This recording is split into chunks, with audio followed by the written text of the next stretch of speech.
of seats. General Durham, I appreciate your advice, and I realize I have never served in the military. But if you question my commitment to bringing President Warren's killers to justice again, I won't fire you. I'll rip out your fucking heart." Durham looked stunned, having never seen Hannister show any emotion whatsoever, least of all a penchant for violence.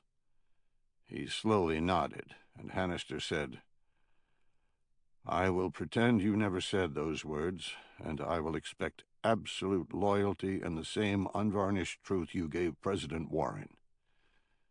Is that understood?"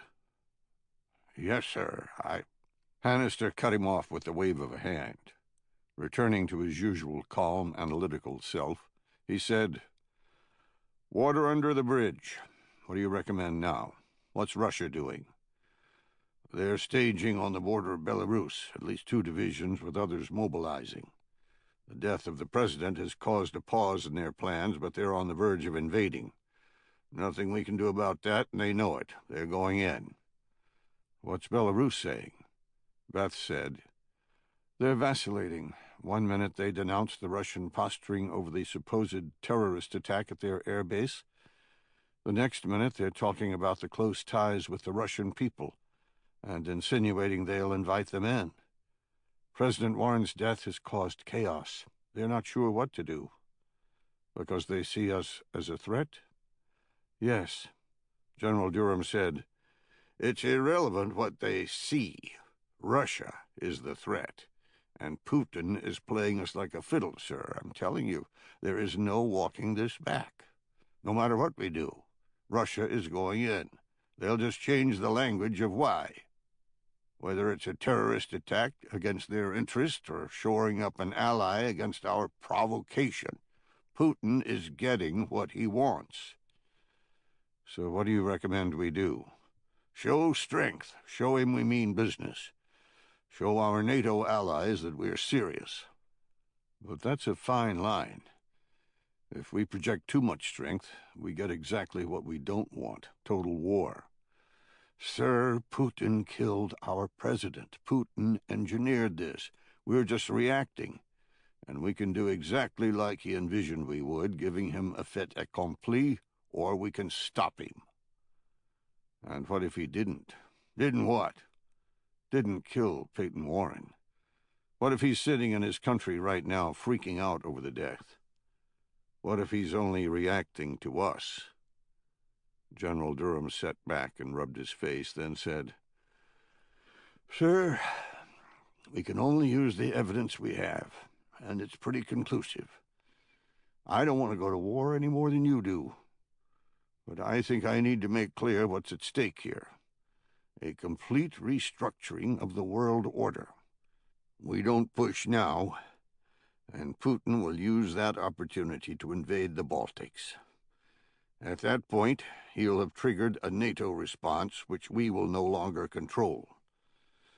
You worry about World War III, but sitting and doing nothing will guarantee it." Hannister closed his eyes and leaned back, the vibration of the helicopter soothing. Everyone else waited for a response. When one wasn't forthcoming, Alexander Palmer said, "Sir?" Hannister opened his eyes. Okay, let's make a statement, but the statement is predicated on the death of our president." General Durham nodded and said, "What do you want?" "You said you had enough forces to hold, right? Enough to show we mean business?" "Yes, sir." "Get them to the crash site. No more tentative in-and-out stuff with only a few vehicles. Roll in with all the firepower we need. The reason will be body recovery, finding the men and women we couldn't from the first incursion. Also, drive forward to the launch site with whatever we need. Tell the world that we're just trying to figure out what happened. We show we mean business, and it's all under the cloak of humanitarian reasons. No use of NATO at all." Durham nodded and said, "Do we?" "Do we what?" "Do we mean business? If someone tries to stop us, do we back off or press forward?" Hannister considered what the chairman had asked, realizing it was easier to utter the words than to actually put someone in danger. "Can we press forward without jeopardizing lives? I'm sorry for the question. I honestly don't know." "Sir, the use of force will always jeopardize lives. But if we do it right, the lives won't be on our side. If Russia stays out, we can deal with anything. If they decide to intervene..." He left the rest unsaid.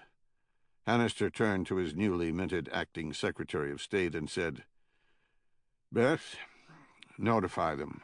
Tell Russia we're going in and nobody is to stop us. Warn them." Looking slightly ill, she nodded. Hannister turned to Alexander Palmer and said, "Is this right? Are we doing right?" Palmer said, "I can't see how anyone could fault you for that decision." Hannister barked a false laugh, then said, "Nobody will fault me today.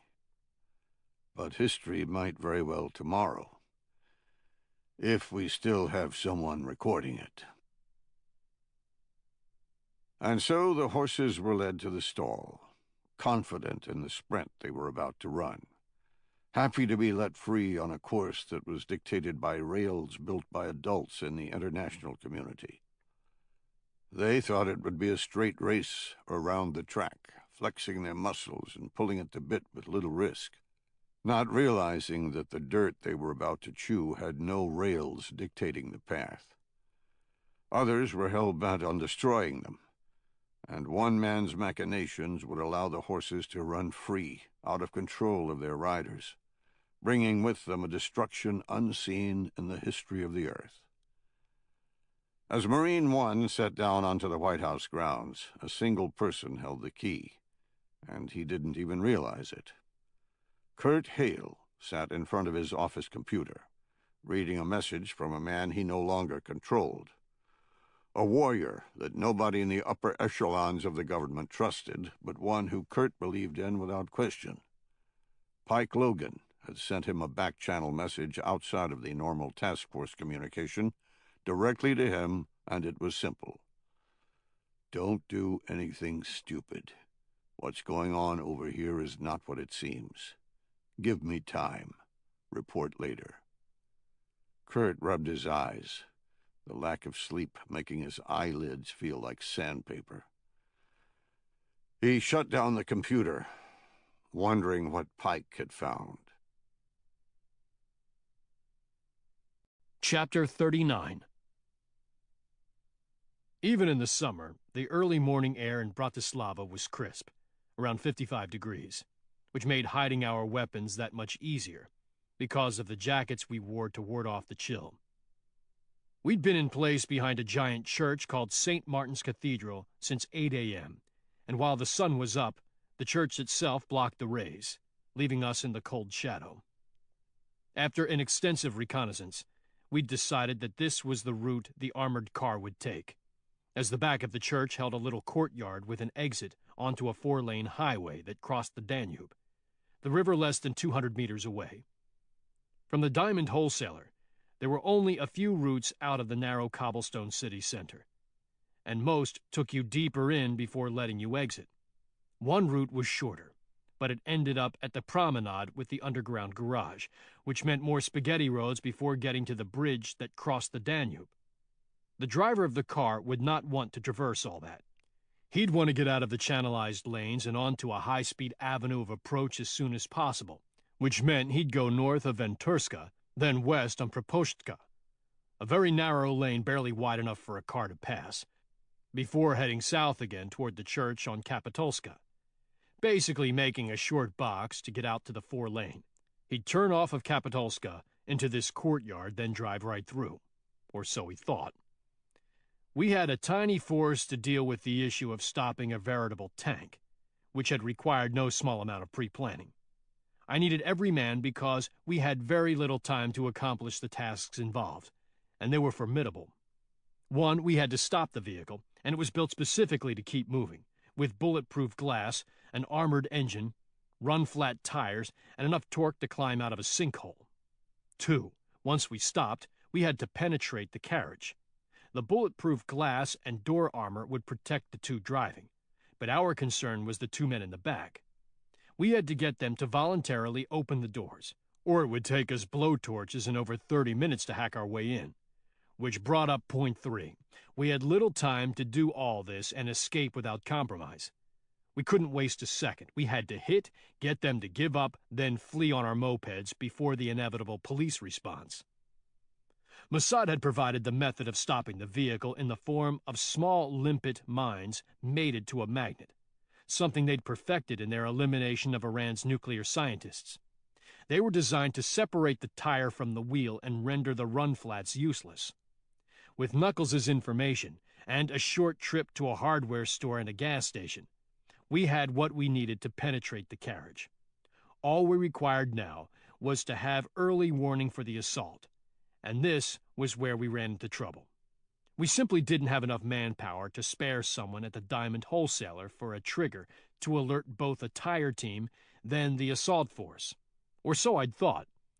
Then I'd learned what Shoshana's comment of magic to Jennifer meant. The Mossad had beat out Task Force R&D yet again. Apparently, there was such a thing as a selfie drone, where the user wore a tracking device on a wrist, and the drone followed just above, getting video. Biking, kayaking, snowboarding, you could get a Michael Bay-like view just by launching the drone in the air, and then doing whatever activity you planned. Once launched, the drone would follow you like an obedient beagle. The Mossad had taken the concept and refined it, and Aaron had emplaced it last night on their reconnaissance. Our target had a drone sitting on the roof, waiting to be alerted. Just a little over a hand's width in size and mated to a tracking device. It would hover out of view of the rear mirrors and give us a literal real-time show as it drove forward. Better than any stationary man guessing at approach. The problem was that it could be launched only once, which required eyes on to see the vehicle actually show up. At 9:05, Knuckles had called, saying the vehicle was in place, and begun walking back toward us on the path the vehicle would take, returning in time to help with the assault. Shoshana and Jennifer were on the narrow lane of Proposhka, standing by with what I called their little sticky bombs. For our part, Aaron and I were getting a little cold in the shadow of the church, 2 cylinders from the hardware store next to us, waiting on the endgame. I felt the adrenaline kick in with Knuckles' call, but I knew we had some time. They still had to load the vehicle, and that would take at least 10 minutes. Aaron said, "I hope this thing works. Maybe we should have left Knuckles." "What the hell?" I said, "We need him. 1 man on each side, 1 in the front to control the cab. We can't take down this vehicle with only 2. It's why I agreed after hearing about the drone. What's got you spooked now? The drone is activated by motion. I've sent it the instructions, so the next motion will cause it to launch, but sometimes the motion isn't jarring enough. The vehicle can leave and it doesn't realize it's moving." "Jesus, are you serious?" He played with the tablet and said, "No, just me venting. It'll work out." He smiled and said, "You know how it is, always worrying at the last minute." I did. I said, "Okay, if the vehicle shows up without warning, we just let it go, fall back and reassess." He said, "I don't think that'll happen.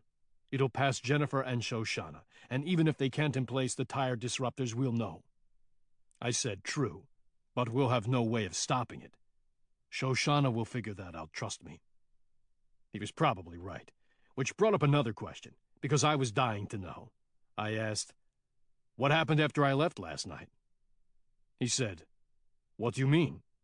Like I was asking if he'd had trouble with his mattress. "What do you mean, what do I mean? What happened with Shoshana?" He became flustered and said, "Nothing. I'm not sure what you're asking. We planned the mission." As if none of the awkwardness of last night had occurred, I said, Okay, got it." He said, "Got what? I'm telling the truth. We talked about contingencies, then went to bed." "Together?" He started to work the tablet and said, "Got motion, birds in the air." I thought that was possibly the worst time ever for a mission to start, but leaned over, seeing the feed. The drone was right above the roof of the car, tracking it like a long shot from a heist movie. The vehicle turned onto Venturska, moving north. It was following our predicted path, and we were in play. I alerted the tire team. Knuckles came into the courtyard saying, "Girls are set. No pedestrian traffic, good to go." I said, "Let's hope your plan works out." He said, "It will. Nobody wants to be burned alive protecting someone else's money." I tossed him the detonator for the sticky bomb, saying, "Aaron, you got the call. You have control." Staring at the screen, he said, "Got it. Car is making the turn onto Proposhka." We both leaned into the screen, seeing the small lane almost bulbous with the fisheye lens. The car advanced, and I saw Shoshana and Jennifer walk up the middle of the street, then break apart, going left and right, ostensibly giving the lumbering beast of a vehicle access on the narrow lane. The cab drew abreast, and both knelt down, slapping the magnets onto the slow-rolling wheels. Point of no return. The armored behemoth turned onto Kapitolska, and was approximately 30 seconds away. I glanced around the courtyard, seeing the traffic on the 4-lane thoroughfare, and a couple walking down the sidewalk. They'd be out of view of the kill zone before the target entered. We were good. I pulled out my balaclava and said, "Time to play robber." Knuckles and Aaron did the same, cloaking their faces in black nylon. Knuckles withdrew a Browning high power from his back waistband and held it low by his legs. I reached for the cylinder to my right, a pesticide sprayer we'd purchased at a hardware store, now pumped full of unleaded gasoline. Aaron rose and set the tablet aside, saying, 10 seconds. He picked up his own pesticide sprayer. I saw the vehicle nose into the courtyard, moving at about 10 miles an hour. The driver saw our covered heads and hit the gas, but the weight of the armor prevented a rapid response. It huffed, a puff of smoke coming from the tailpipe, then lurched forward, racing for the exit. Knuckles hit the detonator, and 2 pops erupted, sounding no louder than the backfire of a car. I saw the front wheel on my side shred, and the entire front end sink into the pavement, the tires now useless and the car driving on the rims. Sparks flew, and Knuckles stepped to the front of the vehicle, brandishing his pistol. The vehicle ground to a stop. Knuckles pointed the weapon at the driver, and he raised his arms, then realized he was protected by glass that no pistol could penetrate. He locked the doors and began talking into a radio, alerting the police and starting our clock. Aaron and I raced out, him on the near side and me on the far. The vehicle was built with 3 weapons ports on each side, 2 low and 1 high, nothing more than little tubes that would allow a person on the inside to jam a rifle barrel through it and begin firing, like an old archer's slit in medieval castles. From Aaron's reconnaissance, we knew they had no assault weapons to use, only pistols. But the model they'd purchased had the weapons ports, which meant we could introduce something to the inside. I jammed the nozzle of my pesticide sprayer into the high port and pressed the lever, jetting the inside with pure gasoline. Aaron did the same on the far side. I heard the men cursing and screaming on the inside, but kept the lever depressed. When the air in the canister ran low, I pulled it out, pumped it up again, then repeated the spraying, getting more cursing. When my tank was expended, I ran around to Aaron's side. "You done?"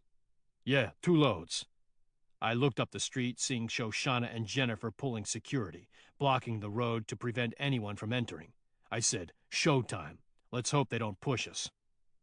I walked around to the front, seeing Knuckles standing stoically with his pistol raised, the cars behind him on the 4-lane road obliviously passing by. I went to the cab and tapped on the window. The driver jumped, then looked at me. I said, "Tell the men in the back to open up." Chapter 40. The driver shook his head, his eyes wide with fear. I said, "Yes, do it, please. Ask them what they're smelling." He spoke into a hand mic, gesturing wildly in a manner the men in the back couldn't see.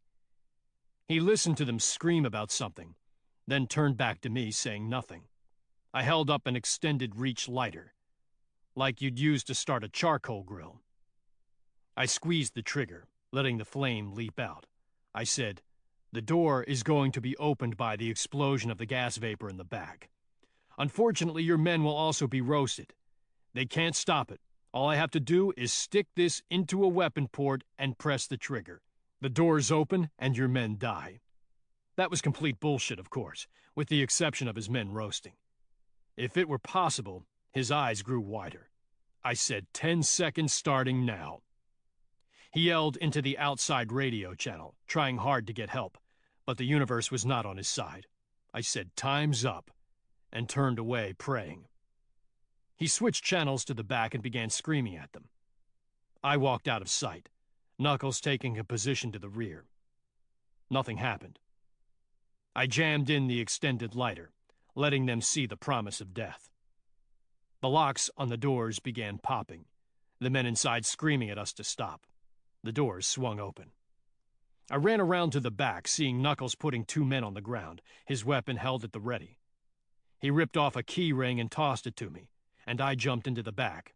Aaron followed, and we went through the keys until we hit the one unlocking the chests. Inside were gold items worth millions of dollars.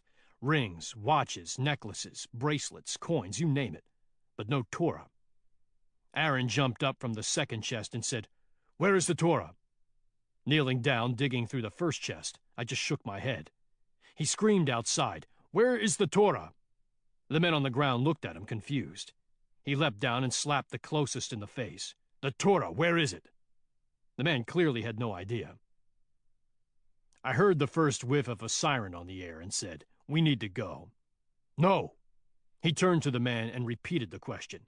He got the same response. I said, "We need to go." Without waiting on the answer, I jumped out, calling Jennifer on the radio. "Coco, Exville, dry hole." She said, "Dry hole?" Shoshana started moving toward me. I said, "Carrie, get your ass out of here." Jennifer grabbed her arm, and they went to the mopeds they'd stashed. I turned back to the car and said, "Aaron." He nodded. Knuckles was already on his mighty steed, looking ridiculous, waiting on me. To Aaron, I said, "Sorry, man. It's not here, and these guys don't know anything about it. They're just hired transport. We need to regroup. Drop the note and let's go." Aaron nodded again, still struggling with the fact that we were leaving empty-handed. He stalked over to the man on the ground and laid an envelope on his back, then leaned into his ear, whispering, "You are delivering the last vestiges of dead men. The man you work for is stealing the heritage of those murdered by Nazis. Something I would think you would understand in this city." The contents of the envelope described exactly what was contained in the chest, preventing the armored car from delivering its goods once the police arrived, and hopefully causing absolute chaos on the follow-on investigation. I mean, really, who hits an armored car and then leaves the juicy proceeds behind? We kicked the mopeds into gear and threaded our way out, retracing the steps the armored car had taken, then splitting up into ones and twos, using exits that were blocked to cars, running out of the rat maze of streets. An hour later, we were back in the hotel. The rental mopeds turned in. I entered the lobby alone and called Jennifer, saying, "Who are we waiting on?" "You. Everyone else is here." "In the lounge?" "Yup. Come on up." "Okay, on the way." I started to hang up and heard, "Pike, you still there?" "Yeah, what's up?" "Shoshana is acting weird. She was asking me all kinds of questions while we waited on the truck. I don't know what's going on with her." "She talked to me. I'll tell you about it later." "Okay, just wanted to give you a warning." "About what?" "I think she slept with Aaron." Great. Can't wait to see this shit show in action, I thought. I exited on the business lounge floor, told the lady at the desk my room number, Jennifer's number, then wound to the back, finding the team sitting on the same couches we'd used to plan the mission. Shoshana was curled up next to Aaron like a cat. Aaron was studiously ignoring her, typing on a laptop. Jennifer and Knuckles were across from them, on another couch. Jennifer smiled at me, flicked her eyes at Shoshana, then raised her eyebrows as if to say, "What's going on with her?" I looked at the seating. I had the choice of sitting next to Shoshana or squeezing in beside Jennifer. Wasn't much of a decision. I sat down, pushing Jennifer aside, and she pinched my hip with her hand, her curiosity about Shoshana getting the better of her. For his part, Knuckles just handed me a Stella, saying, "Win some, lose some." He could care less what was going on with the Israelis. To Aaron, I said, So, what's the story? He looked up from the computer and Shoshana uncoiled, just like a cat stretching, then leaned back, putting her weight on Aaron. He glared at her and shifted left, then said, Mossad thinks Mikhail has the Torah. From what we've gleaned, we think it's his payment for the mission. I said, that's not the story I'm talking about. He said, what do you mean? Shoshana looked at me, eyes bright, and said, are you making fun of me, like Knuckles does with Jennifer? And it became clear. She wanted the attention. She wanted the feeling of being normal, not realizing that Knuckles making fun of my relationship with Jennifer was about as far from the ordinary world as possible. People in normal careers didn't have an issue with a simple relationship between a man and a woman. But she had never seen it. Then it hit home why she could even claim that status. Jennifer was right. I said, holy shit, you guys are... Shoshana waited on me to say it. I couldn't. Jennifer had her hand to her mouth. Aaron said, can we talk about the damn mission? Shoshana said, you sound just like Pike. I've heard that 100 times whenever anyone brings up Jennifer. She was happy as a clam, pretending that she'd become some twisted alternate universe version of Jennifer and I.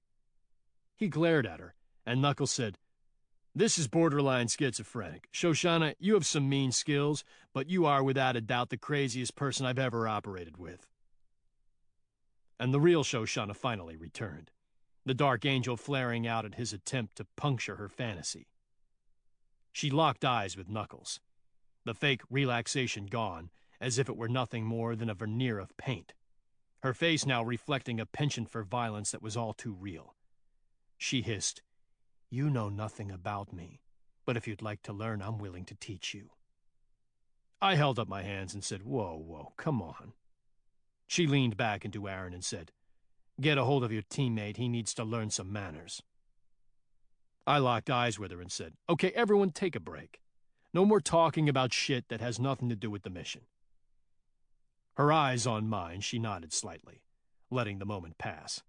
I said, Aaron, what do you have? Nothing more than I told you. Mossad thinks Mikhail has a buyer in Vienna for the Torah, but we don't know where he is, or more important, where the Torah is. So we're done here?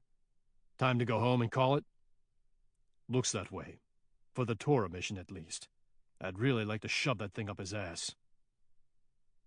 I saw Shoshana squeeze his hand, and knew it had nothing to do with her newfound attempts at a relationship.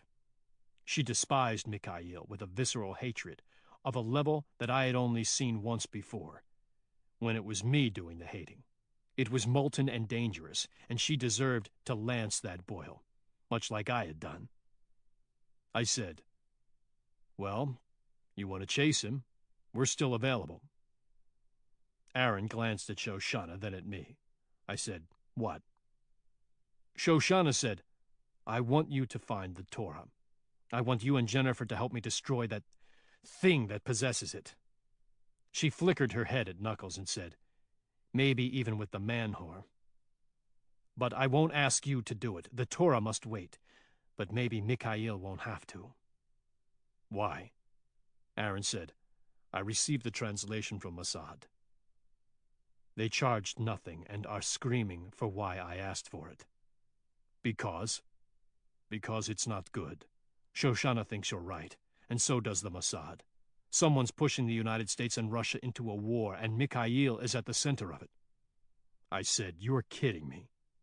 Shoshana said, no, he's not. You felt it, and it's true. You have the gift. Jesus, not this again. What exactly does it say? Too much to talk about. I'll give it to you.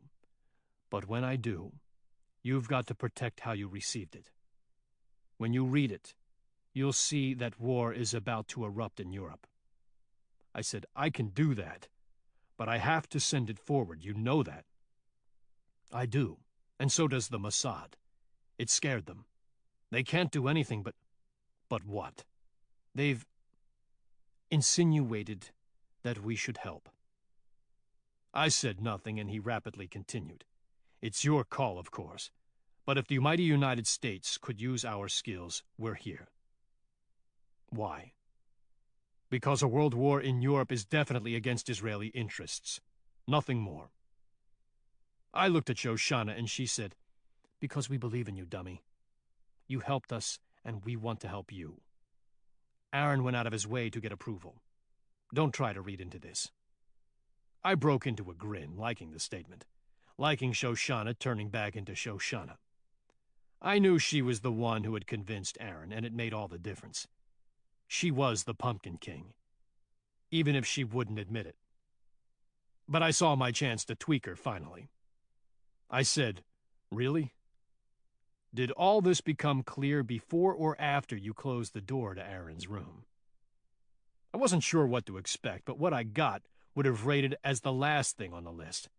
The fake emotion vanished. The pretense of projecting a relationship disappeared like smoke. She put her hand on Aaron's, projecting a sincerity as clean as new-fallen snow. She said, "No, Nephilim. You are my brother, nothing more. You are not my touchstone." Jennifer nodded her head in approval and said, "Maybe we don't need to talk after all." Chapter 41. President Hannister said, "Okay, Kurt, you got us here early. We only have 15 minutes before the rest of the national security folks arrive. What's up?" Kurt said, "I'd rather wait until the Secretary of Defense gets here, so I don't have to repeat myself."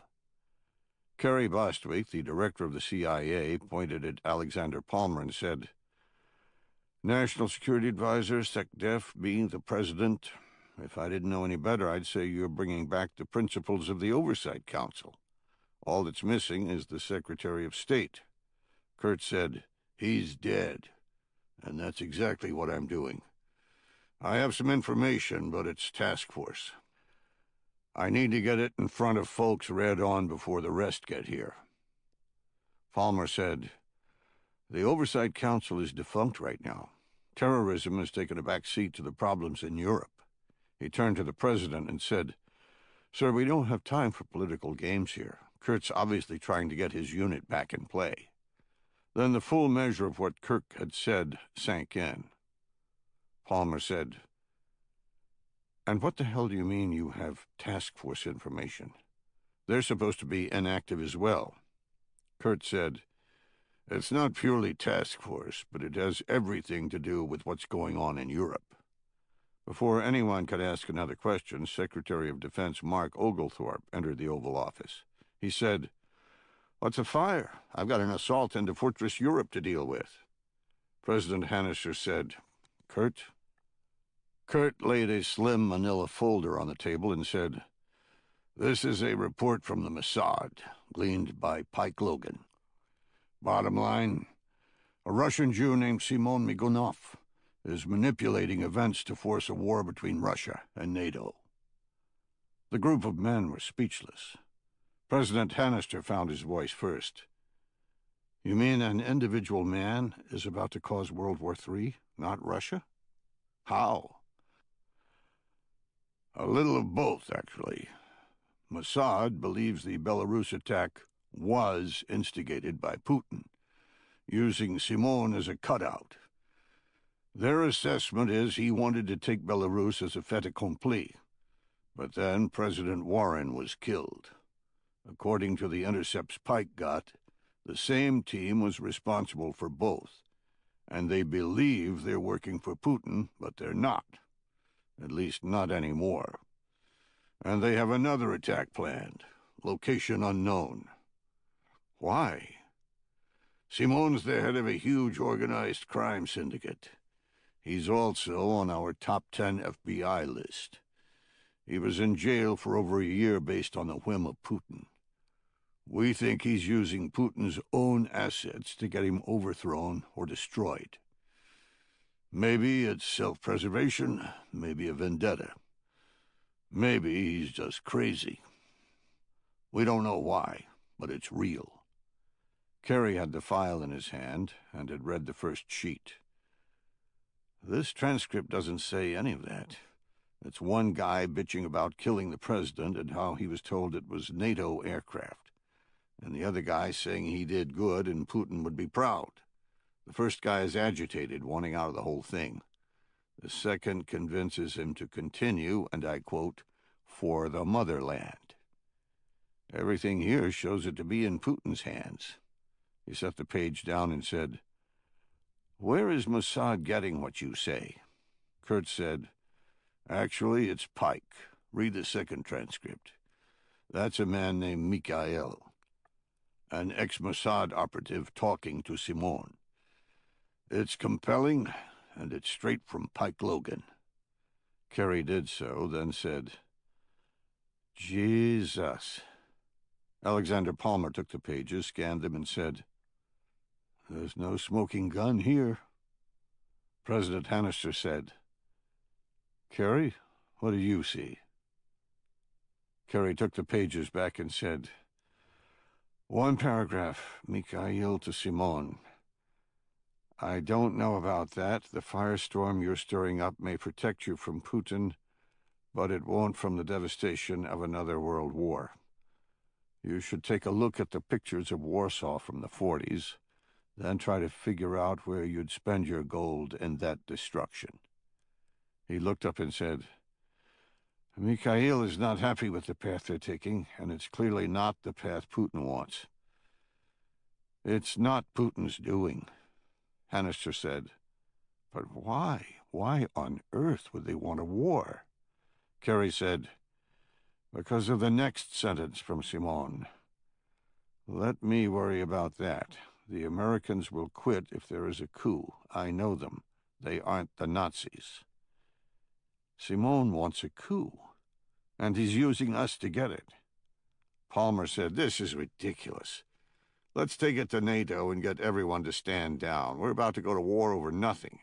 The SecDef said, "We can't just take it to NATO. They're going nuts right now.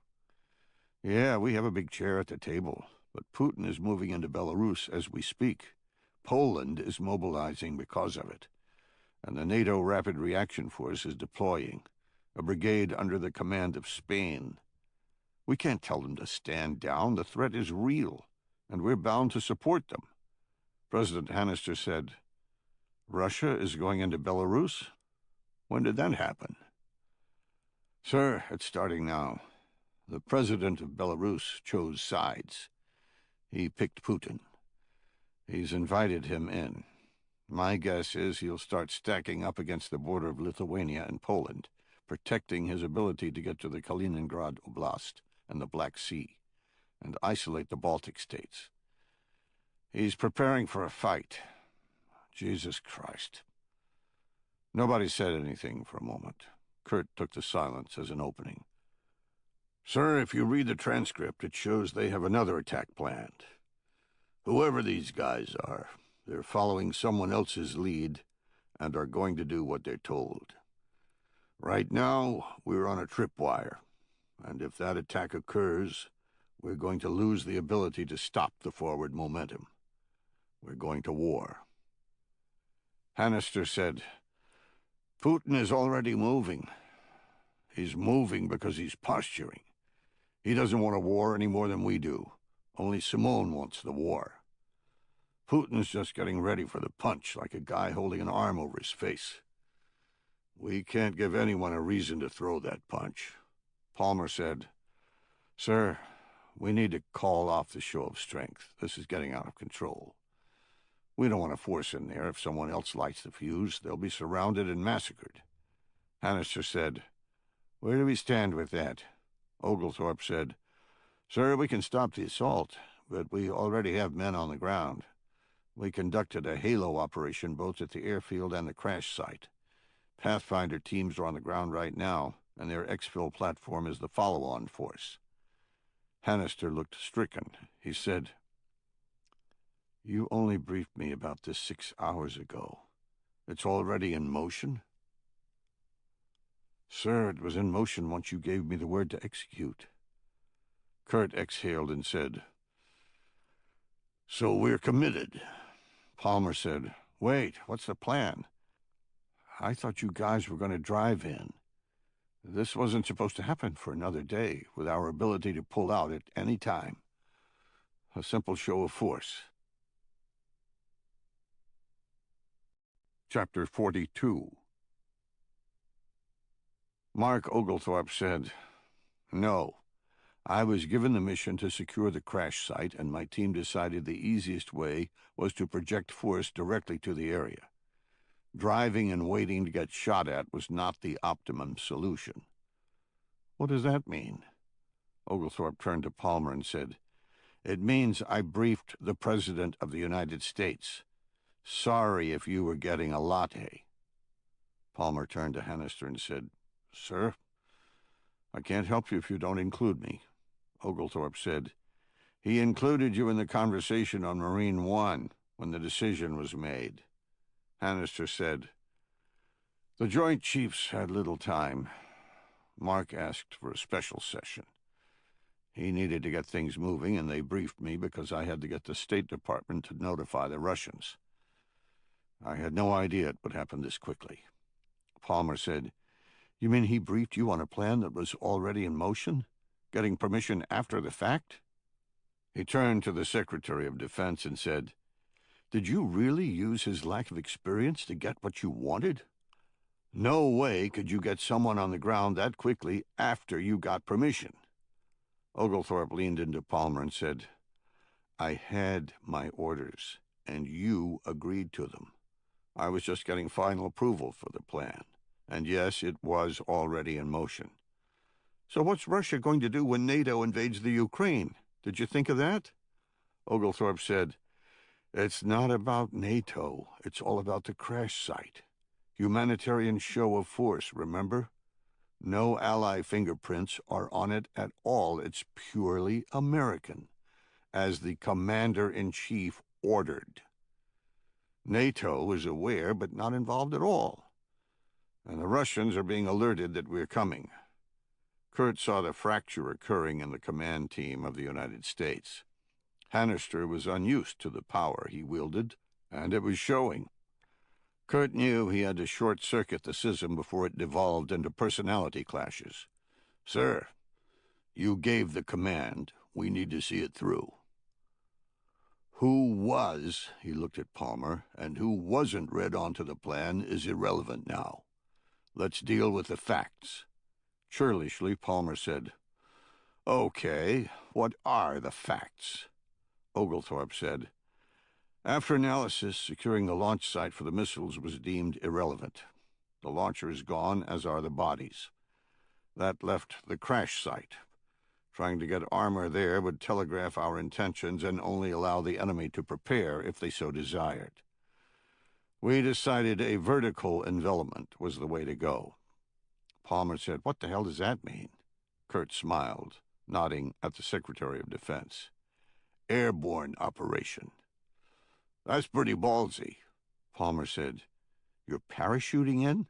Why?" "We can't sustain a force that far from friendly lines. We needed a lodgment. We found an airfield near Severodonetsk. It's been in and out of Ukrainian hands, but was close enough to the crash site to allow us to use it as a lily pad for further operations." "So you're going to seize the airfield? And then what?" "Simultaneously, we're going to seize the crash site. 2 battalions of the 82nd Airborne are preparing to jump right now, but they only have light arms. Our orders were to make a statement, but not get anyone killed. So that requires firepower, which will be coming from the airfield 20 kilometers away instead of 2,000. The Rangers' 1st Battalion will seize the airfield. The 1st Stryker Brigade, 4th Infantry Division, will flow in and reinforce the 82nd. And the heavy armor from the Marines' Black Sea Rotational Force will arrive overland in 24 hours in case anyone wants to test us." Hannister addressed the Secretary of Defense. "Given this new information, should we hold off?" Oglethorpe said, "Sir, as I have said, I have Pathfinder teams on the ground right now. They dropped out of an aircraft from 30,000 feet. The only way back to us is with their feet. They can do it, but you're risking them being compromised on the move and paraded on television." They'll be just as big of a catalyst as anything else. Palmer said, "So you've committed us to a course of action we can't extract from? What were you thinking?" Kurt had heard enough. "He's executing United States policy with the least projected casualties as ordered by the Commander-in-Chief. I wasn't there, but I believe you were." Palmer said nothing. Kurt continued, "Sir, what's happening at the crash site is fine. But we're putting our guys in a fire sack if something else triggers a fight. It was a good decision at the time, when we were dealing with just Russia. But now we're not." Hannister looked slightly lost. Okay. I have to convene a national security meeting in 5 minutes. What do I say? What's the recommendation?"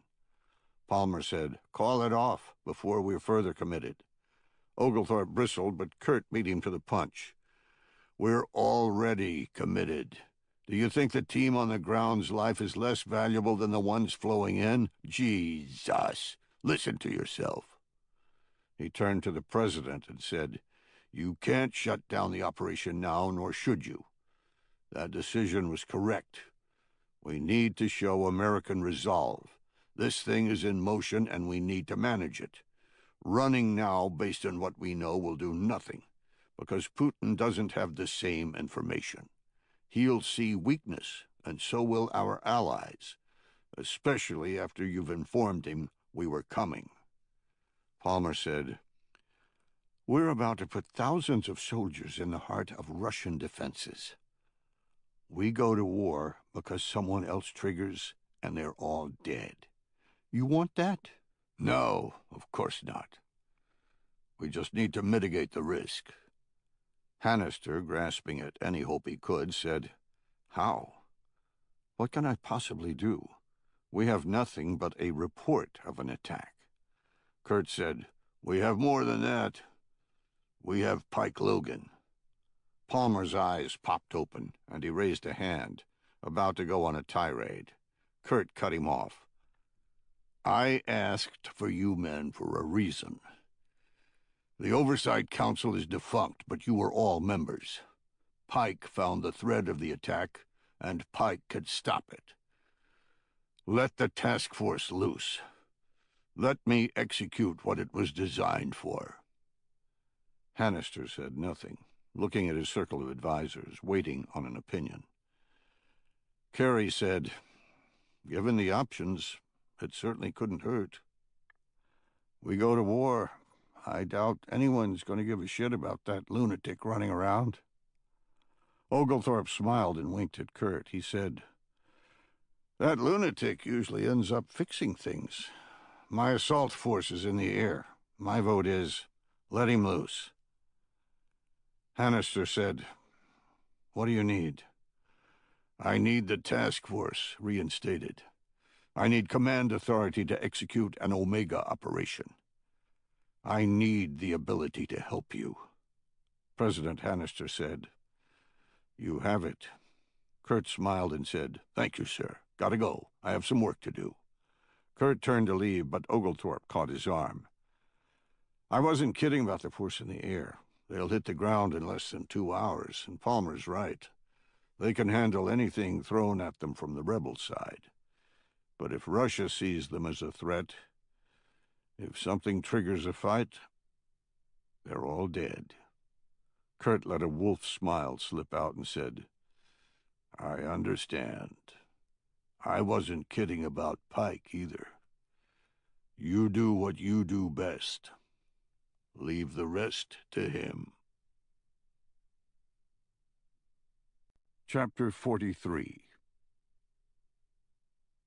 The MC-130 Combat Talon's Nap of the Earth flight was making Private First Class Joe Meglin airsick, but he would literally rather kill himself than admit it to anyone. The flight wasn't that long, and he was sure he could hold his stomach in check until they landed. The interior was blacked out, the only illumination coming from pinprick LEDs, giving just enough light for him to barely make out the men to his left and right. He rolled his head around, taking deep breaths, and saw movement across the hull of the aircraft. where he knew the battalion command team was seated. Something was up. The word traveled left and right from their position, flowing out like ripples in a pond. He wondered what rock had been thrown to stir up the ripples. The loadmaster crouched next to the last man on their side, then came over to his side, shouting in his squad leader's ear. The squad leader nodded and leaned into Joe. "Runway's fouled. We're jumping 500 feet. The words didn't make sense at first, because that wasn't the plan. Jumping was just a contingency that he'd been told had little chance of happening, even as he was rigging up into his parachute. The airport was supposed to be in Ukrainian hands, friendly hands. If the runway was fouled, didn't that mean...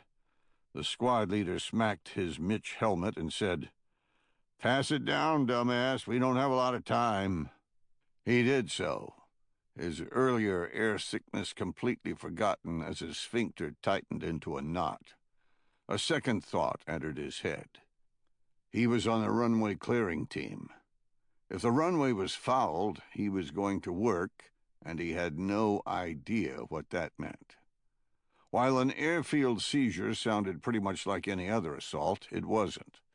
Like a hostage rescue mission, it was an orchestra of violence, with specific objectives that had to be accomplished in a minimum amount of time. The RCT, his platoon, was a unique element that trained and practiced to ensure that the runway was serviceable within 30 minutes of the first parachute splitting the sky.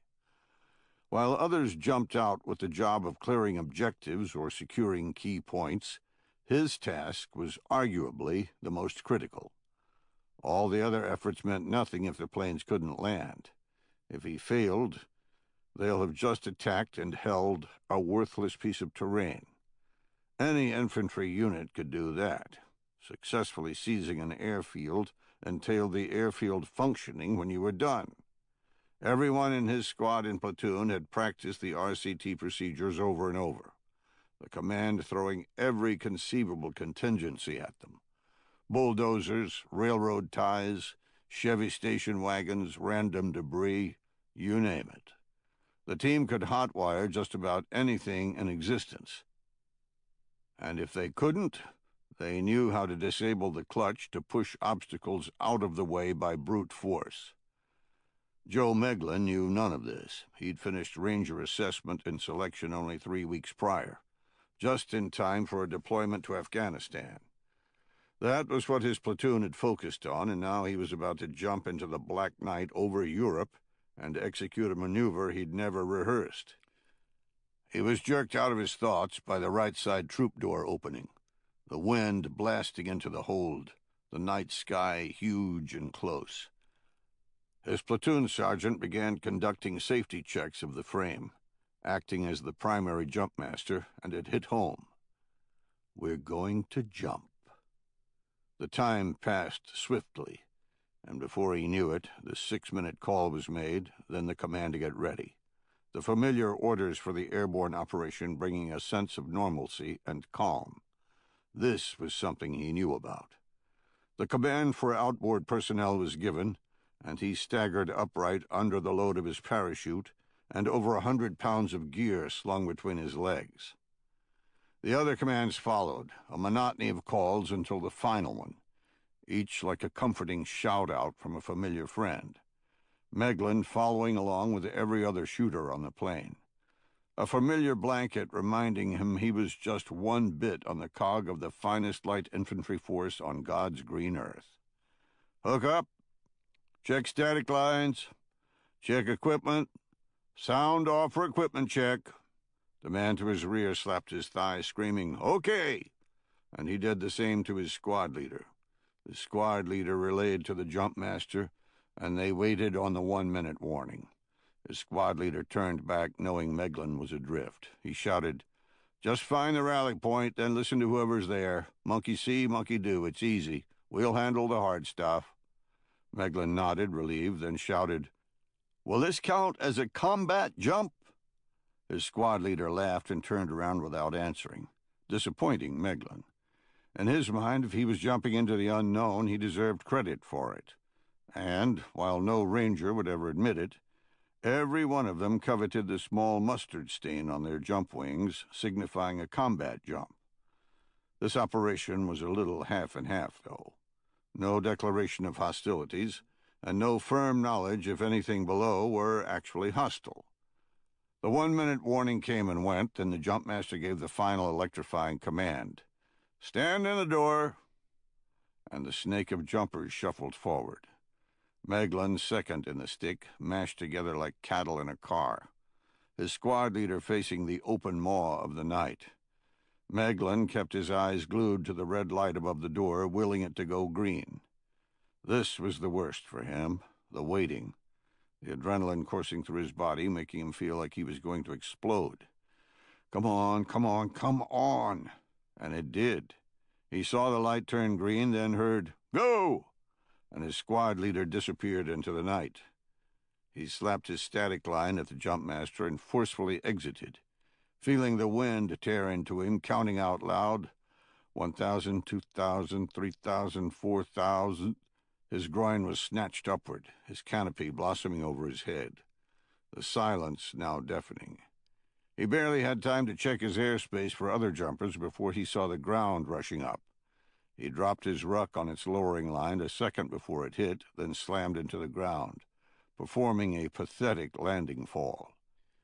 He rapidly shucked his chute and put his M4 into operation, lowering his night observation goggles and scanning for the hordes of enemy he expected to find. He saw nothing but parachutes landing all around, and Air Force combat controllers zipping left and right on mini-bikes that had been parachuted in, each with a predetermined mission that belied the chaos. He de-rigged his ruck, threw it on his back, and began jogging to the rally point, located at the juncture where the taxiway met the actual runway. He arrived to find his squad leader had beaten him there, and was relieved he wouldn't be working with a team he didn't even know. 4 other members of the squad approached at the same time, and the squad leader said, "C Company and the command group have linked up with Ukrainian military in the terminal. They're coordinating for help in clearing the tarmac, but we're not waiting. Let's go, straight down the runway. We're eating into our 30. From there, it became almost boring. As he had no specific skills to apply, he pulled security while the others hot-wired the vehicles, sabotaging the runway, watching them drive away before leapfrogging to the next obstacle. Occasionally, he was ordered to help push a baggage cart out of the landing path, but it was feeling routine, like an exercise. And then he heard the sound of guns in the distance. 300 meters away on the northern corner, someone was shooting. He heard the thump of a 203 grenade, saw tracers arcing into the sky. Then the AC-130 Spectre gunship lit up the night, appearing exactly like a hose spraying fire on the ground. The 20-millimeter Gatling cannon began its destruction, cycling 6,000 rounds a minute. The 1 in 6 tracers looked like a continuous stream, the rounds coming out so fast that the human eye couldn't separate them. The pummeling began, and a giant fuel-air explosion at the receiving end whited out Meglin's NODs. The entire squad froze what they were doing, looking in the distance. Jesus Christ, what the fuck was that? Chapter 44. Meglin waited for his headset to explode, but no reporting came through. Whoever was fighting wasn't a part of his element, and they weren't on his net. The squad leader listened for a moment, having the privileged rank to hear both the internal and command net. He said, "Roger all, still clearing," then said to his team, "Come on, the longer we fuck around, the longer it'll take to get some firepower in here." They raced down the runway toward the last airport tractor, a baggage cart hooked behind it and straddling the tarmac. Meglin's team leader said, "What's happening?" "Somebody tried to penetrate the perimeter with a technical. B Company smoked them." They reached the tractor and the squad leader said, "Meglin, a vehicle may have flanked them, avoiding a fight. There's too much motion around here for the AC to pinpoint friendly from enemy. Keep your eyes out. But for fuck's sake, discriminate. Last thing we need is for you to smoke a bunch of Ukrainian military coming out to help." Meglin nodded, thinking, "How will I tell the difference?" He took a knee and faced down the tarmac toward the north. The chaos still swirled, parachutes falling from the sky, everything painted an eerie green in his NODs. He caught movement dimly 100 meters away. It was a truck racing down the tarmac toward them. He shouted, "Contact! Vehicle inbound!" One of his teammates looked up and said, "It's the Ukrainians. Hold your fire." "Why are their headlights off?" His squad leader, furiously working to hotwire the tractor, failed to hear the discussion. He cursed at the man above him. "Get the damn light on here." Meglin watched the truck approach, coming close enough to see camouflage uniforms in the cab. He kept his weapon on them, but waved his offhand, trying to get them to see him with the lack of night vision. Trying to show he was friendly, he shouted, "It's still approaching."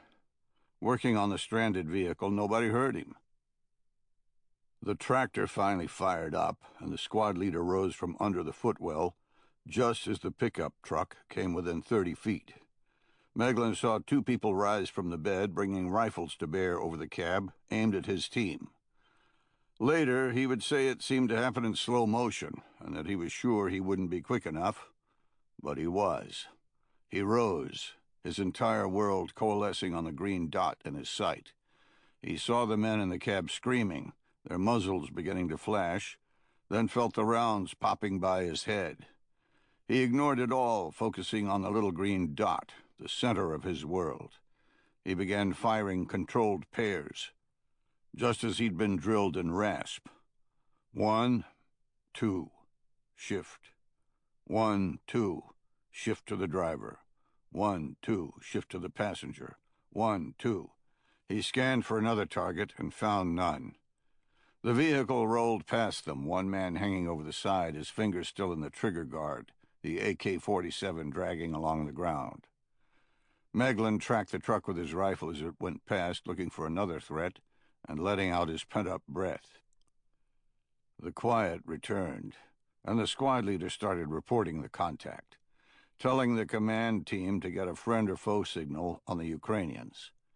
They searched the truck, moving it off the tarmac, confirming it wasn't the Ukrainian military, and confirming Meglin's skills. They returned to the tractor, the squad leader putting it into gear, saying, "Good shooting." Nothing more, but it meant the world to Meglin. Meglin nodded, and the tractor rolled past him off the runway, the squad leader shouting as it rolled by, "Looks like you got your combat jump." They returned to the rally point, and the word had already spread.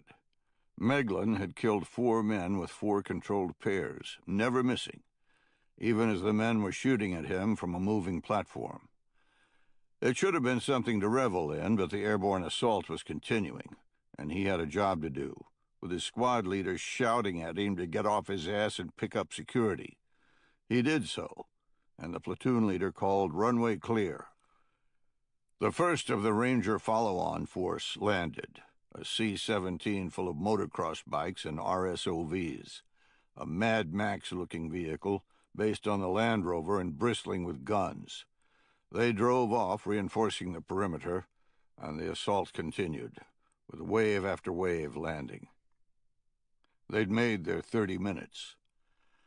An hour later, the first C-17 with the strikers from the 4th ID arrived, the 8-wheeled armored vehicles rolling off the ramp and into the night. The chaos subsided, and the airfield took on the characteristics of a peaceful one, with aircraft after aircraft landing and disgorging its cargo. The 1st Stryker Company rallied up their armored vehicles and headed off into the night to link up with the 82nd Airborne. Meglin had no idea how that jump had gone, but assumed it was on track, as nobody appeared to be flustered. He sat in the dark, covering his sector, thinking about the men he'd killed. Happy that he had done so, but thinking nonetheless. Killing a man will do that. He watched the armor rolling off one aircraft after another, and felt no further fear. If all they had were pickups with AKs, the enemy didn't stand a chance. He gave not a thought to the divisions of tanks and artillery a mere 45 kilometers away, across the Russian border. But they were thinking about him. Chapter 45. Mikhail entered the spacious home to find Simon in the living room, 2 of his 5 bodyguards/manservants bringing luggage from the upstairs bedroom. "You're leaving?" "Of course. I'd be an idiot to remain." "My man won't talk. He's already on the run. I have him in a safe house where the police won't find him." "You sure of that? He'll give up his entire business for you?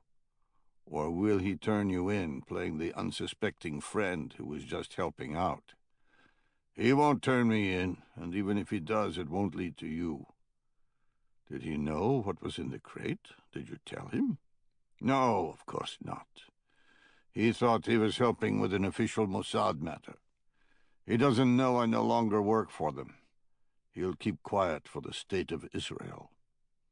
But now he's learned it was gold from victims of the Holocaust, something the state of Israel would never hide."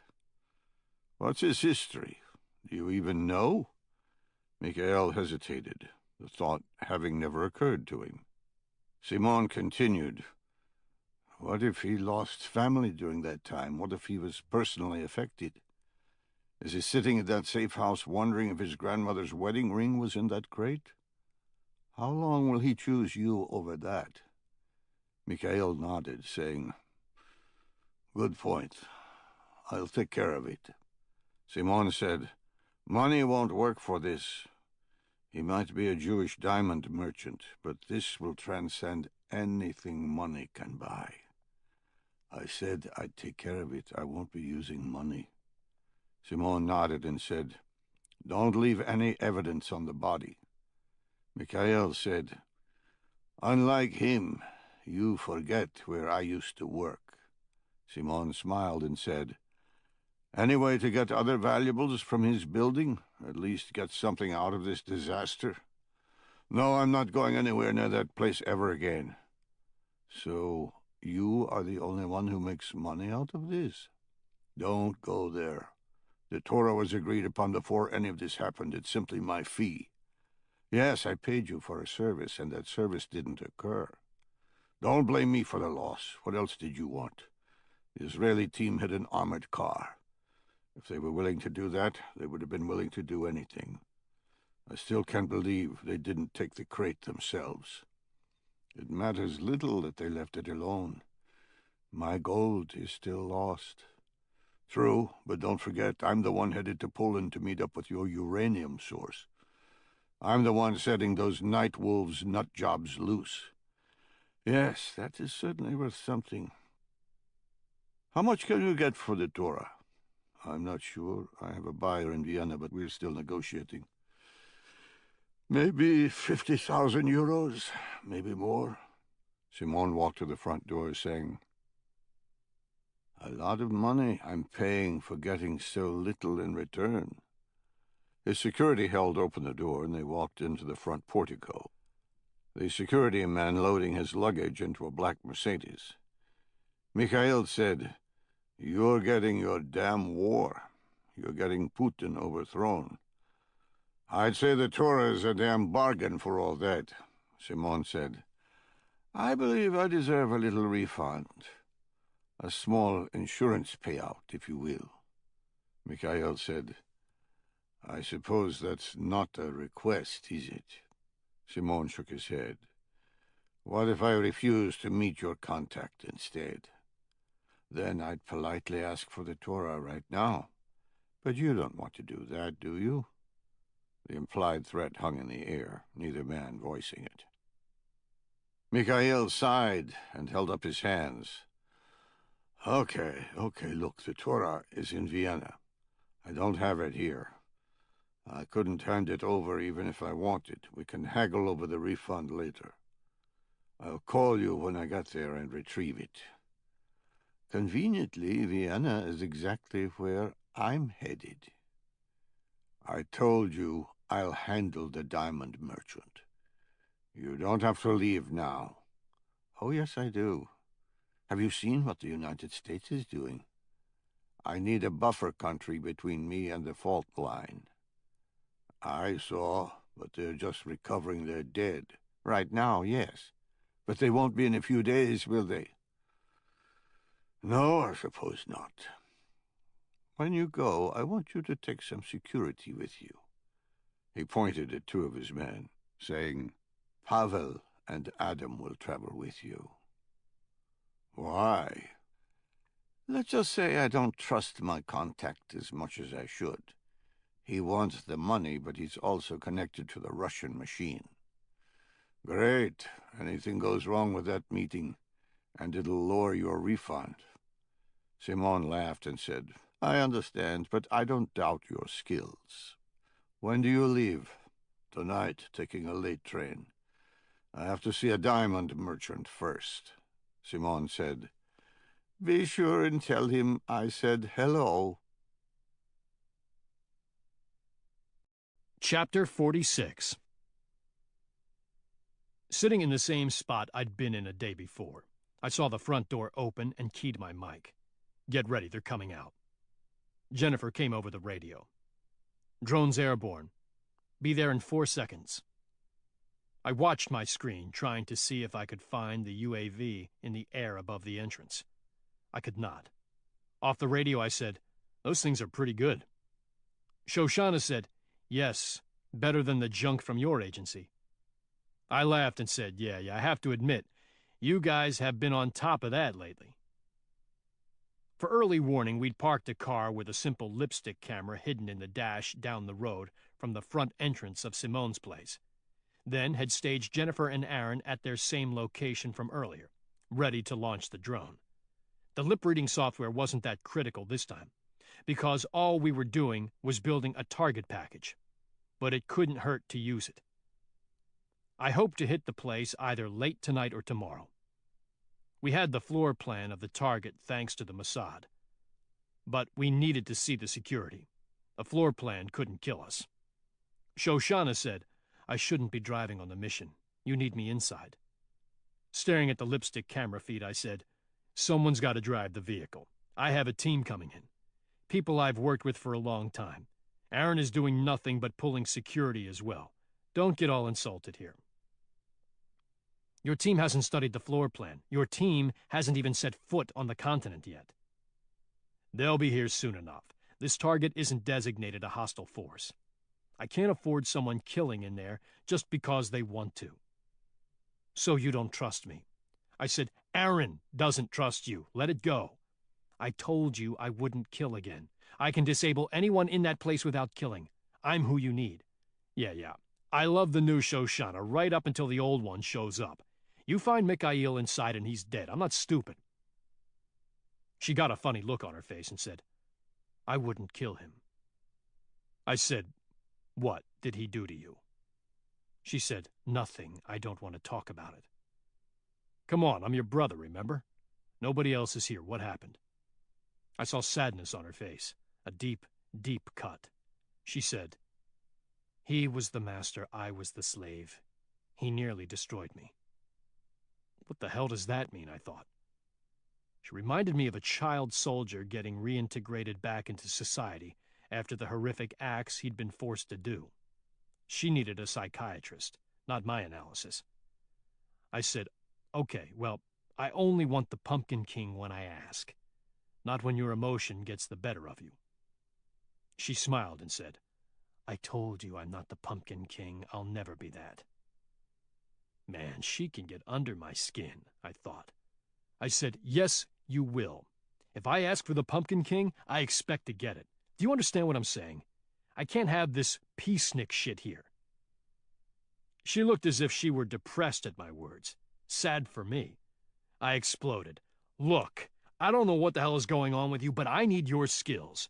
I'm going to ask, and you'd better produce. Otherwise, you two strap hangers can get on the first plane back to Israel. Is that understood?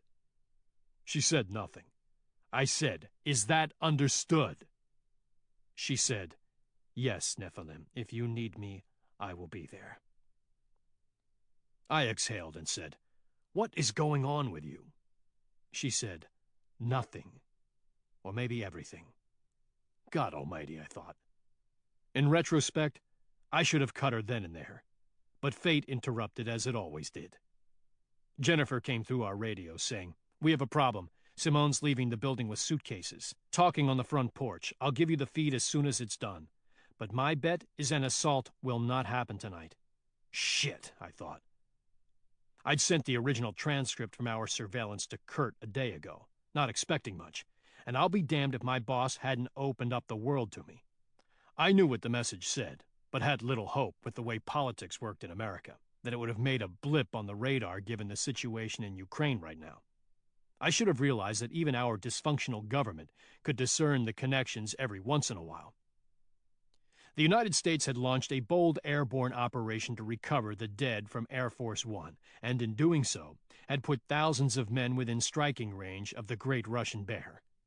NATO was going haywire, with rapid reaction forces deploying to Poland, and because of it, Belarus had invited in Russian forces, who were currently streaming to the border near Kaliningrad. The Baltic states were trembling in their boots, scared to death that nobody in NATO was strong enough to prevent a takeover, should Russia so choose. It had become a dangerous world that only needed one little spark. Simone and Mikhail were hell-bent on providing it, for reasons still unknown, and I'd been given unusual leeway to disrupt whatever they were plotting. The remnants of the Oversight Council had agreed to give me blanket Omega authority, something that had never before happened. Ordinarily, I had to specifically detail what I intended to do before I got approval to execute. This time, the only caveat was no DOA authority, which simply meant I couldn't just kill both of them with a sniper rifle. I asked for 3 things. 1, the rest of my team. 2, the Rockstar bird with a complete package. And 3, the initiation of Task Force reachback assets, such as our Computer Network Operations Cell and Intelligence Fusion Center. Kurt had readily agreed, but told me only 2 of my men were available. Apparently the third, Brett Thorpe, a CIA paramilitary officer, had already been deployed to Europe with the CIA. They'd wasted no time with the task force stand-down and had sucked him right up. The other 2, Retro and Veep, were flying over on a specially configured Gulfstream G650, just like the Rockstars flew. While the aircraft looked normal enough, packed inside it were a myriad of different intelligence, surveillance, and reconnaissance capabilities, along with a complete small arms arsenal hidden in its walls. The Mossad kit had been pretty good, but I was looking forward to flinging our capabilities in Shoshana's face, especially since, beyond knives, Shoshana and Aaron had no lethal tools, and the weapons in the Rockstar bird would solve that problem. Finally, Kurt was spinning up the reachback assets, recalling the hackers and intel geeks who'd been shelved along with everyone else in the task force. But I had nothing for them at the moment. My plan had been to capture both men in the target house, either tonight or tomorrow, but it looked like that operation had just hit a snag. Nothing was ever easy. I keyed the radio saying, "You got them on tape? Are they talking?" "Roger, they're chatting on the front portico. I'll shoot you what I have as soon as I can." I watched our feed from the camera hidden in the parked car, seeing the discussion playing out. About a minute later, the 2 shook hands. Simone moved to the black Mercedes that held the luggage, followed by 2 security men. Mikhail waited until Simone was seated before going to the Volkswagen he'd arrived in. Only now, he also had 2 security men. The final bodyguard walked back to the house. I said, "Okay, Coco, Aaron, pick up on Simone. Carrie and I will be right behind you. Knuckles, you provide backup with the camera car when it's clear to approach it. Let Mikhail go." I didn't want to force our luck with Mikhail after our surveillance the previous day.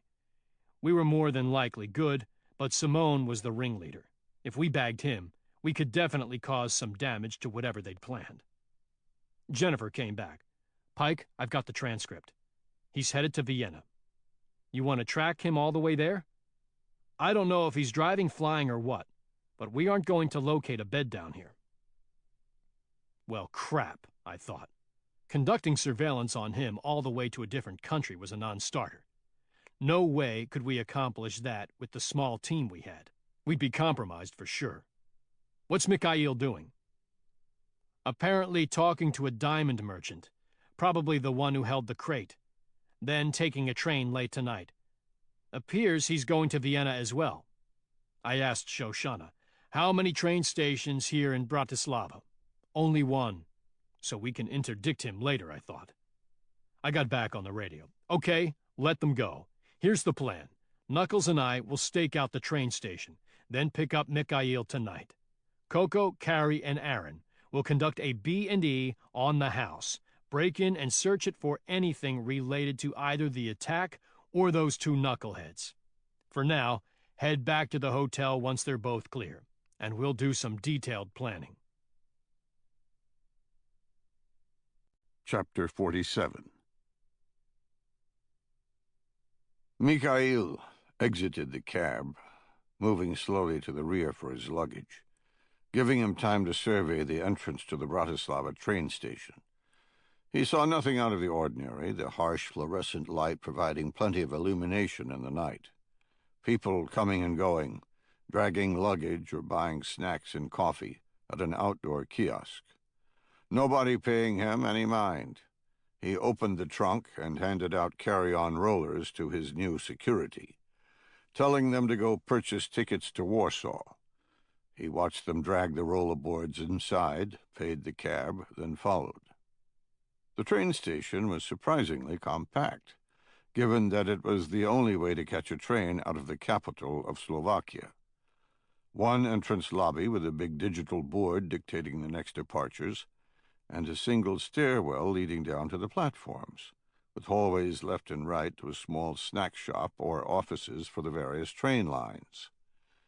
He looked at the board, saw the time for his train and his decoy, then met the two security men at the ticket counter. "Got first class?" "No. All they had left were 2 sleepers and coach." Mikhail held up the first-class ticket he'd purchased earlier, shook his head, and said, "Too bad. Get ready to sleep with your suitcase. Let's go to the platform." Pavel said, "The train doesn't leave for an hour. Let's go get chow." Mikhail said, "No. There's a reason I want to wait on the platform. I want people to see us." Pavel looked confused, but picked up his suitcase. They went down the stairs, walking under the platforms, until they reached the 5th one. Mikhail started going up, and Pavel said, "Wrong one, boss. Warsaw is platform 6. "I know. This one is going to Austria in 30 minutes.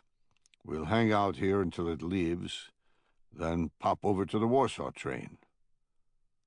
"Why?" "Just a precaution. Something that's allowed me to live as long as I have." Mikhail saw Pavel grimace at his partner and didn't fault him. He had no knowledge of tradecraft, no skill at evading anyone. His whole worldview was predicated by a closed fist, something he was well versed in, and something Mikhail would leverage if he had to. He stopped at a bench, placed his rollerboard against it, and sat down, waiting, as he had plenty of times in the past. Most tradecraft involved nothing more than waiting. He thought about the upcoming meeting, tossing around how he would employ his 2 security men. According to Simon, both of them had served in the Russian FSB, the inheritors of the defunct KGB, but neither showed any skill at tradecraft, although they'd shown plenty of skill at pure violence. Earlier, when Mikhail needed to confirm that the diamond merchant had not told the authorities anything, the 2 security men had proven up to the task, surgically taking apart the poor man piece by piece, and showing no qualms about it at all. They were efficient and unemotional, the best combination. But they held little concern for what could happen to them if someone were planning against them. Convinced their strength in the moment would prevent any catastrophe. Mikhail knew better. The team that had hit the armored car was still out there, still tracking, and he understood their skills, having once been a member of an organization that did the exact same thing. The death of the diamond merchant bothered him not at all. It had been grisly, but necessary. just like the deaths he'd caused in the name of a state. Necessary.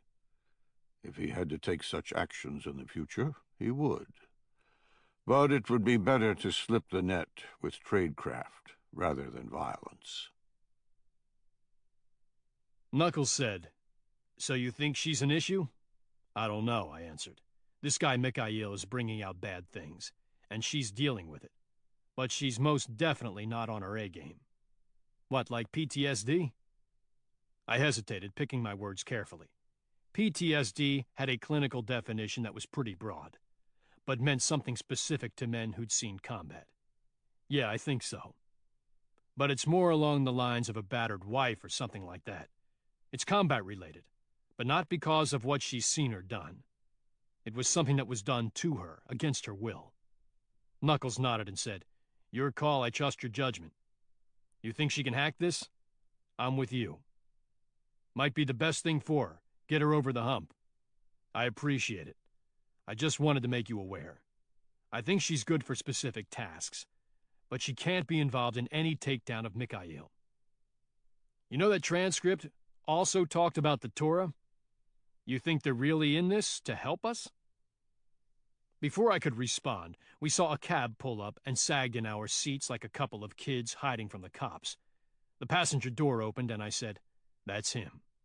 Knuckles relayed via cell to the hotel, putting it on speaker and saying, "Target acquired." Aaron came back. "Good to go.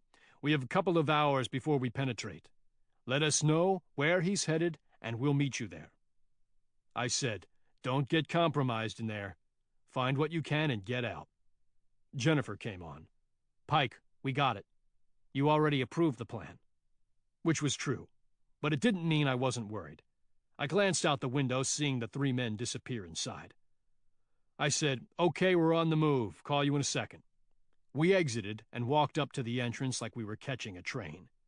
I'd worried about following Simone to a different country using automobiles, but in this case, we knew Mikhail was using the rail system. Boarding the same one wouldn't look odd. We could track him for the duration as simple passengers, and when he got off, so would we. Once inside, I paused, glanced at the big board as if I were looking for a train, but really giving Knuckles a chance to clear the area with his eyes. He said, "We're good, they're gone." "What's leaving next?" "Train to Vienna. That's where Simone went. Makes sense. Come on, let's check." We took a right from the board and went into the little snack shop, finding a table near the window. I went to the counter to get a couple of Cokes, letting Knuckles find a seat. By the time I'd returned, he'd located our targets. He stood and said, "Track 5, the train to Vienna. We should get our tickets. It leaves in a few minutes."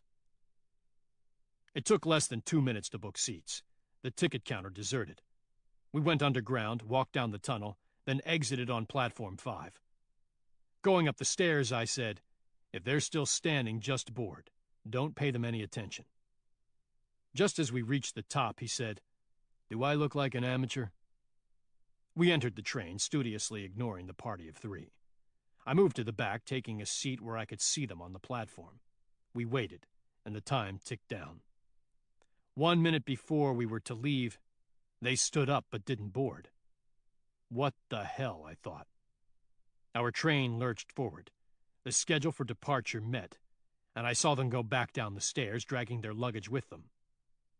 They popped out next to a train on platform 6, and I leapt up, slapping my hands to the window, knowing immediately what Mikhail had done.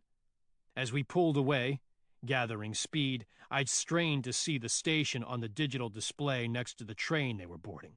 Warsaw Centralna, leaving at 11 p.m., 30 minutes from now. Chapter 48. We slowly pulled away, and I knew I'd just fallen for the easiest trick in the book, making me feel like a fool. Nothing I could do about it now. Leaping out onto the tracks would only highlight our stupidity. Might as well hold up a neon sign reading, "Okay, you got us," as we jumped. Typical Knuckles, he watched the platforms recede in the distance and said, "Aren't we supposed to be on that train?" I said, "Did you see the station?" "Yeah. Warsaw Central or something like that." Call the task force, get the intel shop working. Figure out where that is and figure out how long it'll take to get there. I called Aaron, really not wanting to admit what had happened. He answered on the second ring. I said, Mikhail pulled a duck on us. We're on a train to Vienna, but he's boarding one that leaves in about 25 minutes to a place called Warszawa Centralna. That's the main train station in Warsaw, Poland. I don't have enough time to get to the station before he rolls. Knuckles said, They're saying Warsaw. I put my hand over the mouthpiece and said, Reroute the Rockstar bird. Get them moving to Warsaw instead of here. I returned to the phone. Okay, change of plans. No more B&E. Meet us at the first place this train stops. I don't know where that is, but you can figure it out. Bring everyone with you. We'll haul ass on the roads and meet Mikhail at the far end. What if he doesn't get off on the far end? What do you mean? That's the train he's on. He used tradecraft on you just to board. What makes you think he won't with his destination? Shit, I thought. He was right. He said, hang on. 5 seconds later, he said, I found the train on the net. The first stop is Kute, about 45 minutes away. I can get there before it arrives. And do what? Insert Jennifer and Shoshana. Then I can run back to you, pick you up, and leapfrog again. We can then just track the train by vehicle, using them as early warning if he leaves it. I liked the plan, with the exception of one thing. I said, no Shoshana. He said, Pike, I wouldn't advise a singleton on this. 2 heads are better than 1, and Shoshana is smart. Inserting Jennifer alone is placing her in danger. Putting Shoshana on that train is asking for danger. You go with Jennifer. Yes, that would be best. But we're on a very tight timeline. I know the highways. I know where your train is stopping and how to get there right now. I know where Kutta is and what roads to take. When I was on Samson, I worked this area enough that it's like the back of my hand. Before I got Shoshana, she spent most of her time in the occupied territories and the Middle East. Over there, I rely on her for navigation. Here, she relies on me. If Shoshana drives, she's going to be using a GPS, which may not get her there in time. Mikhail knows her on sight. Look, that's a problem either way. Quite possibly he knows Jennifer as well. But he's in a sleeper car, I promise. He only travels first class. I was going to place them in the back in the cattle section. All they need to do is keep eyes on who exits the train at the various stops. Most everyone will be taking the train to Warsaw. So the extra stops will be people boarding, not exiting. If he leaves, we'll know it just by watching the platform. Meanwhile, you and I will be shadowing the train. When he exits, we pick up the follow. So my choices are to put her on the train for a long look or use her in a vehicle for a short tether. Is that what you're saying? Yes. Except you 3 will be screaming at a GPS to give you directions. What if she goes nuts? She won't. She won't get close enough to do that. I said, is she standing there? Yes. Put her on. The phone fumbled and I heard, yes, Nephilim. You ready for this? Of course. Okay, listen, closely. No Pumpkin King unless I ask, you understand? No running into the funnel of fire if you see Mikhail. She laughed, putting me at ease. She said, I'll have Coco with me. Don't worry, she won't let me go berserk. Then you guys get moving. You've got a train to catch. Chapter 49. The small train station, more what I'd call a train stop, was deserted at this time of night. So when I saw headlights flash, I stood up. Sure enough, I saw Aaron behind the wheel of a minivan. We'd only been on the train for 20 minutes before we got off, just on the other side of the Danube, now in Austria. I said, "That's what we're going to speed up and down the roads in?" He smiled and said, "Train's only doing about 100 kilometers an hour, and it's stopping a lot. We can do at least 150 in this, and I'll blend in better on the open road. It looks like a service van. Besides, I'm carrying everyone's luggage. I took the passenger seat and Knuckles piled into the back. Aaron wheeled out, riding on surface streets, jigging left, then right, until he hit a 4-lane freeway running parallel to the tracks. I said, "That's it? You're going to run a freeway right next to the tracks? You really think we couldn't figure that out?" He laughed and said, "It'll separate after Kutyn. We'll have to take a different freeway to reach Otrokovica in the Czech Republic. That's the train's next major stop." Knuckles said, "How'd the insertion go?" "Fine, as far as I could tell. I didn't wait around. The train is spending 20 minutes there. Jennifer called after she boarded, saying they had seats that provided visibility outside the train, and the car was pretty much empty. Lights are off to let people sleep. They're okay. She said she'd call when they left." I nodded and said, "How long to get there?" "At speed about 30 minutes to Kutyn. Then another hour to Otrokovica. Hour and 45 minutes max." He had the train schedule up on his tablet, and after looking at it, I said, "That's going to be close." "Yeah, I know. But the train's making 2 stops in between Kutyn and there. I had to take a risk that he wouldn't get off at them, because it's practically nothing more than a concrete slab. Nothing at either stop, and both are still in Slovakia. He's at least crossing the border, or why else take a train?" I tended to agree with him, but it was still going to be close. My phone rang, Jennifer on the other end. "Pike, we just left the station. No issue so far. He didn't get off here. I'll call at each stop one way or the other." I said, "Sounds good. How's Carrie doing?" "Fine. She's bugging me with questions as usual." "Don't give out any secrets." She laughed and said, "I won't," then hung up. We drove in silence for 40 minutes, past Kutyn, then past another small station. I said, "Was that the one the train was supposed to stop at?" Aaron said, "Too dark to tell. Must not have been. They didn't call." I dialed Jennifer's number. It rang for an eternity. Then someone answered. I heard nothing but breathing. I said, "Jennifer?" And the phone went dead. I dialed Shoshana's number, with it going to voicemail. Aaron saw my face and understood that something terrible had happened. I tamped down the human urge to start freaking out, saying to Knuckles, "Keep trying, Jennifer."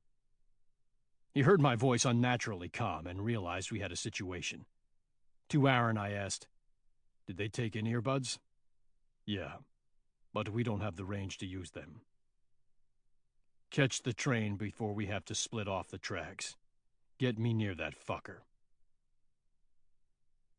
Mikhail cracked the window shade of his sleeping car, seeing the train slide into Kuti. He shut it again, then heard a knock on his door. He opened it, seeing Pavel outside. Speaking Russian, Pavel said, "Hey, boss, we never got any dinner. I sent Adam into the station for a sandwich. You want anything?" "What do they have?" Pavel dialed his phone, spoke for a moment, then said, "A bunch of different sandwiches and rolls. He's sending a picture. You can pick what you want from that." The phone dinged, showing a slanted photo of the display case, wraps, subs, and other sandwiches within.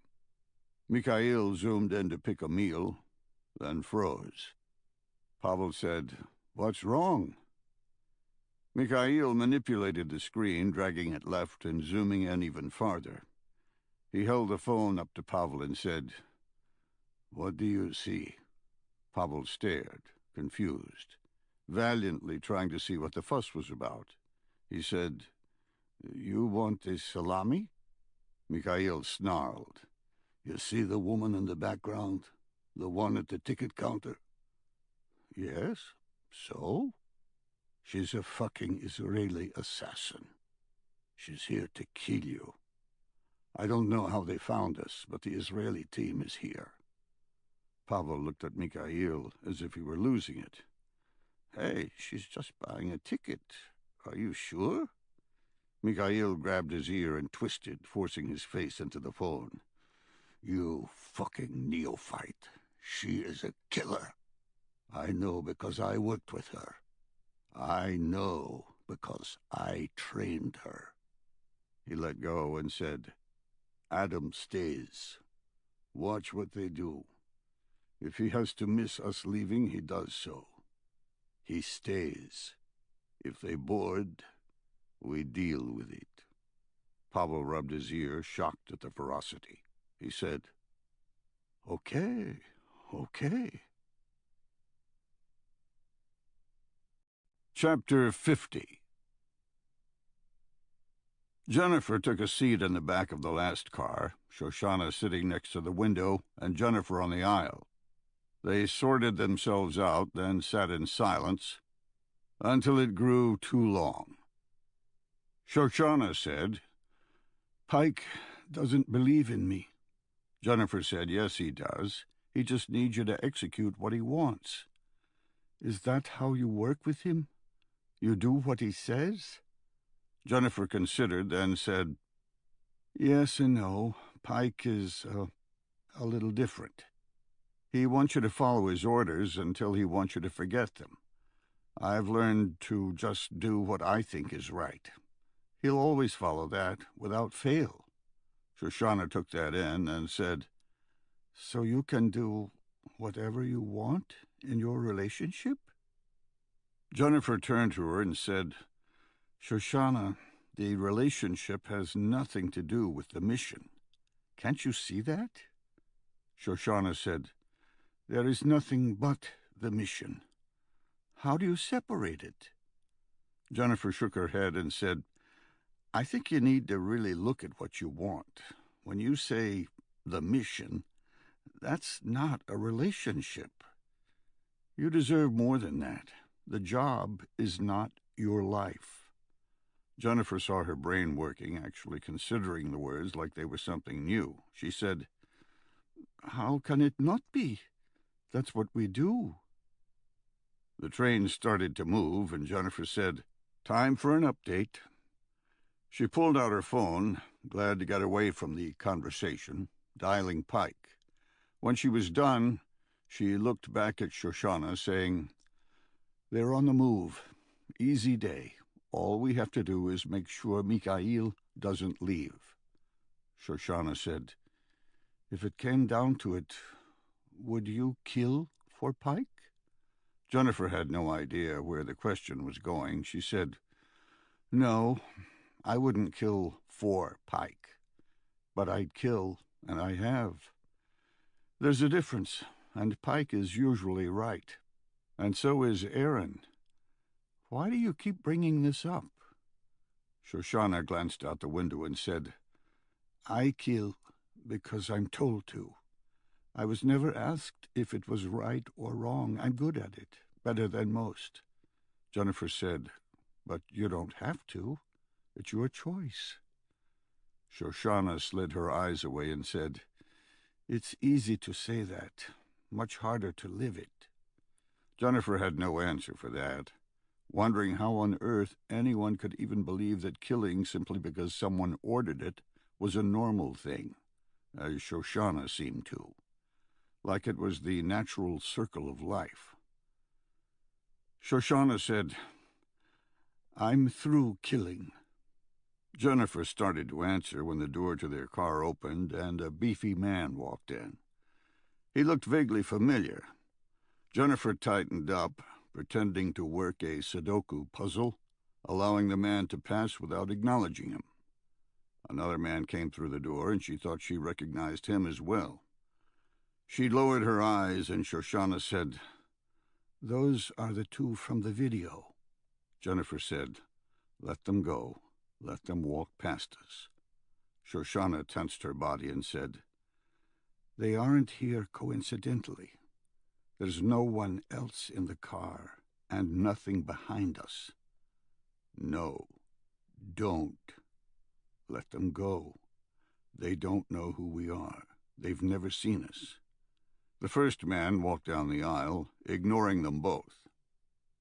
He reached their row, and Jennifer saw she'd made a mistake with her command.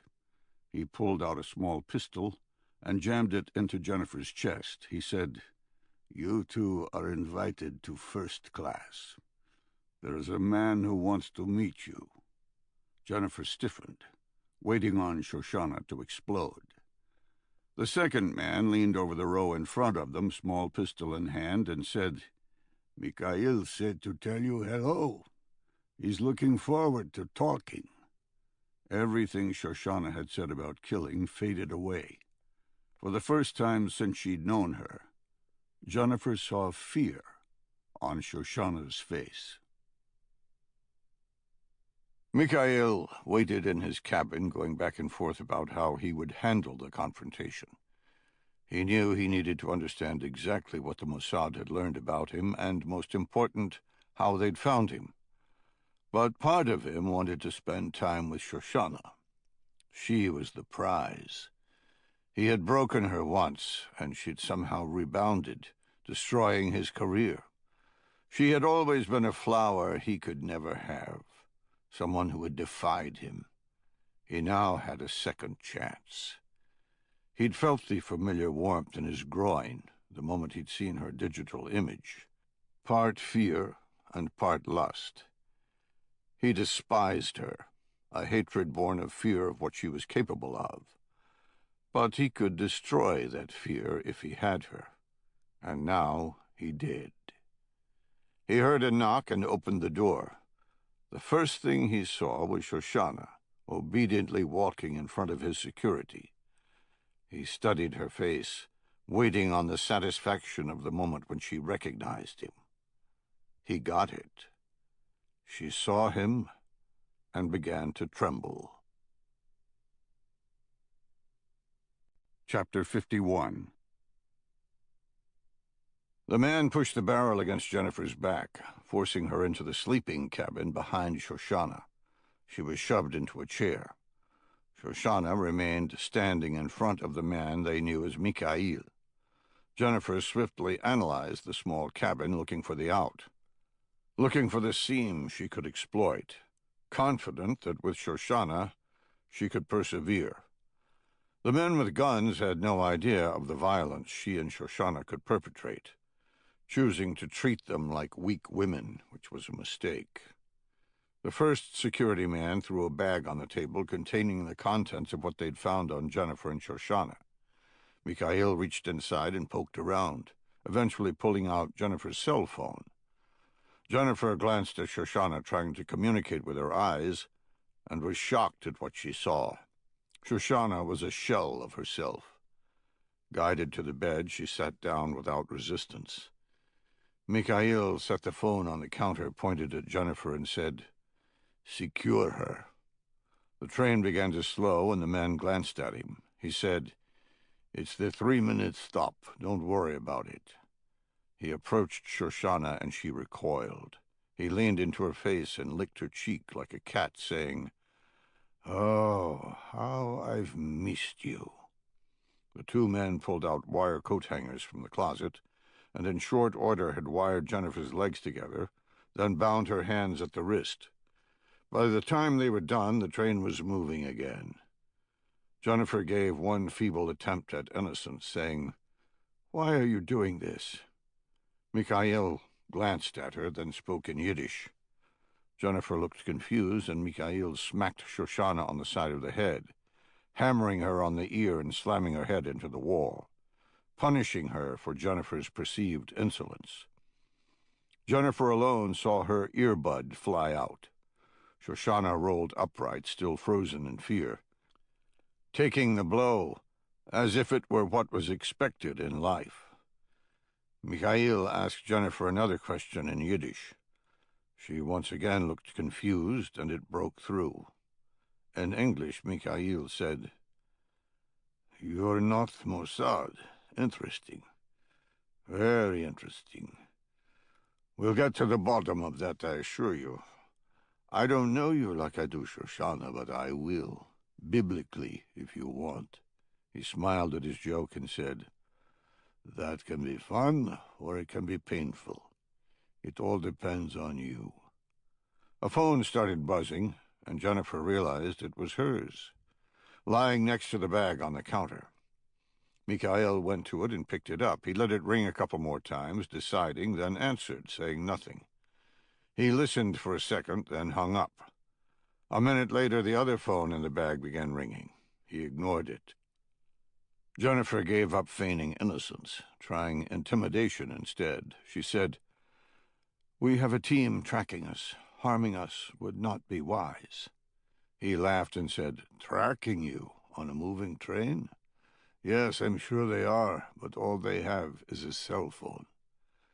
What I need to know is how you found me, and how much you know about my plans. I will learn that soon." He turned to Shoshana and leaned into her. She recoiled, and he held her head in his hands. Unlike Jennifer, her own arms and legs were free, but she showed no willingness to use them. He kissed her lips and said, "I've missed you so much. Remember the fun we had between missions?" She nodded hesitantly. He slid his hands up from her cheeks and gripped her hair hard, pulling until a gasp escaped her lips. He said, "This will be nothing like that." He released her and said something in Russian to the men. He left with one, leaving the other in the room holding a small Walther PPK pistol, the man glowering at Jennifer from under thick eyebrows. Jennifer fervently stared at Shoshana, trying to get her attention and failing. Shoshana was mentally shattered. Mikhail had left her unbound, and yet she did nothing but rock back and forth, her eyes unfocused. Jennifer looked at the man on the chair, wondering how she could get to him. The thought was ridiculous, with her hands and ankles wrapped in wire. Shoshana was the only chance. She said, "Shoshana, you all right?" Shoshana glanced at her in an offhand, glazed way. She repeated, "Shoshana?" The man in the chair leaned forward, putting a finger to his lips. Jennifer realized he didn't speak English. How that would help, she was unsure. She knew they had only minutes before the other two men returned, which meant one shot to get Shoshana back. She shouted, "Shoshana!" Shoshana jerked at her name, and the man in the chair leaned forward, lightly smacking Jennifer in the face, saying, "Niet." The roughness of the man brought home her lack of choices, the fear now closing in like the debilitating cloak that Shoshana wore. Way out. Gotta be a way out. Always a way out. Think. Her earbud crackled, and she thought it was from the slap. Then she heard her mentor. The way out. "Carrie, Coco. Carrie, Coco. This is Pike. You copy?"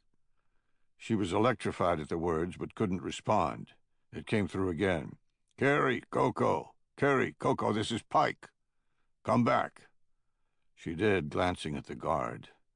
She mumbled as if she were just talking to herself. "Pike, Coco. We're in deep shit. Need help. Now." The man looked at her, and she realized her first assessment had been correct. He didn't understand English. She kept her head bowed, mumbling. He let her go. Pike came back, speaking as calmly as if he was ordering a pizza, which meant he understood how bad things had become. "Need info. What's going on?" "We've been captured. I'm bound. Mikhail is coming back any second. He's going to torture us for information." She heard nothing, then, "Tell him everything. Don't hold back. Give it all to him. Fuck the mission. Where's Shoshana?" "She's here. Mikhail hit her in the head. Her earbud is gone." "Tell her the same thing. Buy time. Tell them whatever they want to know." "Pike, I don't think that'll be enough." "Can you escape? Did they put regular handcuffs on you, something you can pick?" "No, I'm wrapped up in clothes hangers." "Shoshana?" "She's free." "What? Say again?" The guard leaned into Jennifer and tapped her on the head with the barrel of his weapon, saying again, "Niet." She moaned, then muttered something as if she were as subdued as Shoshana. He leaned back, satisfied. She said into the radio, "Pike, she's lost it. She's done. She took one look at Mikhail and shut down. She's no help. She heard, "What are you saying? Are you talking about Shoshana?" "Pike, it's like Cougar in Top Gun. She's catatonic. I need you here. She's no fucking help. Get your ass here." She heard the worst words she could imagine. "I can't get there. I'm tracking the train right now, but there's no way for me to board."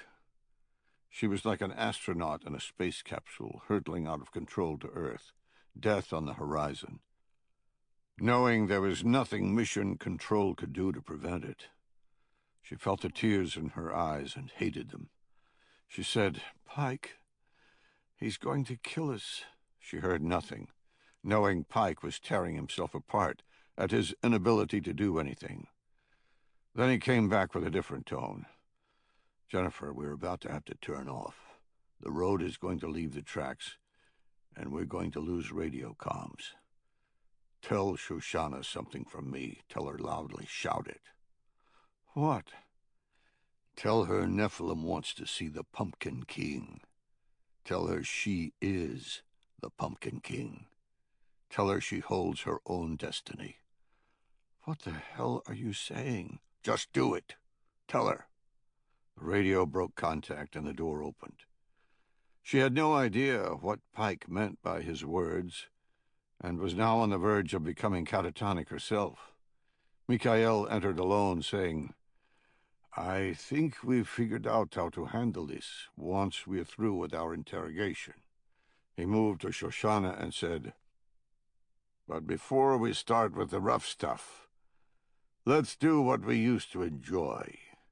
He turned so his belt was in front of her and said, "Remember?" Resigned, Shoshana began working the buckle. To Jennifer, it was surreal, like she was watching a show outside of her body, seeing the strongest woman she'd ever known succumb over nothing more than a given command. Chapter 52. Shoshana continued obediently, and Jennifer realized she wasn't going to fight. The thought brought a blast of panic. She jerked her wire bonds sharply, trying to break them open, screaming for help. When that failed, she leapt out of her chair, falling on the ground and writhing toward the door. The Russian guarding her slapped her in the face, then pulled her upright, sitting her back in the chair. He leaned forward, and she regained her view, seeing Shoshana looking at her with pity. Jennifer bored into her eyes and said, "Nephilim talked to me on the radio." She got a response, a flicker. Jennifer continued, "He told me to tell you he wants the Pumpkin King. He wants it right now." The Russian slapped Jennifer in the face hard enough to knock her out of the chair. Shoshana continued working the buckle. On the ground, Jennifer felt the blood in her mouth, spit it out, and said, "Shoshana, Nephilim said you are the Pumpkin King." There was no discernible difference in the room, none that the men could see. But the world they were in shifted on its axis. Jennifer recognized it, mystified as to why, but knowing she'd finally reached her. A twisted smile spread across Shoshana's face, and the dark angel appeared. Shoshana changing in front of her eyes. A cloak of death enveloped her, and she set about doing what few on earth could. With her right hand inside Mikhail's pants, she viciously squeezed. Mikhail screamed and flailed at her arms. She released her grip and went at him, all elbows and sharp edges in the confining space, battering his head over and over. Mikhail fell backward, and the Russian security man rose, bringing his weapon to bear. Shoshana slapped the pistol aside and hammered him in the temple. He ignored the blow, wrapping her up in his arms and bringing her to the ground. Mikhail stumbled out of the room, hunched over, his pants around his thighs, slamming the door behind him. The Russian rolled on top of Shoshana, trying to bring his weapon into play. Her entire body contained within his embrace, she whipped her head forward, hammering him between his eyes with the hard mallet of her forehead. then tore into his nose with their teeth savagely ripping. The Russian wailed and pounded her with the butt of his pistol. Jennifer flopped over the both of them, grabbing the pistol between her bound hands.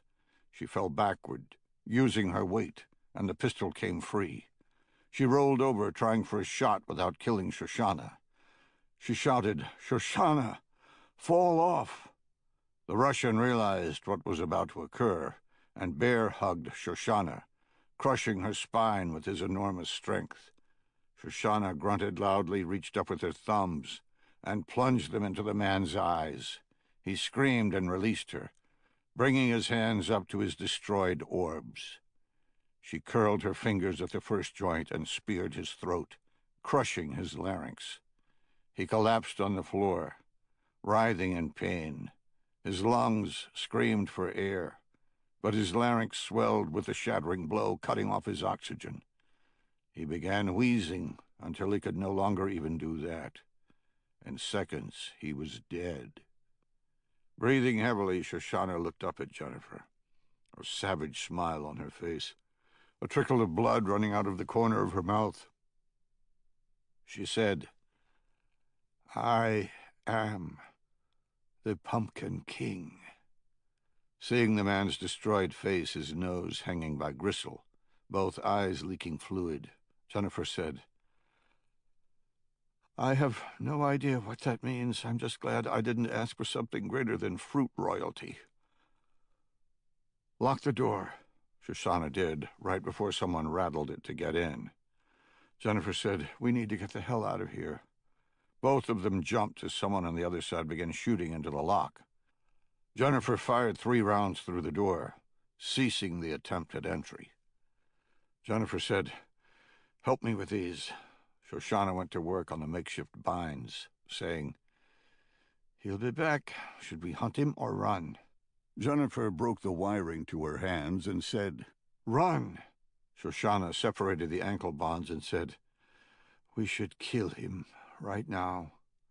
Jennifer saw the Dark Angel still there, the hatred. She said, "There's one more Russian out there with a gun. I say we take this as a win." Shoshana looked up at her, and the Dark Angel receded. "Okay, Coco, you saved my life tonight, and I will save yours." She turned to the window, and bullets began slamming through the door. Jennifer leapt on the bed, getting out of the line of fire. Shoshana did the same, rolling underneath the bunk. Jennifer fired 3 more rounds through the door, and the weapon locked open, the magazine empty. The shooting stopped from the other side. Shoshana rolled out and grabbed the window's emergency exit lever, flipping it up and flinging the glass into the night. The air rushed in, the noise of the train exploding inside the small enclosure. Shoshana said, "You first." Jennifer said, "Search that body, get anything you can," then exited out into the night. She clambered up the side of the train, using the window ledge, bolts, and seams to get to the top, the wind whipping at her, trying hard to peel her away. She pulled herself to the roof and looked below, waiting on Shoshana, the clanking noise of the wheels pounding in her ears. Shoshana appeared, clambering out the window. She was halfway to the roof when the second Russian's head popped out. He looked up, then brought his arm through, a pistol in his hand. Jennifer shouted, and Shoshana kicked, knocking the weapon into the darkness. Shoshana climbed as fast as she could, and the man followed. Shoshana made it to the top, and the man grabbed her leg. Jennifer jerked Shoshana's arms in an insane game of tug-of-war, breaking her free. They rolled on the roof of the train, the wind threatening to whip them off, the car rocking back and forth. The man made it to the top and stood up, yelling something in Russian. Shoshana and Jennifer scrambled away. He followed, trying to run, but was reduced to a shuffle by the motion of the train. Shoshana stood up, and the man waved her forward, like a prize fighter taunting an opponent. Shoshana let loose a banshee wail and dove right at him. She hit him in the middle of the gut, knocking him backward.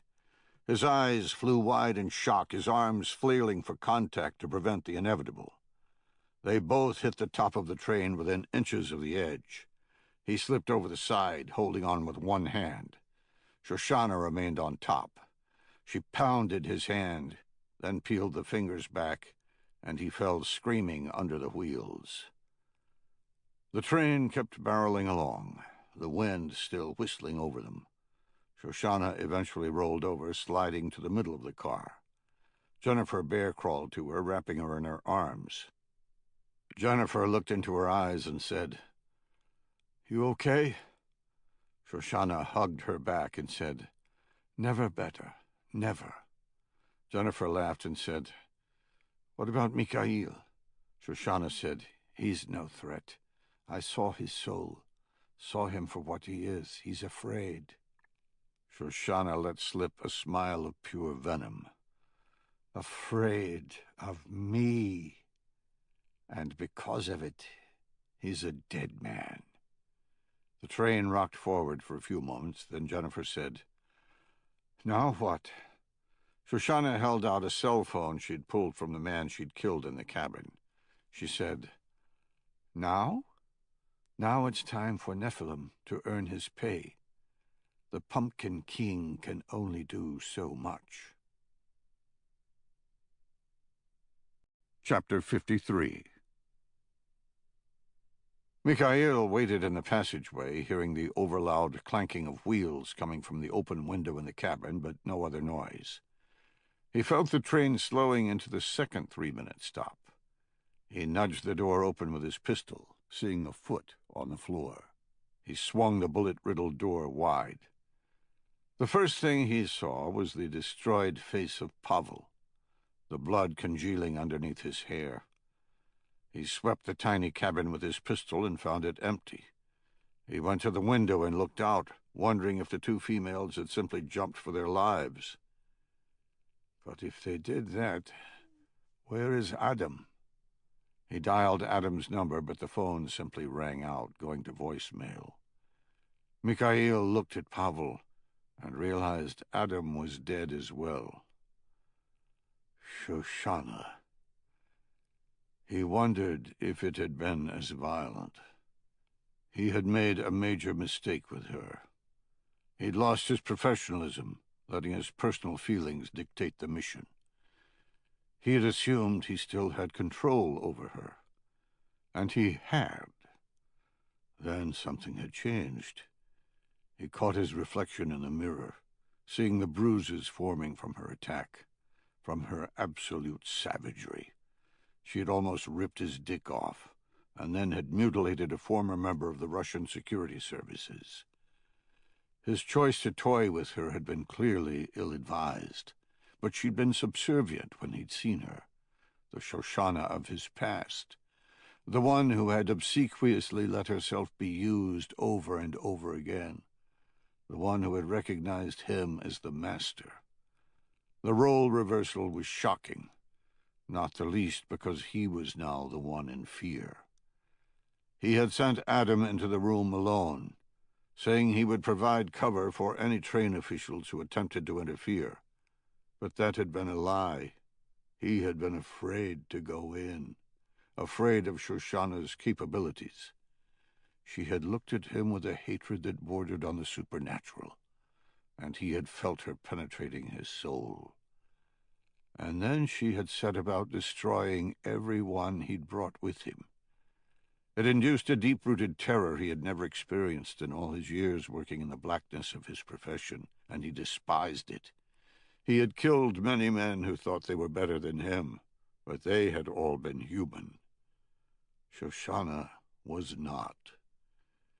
He felt the train stop and realized the first thing he needed to do was get the hell off, get lost into the landscape before whatever hit team was tracking him managed to reacquire him. Not to mention get the hell away from the bloodbath before the lax authorities on the train discovered it.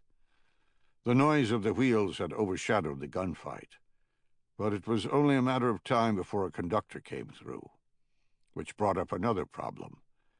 He'd have to resort to using his real passport for travel. The one that had purchased this ticket was definitely burned, and he was out of alias documents. At the very least, he'd managed to break up their surveillance of him. The action had been an unmitigated disaster.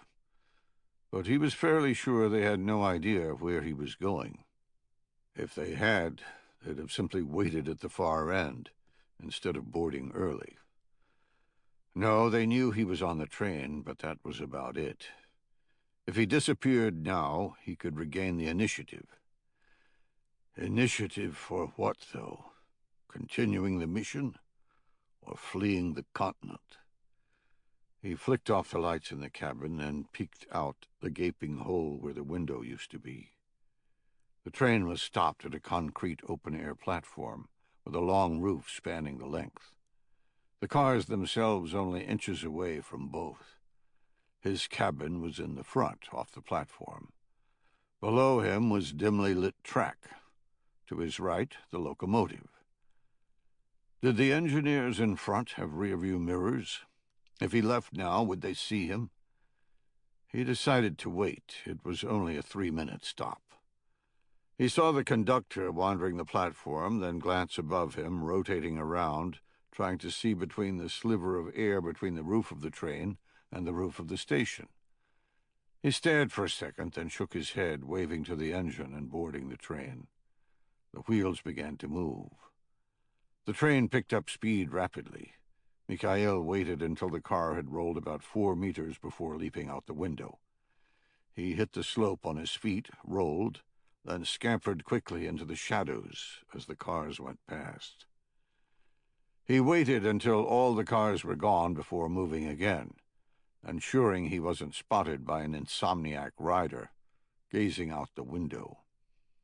With the end of the train receding in the distance, he stayed low, only exposing himself to get over a chain-link fence.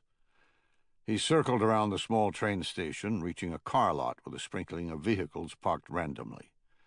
He saw a flash of headlights enter the lot and slammed up behind a dumpster, waiting on them to disappear. He thought again about his problem, wondering if he should just flee, run back to Israel. But that would be a problem in and of itself. Shoshana was Israeli. She knew who he was, and she was still Mossad. He was sure of it. And the American on the team worried him. If the United States had paired up with Israel to track him, it would prove a formidable combination. But why would the Americans care about a gold shipment from the Holocaust? Was there something about that chest that Simone had kept from him? The Israeli connection he could manage, but the American interest was a serious concern, and it dictated his decision. He peeked around the trash container and saw a minivan waiting on a passenger. Soon enough, the headlights washed over the ground as it left. In the darkness, he made his choice. America was interested in him because they had that luxury. They had the ability to dedicate assets to chasing him. It was time for them to become interested in something else, something that would consume their ability to chase thieves from a small-time gold heist. Something like Putin and World War III. Chapter 54. Inside the Oval Office, President Hannister had started to become comfortable in the old Resolute desk. Kurt saw that he was coming to terms with the fact that others could provide advice, but he was the man in charge, the one who ultimately made decisions. Kurt was pleased because he'd seen decision by committee in the past, and it was never pretty. Holding a CIA cable, Hannister said, "So is this independent confirmation of what Simone is up to?" Terry Bostwick said, "No, sir, it's not independent. It's from the same source as before, but it is additional information confirming the original reporting." Working with Kerry, the director of the CIA, and an oversight council member, Kurt had laundered Pike's report through CIA channels to allow it to be presented to members of the National Security Team who had no knowledge of task force activities. In so doing, President Hannister had become confused, believing it was a second report from a different source. Hannister finally connected the dots and said, "When did this come in?" "About 6 hours ago." General Durham said, "Can I see it?" Hannister handed him the cable. a redacted transcript of a recording between two men. Subject 1. You're getting your damn war. You're getting Putin overthrown. I'd say that's a damn bargain for all that.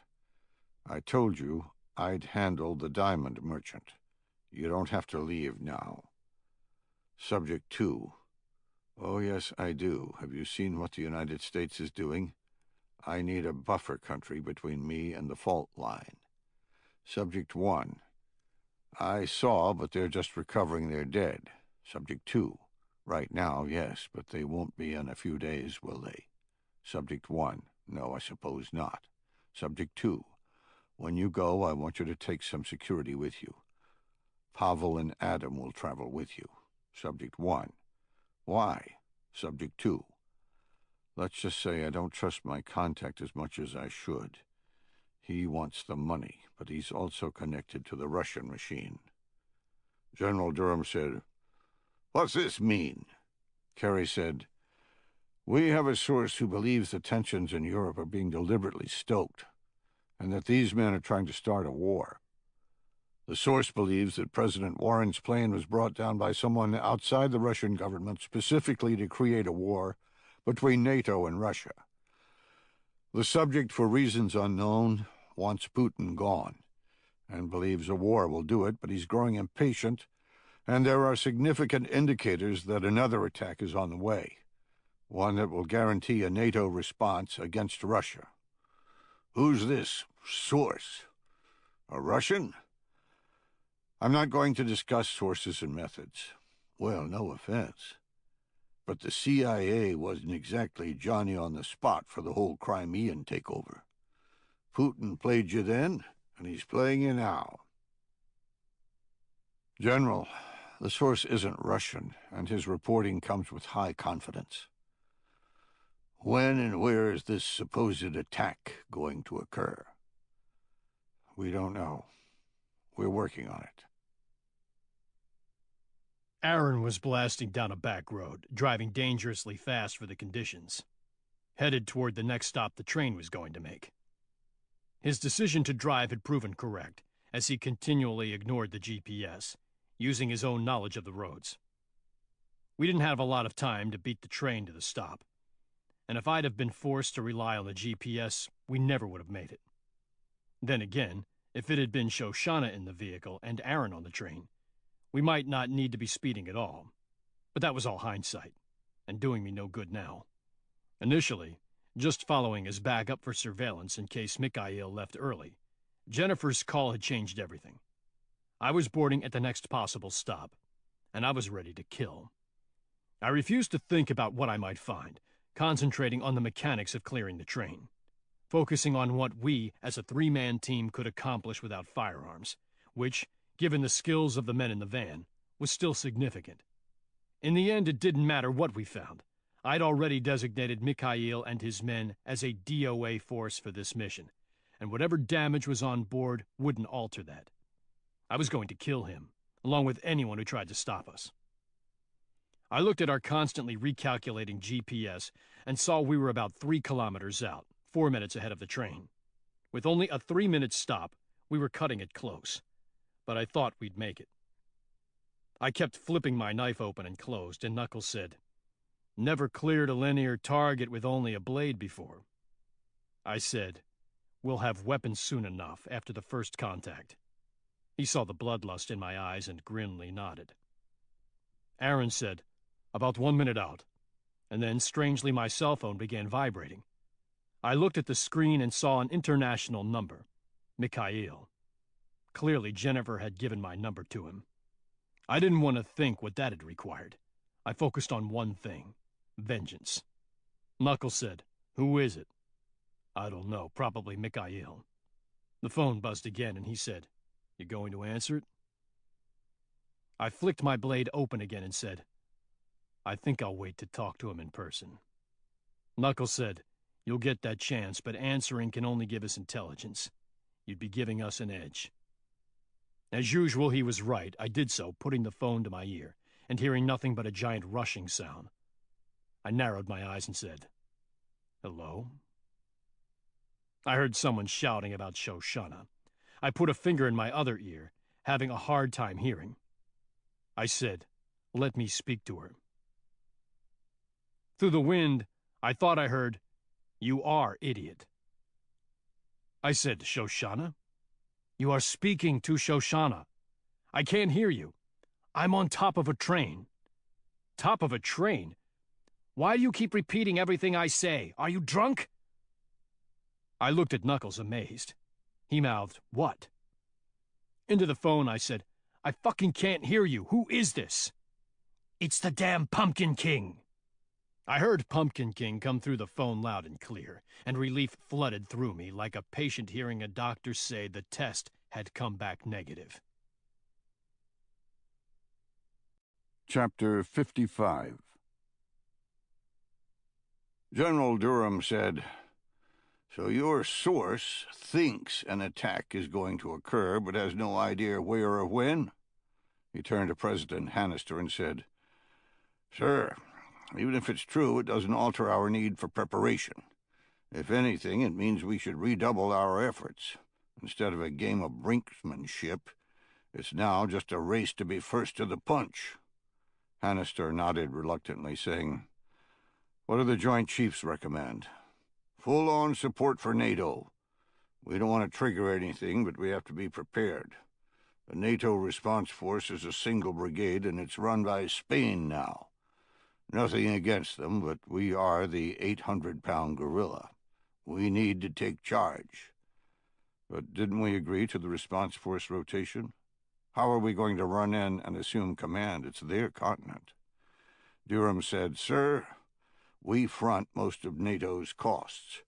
This isn't a time to pretend that our allies' feelings are worth more than the outcome we seek." Tired beyond belief, Hannister rubbed his eyes and said, "Can anyone else in this room give me a response that doesn't involve pissing off everyone we know?" Oglethorpe said, "Sir, the enemy gets a vote, and Putin may not wait. Hell, look at it this way. If this supposed attack occurs, and it's a big enough spark, we're going to war whether we want to or not, because NATO will. We need to manage that, and doing so requires a commitment of forces, stake in the game." Hannister nodded and said, "But if I escalate, forcing him to do the same, we both drive to a solution neither one of us wants." General Durham said, "Sir, he's the one who's escalating. I don't want to go to war either, but I also don't want to fight from a position of weakness." "What if he's escalating because he's got someone on his side yelling at him like you're yelling at me?" General Durham snorted and said, "Sir, you have 2 brigades in Putin's fire sack right now. He's moved 2 armored divisions and an artillery brigade into range across the border. If he wants to destroy them without warning, he can, and that will be on your head." Hannister was incredulous. "Did you just accuse me of putting lives in danger after you accused me of cowardice for not doing so? Do you think I'm too stupid to see what you're doing? Why did the artillery and armor move to the border?" Oglethorpe tried to defuse the situation, but only got as far as "Sir," before Hannister cut him off with a glare. They waited in silence for a moment, then General Durham said, "I'm not sure what you're asking me, sir." "I'm asking for your assessment as to why Russia has now moved 2 armored divisions and an artillery brigade to the border with Ukraine." "Sir, it's obvious why. Because of our airborne operation for Air Force One." Hannister said, "At least you understand cause and effect. Fine. Pull them out. Get them back right now. Defuse the situation."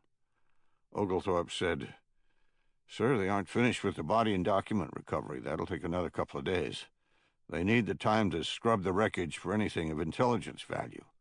Pulling out now will send a horrible signal." General Durham said, "Showing weakness is not the way to go here. The Marine Armored Battalion is en route right now, traveling overland. They'll be there soon and provide the protection our men need, or they will provide the excuse for Russia to finally unleash its forces. Maybe we won't have to wait for another instigating attack. Maybe you'll do it all by yourself." Kurt wasn't sure which way he leaned on the discussion. Then he heard words he never would have expected from the chairman of the Joint Chiefs of Staff. General Durham got political. "Sir, have you seen the news? The population is screaming for vengeance. You must show strength."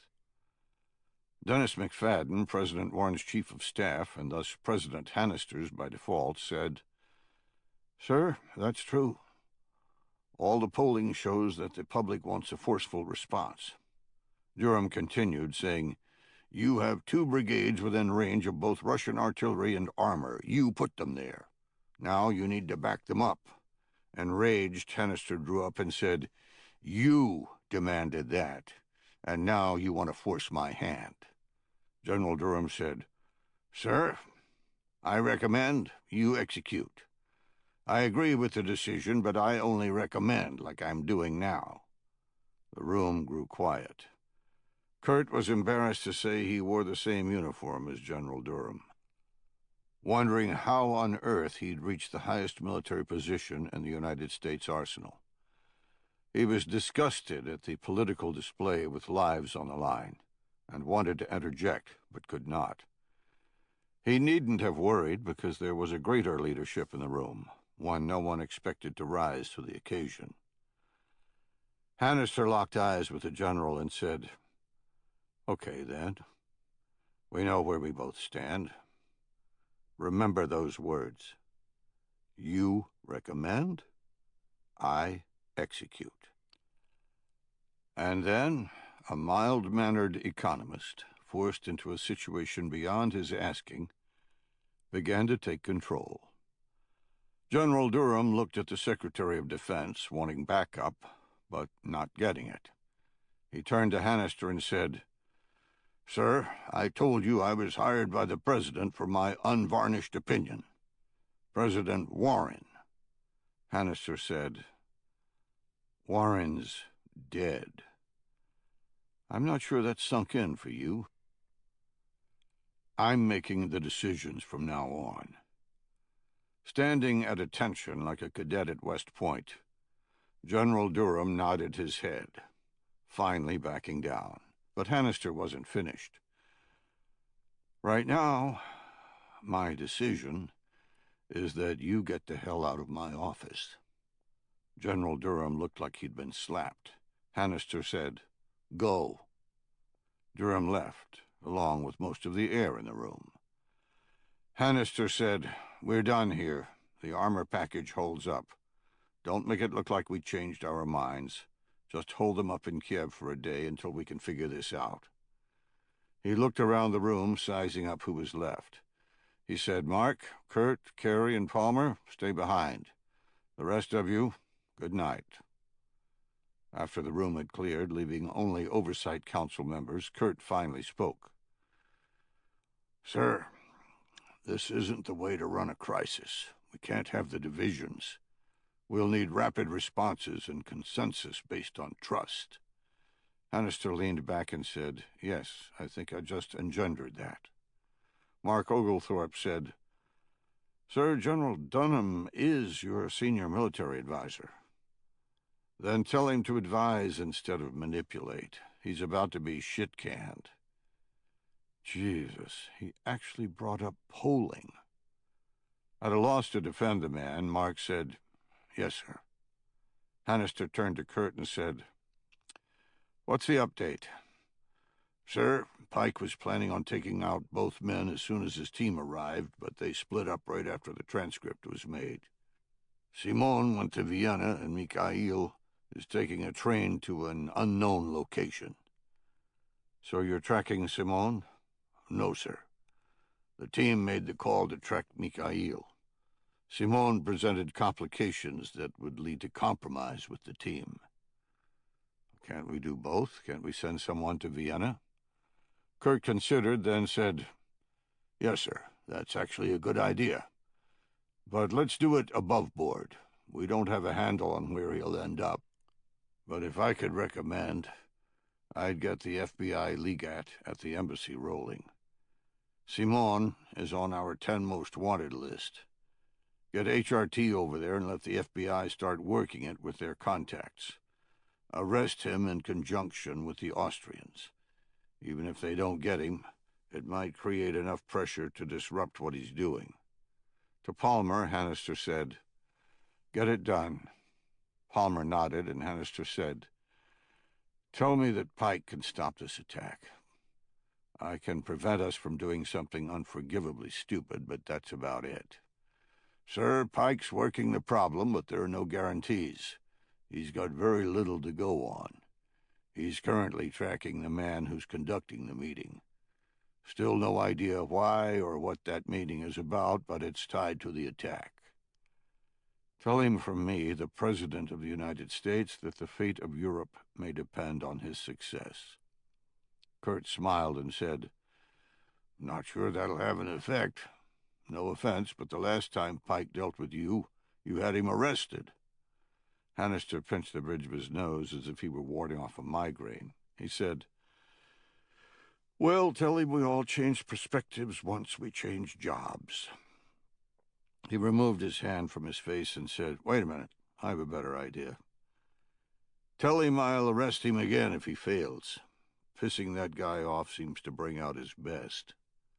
The tension in the room finally broke with the council members chuckling. Kurt stood to leave, saying, "You might be right on that." Chapter 56. It finally penetrated my brain that I really was talking to Shoshana, although the circumstances were beyond bizarre.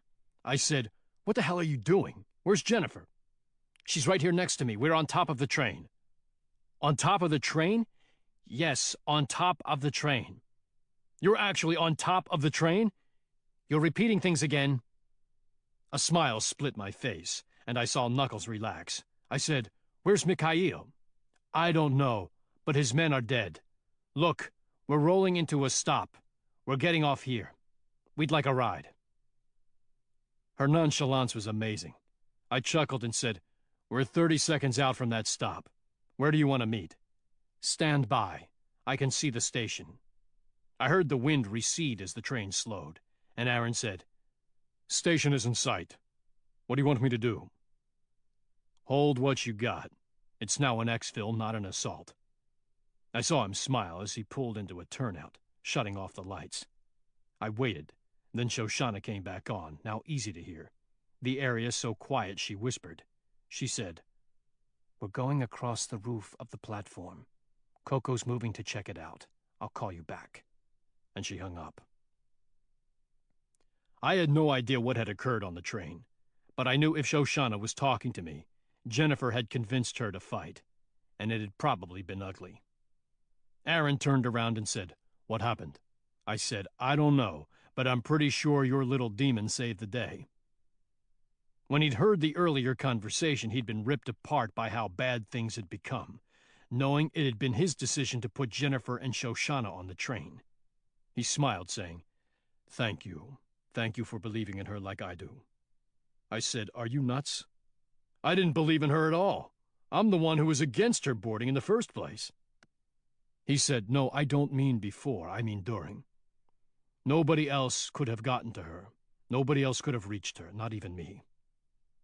My phone rang again, and he said, "One of these days, I'm going to ask what the hell the Pumpkin King is, but I'll wait." I answered, and Shoshana said, "Coming down the east wall of the station, right next to the bus terminal. Drive up and park." I relayed the instructions, and we rolled into the parking lot, sweeping it with our headlights and seeing just a scattering of cars. Aaron pulled to the east side, right up next to a pillar of brick bulging out of the facade, a line of decorative trim that ran all the way to the roof. He cut the lights, and a figure appeared. I leaned out and saw someone helping another get a grip on the brick facade. The figure began coming down, making it halfway, then slipped, falling the last 7 feet to the ground. Not Jennifer, I thought. I leapt out to help, recognizing Shoshana just as another figure cleared the roof. I grabbed Shoshana's hand and pulled her to her feet at the same time that Jennifer came down like a monkey. She flung herself off the pillar at the same level as Shoshana and landed on her feet next to us. I said, "Impressive." Jennifer said, "No way. You're helping up Mrs. Impressive. You haven't seen Impressive, trust me." I pulled Shoshana to me and whispered in her ear, "Thank you. Nice to have you back." She smiled at the affirmation. "Thank you for reminding me who I am." She seemed to mean it, and it was good to have her return to normal. Well, normal for her, meaning she was predictably crazy instead of just plain batshit. We climbed into the van, me giving Shoshana the shotgun seat, so I could talk directly to Jennifer. We started to roll out of the parking lot, and Shoshana leaned into the back, looking at me. Knuckles said, "So what the hell happened?" Jennifer said, "I have never been so scared." She glanced at me and said, "Those assholes are seriously bad. They have no compunction about killing. They're just like the Russian guys in Istanbul." She started gushing words, the story spilling out in almost incoherent sentences, and it was brutal. She fake laughed at something about her binds. Then her eyes welled as she recounted what Shoshana had been forced to do. But she continued talking, letting it all out. When she was done, there was silence in the van. Knuckles broke it, patting Shoshana's arm. "Remind me not to cross you." Shoshana said, "It was Jennifer who saved us. If she hadn't been there, I would be dead." Jennifer didn't even hear the words. She was looking at me for absolution, wanting me to wash away the blood and fear with a word. I couldn't do that, but I could come close. I brushed a tear from her face, finally saying what I'd feared I never would again. "I'm glad you're alive." She ran her hands over her cheeks, dealing with the emotional aftermath now that she was safe. I said, "You did good. You both did." She finally smiled and said, "I'm glad you can read a situation, even through a radio." I saw Shoshana staring intently at us. I said, "What the hell took so long for the Pumpkin King? I asked for it, I get it. We agreed on that." I was trying to bring a little humor and break the talk of death, but she shrunk in, and I realized I was poking a sore that I had no right to touch. I said, "Hey, I was kidding. There is no one else I would have wanted in that situation." She said, "Do you mean that?" I could see she was vulnerable, on the cusp, wanting to believe my words. I said, Yes, I do." She glanced at Aaron to see if he thought the same. He reached over and cupped her chin, saying, "I'm glad you're alive as well, but I have to agree with Pike." She craved his affirmation more than anyone's, but she still didn't look convinced. She knew what had happened in the train. Knew how she'd succumbed to Mikhail. She wanted to believe she was better than him, but she didn't. Aaron put that to rest. He said, "Shoshana, you keep questioning yourself, but you shouldn't. Ever. You're pure. And you always have been. Mikhail can't take that from you." Curled in the seat, the words washed away her doubt. She hesitated for a brief moment, then leaned over the console and kissed Aaron on the cheek. He reacted like he'd been stung by a bee, swerving the van over the shoulder of the road. She recoiled, sagging back like she'd broken a rule. Jennifer scowled at the reaction, ready to rip Aaron's head off. But he was quicker than that. He gained control of the van, saying, "Sorry, that was a surprise. I wasn't expecting it." He patted Shoshana's hand, and her face lit up. He said, "We can talk later if you want." She nodded rapidly, saying, "Yes, I'll show you later. Just like Jennifer does with Pike when they're alone." Jennifer's mouth opened in surprise, and the words hung in the air, the van silent. I closed my eyes. Crazy is as crazy does, I thought. Knuckles said, "Enough of this shit. I want out of the van." Shoshana looked at Jennifer for support, saying, "What did I do wrong?" Jennifer grimaced. "You don't tell them," she said. "You just do it." Shoshana nodded slowly, her eyes scrunched like she was actually computing what Jennifer had said, factoring it in like she'd been raised by wolves and was just learning basic human social skills, which is probably true. I said, Great. You guys are the best. Mic drop. Love fest over. Jennifer poked my shoulder. I ignored her, continuing. We still have a mission here. We need to get rolling on Mikhail. Shoshana turned serious and said, Yes, we do, Nephilim. I looked into him tonight, and I saw fear, but also fire. I wanted to ignore her usual psychobabble, but I believed. I said, What do you mean? I don't know, I just saw fire. He has something very bad planned, and he's close. He knows he's close. I could see it. I leaned back and said, Shit, if that's true, we don't have a lead to stop him in time. She pulled out a cell phone and said, Yes, we do. I called you on this. I said, And? Jennifer said, It's from the dead Russian, and it's tied to Mikhail. Knuckles said, Well, that's more like it. Let's go hunting. Chapter 57. The squeaking of the springs in the bunk against the window started again, and Mikhail clenched his teeth. He looked at his watch and saw it was almost 5 a.m. The stamina was impressive, but the irritation of keeping him awake was turning on the dark side of his personality. He waited, hoping the noise would end with the groaning of the springs, but that hadn't happened the previous 2 times. And like clockwork, the springs were overshadowed by a frenzy of thumping. Whoomp, whoomp, whoomp, in between groans of pleasure, or maybe pain, since it sounded like the guy was driving her head into the wall with each thrust. Lord knows this shithole didn't waste any money on headboards. He thought about just walking across the room and murdering the both of them. He could probably get away with it, since the hostel was decidedly seedy and had probably seen its fair share of violence. But the last thing he needed was undue focus on the tenants, especially since he had an important meeting in a few hours, and he'd wasted valuable time just getting to Warsaw. He needed the small amount he had left to prepare, not dodge the law. Forced to abandon the trains and unwilling to use his true identity to rent a car, it had taken him a day and a half to get here. As soon as he'd cleared the parking lot of the train station, he'd hit several ATM machines in the little town, putting his hand over the camera and maxing out his alias credit cards. He needed the money for sure, but he couldn't be on camera. Right now, the only thing they had was a name. No way did he want to give them a face to go with it.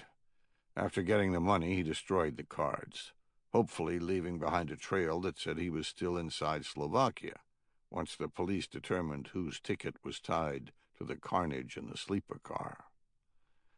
He'd holed up in a cheap by-the-hour hotel, paying in cash, then set out for Warsaw the following morning, after 4 hours of sleep.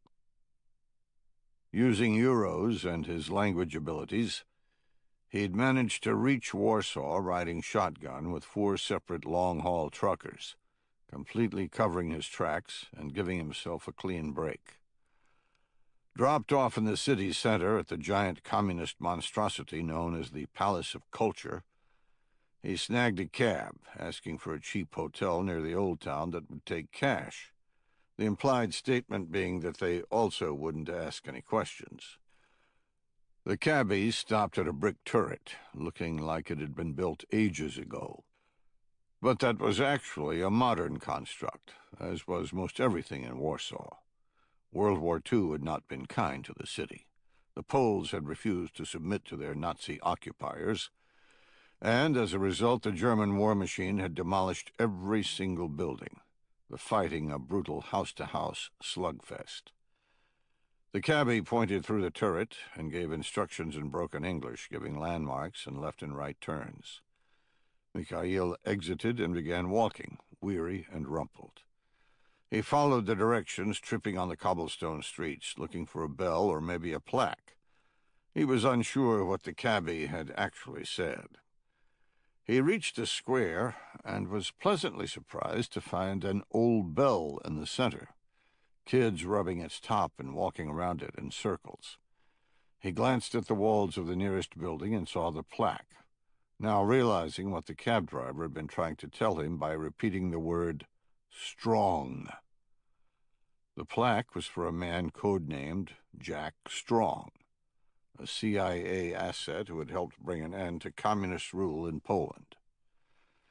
Mikhail cared not a whit about any of it, wishing bells or Cold War heroes. He only wanted to sleep, and the hostel was down a tunnel right next door. He found it under an arch of bricks, a small sign out front. He entered, seeing a claustrophobic lobby the size of a closet. Two other patrons were in front of him, one a 20-something female with dreadlocks, the other a male with a backpack, a scraggly neck beard, and less than stellar dental work.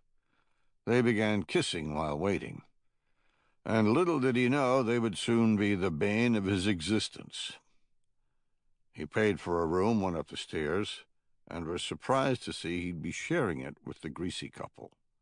They introduced themselves, stating they were from France and tromping around Europe, then began to probe why a single guy like him, an old man, was staying there.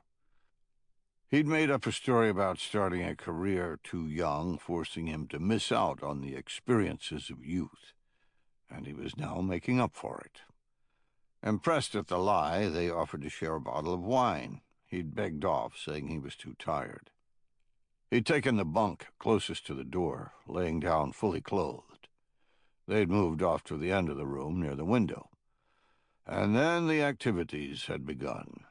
The thumping started to increase in speed, and Mikhail rubbed his face, then set his feet on the floor harder than necessary. The noise ceased. He stood up, hearing whispering. He flicked on the light and got, "Hey, shut that off." The man with the crooked teeth glared at him, incensed, hunched over the woman, her face turned away. Mikhail said, "Sorry, gotta go." The man said, "Turn out the fucking light," which was enough to push Mikhail over the edge. He walked slowly toward the couple, and his approach was enough to indicate to the man that he'd made a mistake. Mikhail squatted down, getting eye to eye with him, ignoring the woman. Speaking in a low tone, he brandished a folding knife, flicking the blade out.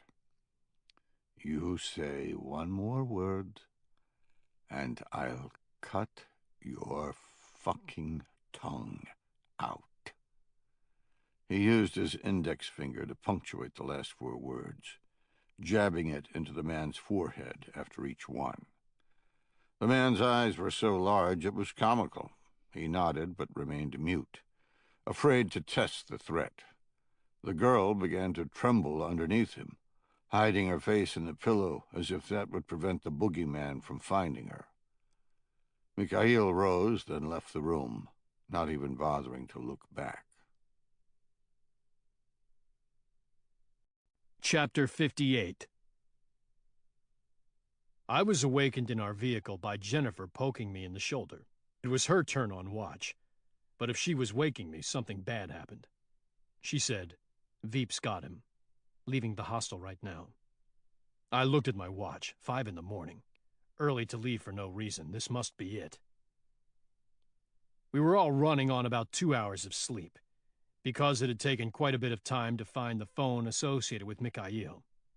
People thought the evil NSA could listen in on every phone call on Earth, but that was woefully untrue. They needed a focus, a target, and then they needed time. I'd fed the entire database of Shoshana's phone to Kurt, and he'd had to get the data washed through the CIA and into the NSA system because we, as the task force, had been restricted from duplicating NSA capability. It was a conscious decision by President Warren and Kurt to prevent us from becoming an overarching Gestapo that everyone in America believed was alive and well anyway. Because of it, we now had to trickle our information into the beast and hope that someone had the power to redirect assets to act on our information. Luckily, we also had the Commander-in-Chief in our corner. The NSA, without having a clue why, had analyzed the recent call logs of the Russian phone, then necked down the numbers to 4 based on metadata. Through a process of elimination, the task force intel cell had discarded 3, and had told them to focus on one single number. Like the machine they were, they did. People had a fantasy that the NSA actually made decisions on what to do and whom to target. But that was largely false. Others on the ground made that decision. They only executed what they were told. The analysts had taken a look at the numbers, and using our input on what we knew about Mikhail's historical location, in Slovakia, on the train, and at the castle, they determined which number was his. From there, the NSA, using what was, in fact, a breathtaking capability to parse data once they had a target, had located the phone in Warsaw. They could only get down to a cell provider in the city, but that was close enough, because we now had the Rockstar bird, and that thing could pinpoint the phone to 4 meters. All we had needed was a plot of ground small enough to start looking, and the NSA had found it. By the time the rest of the team had landed, Kurt had sent the NSA information on the Warsaw location. We'd unloaded the bird with whatever kit I thought we could use, along with some lethal tools, finally, and I'd launched it into the air again, using its ISR capability to pinpoint the phone. It had finally done so at 1 in the morning, tracking the phone to a block of buildings in the ancient downtown section of Warsaw. From there, we'd done internet research and had found a youth hostel, the only place anywhere near the target grid where Mikhail could be staying.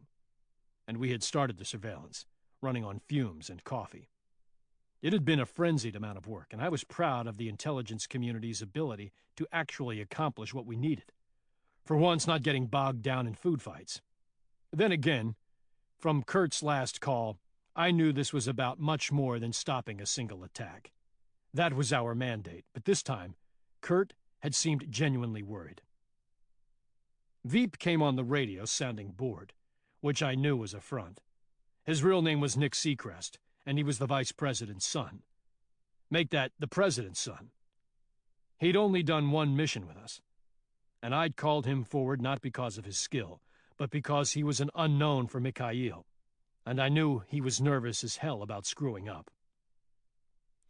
Well, that's not actually true. He was pretty good, just relatively untested, unlike Retro, the other member of the team. Someone I'd done many, many operations with. I got him. He's walking toward the main square. He's showing no tradecraft. Perfect, I thought. Sitting in the minivan at one of the few exits from the area, I said, "No vehicles?" "None. He's walking. No luggage, no support. He's got a day's growth of beard, and I think he slept in his clothes.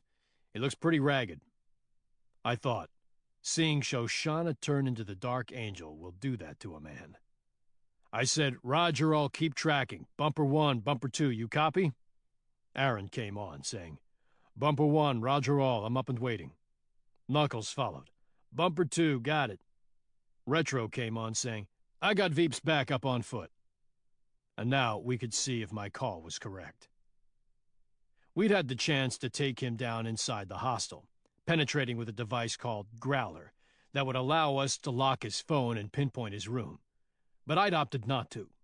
For one thing, while we could find his room, we couldn't determine who else was staying with him, and the last thing we needed was to subdue a couple of civilians, then have them talking afterward. For another, I couldn't get the fidelity for an assault plan inside the hostel without risking burning the last 2 clean team members I had. But that was always a hard choice. It was a question I'd experienced many, many times before. Something that the counterterrorism architecture had tussled with since 9/11, develop or strike.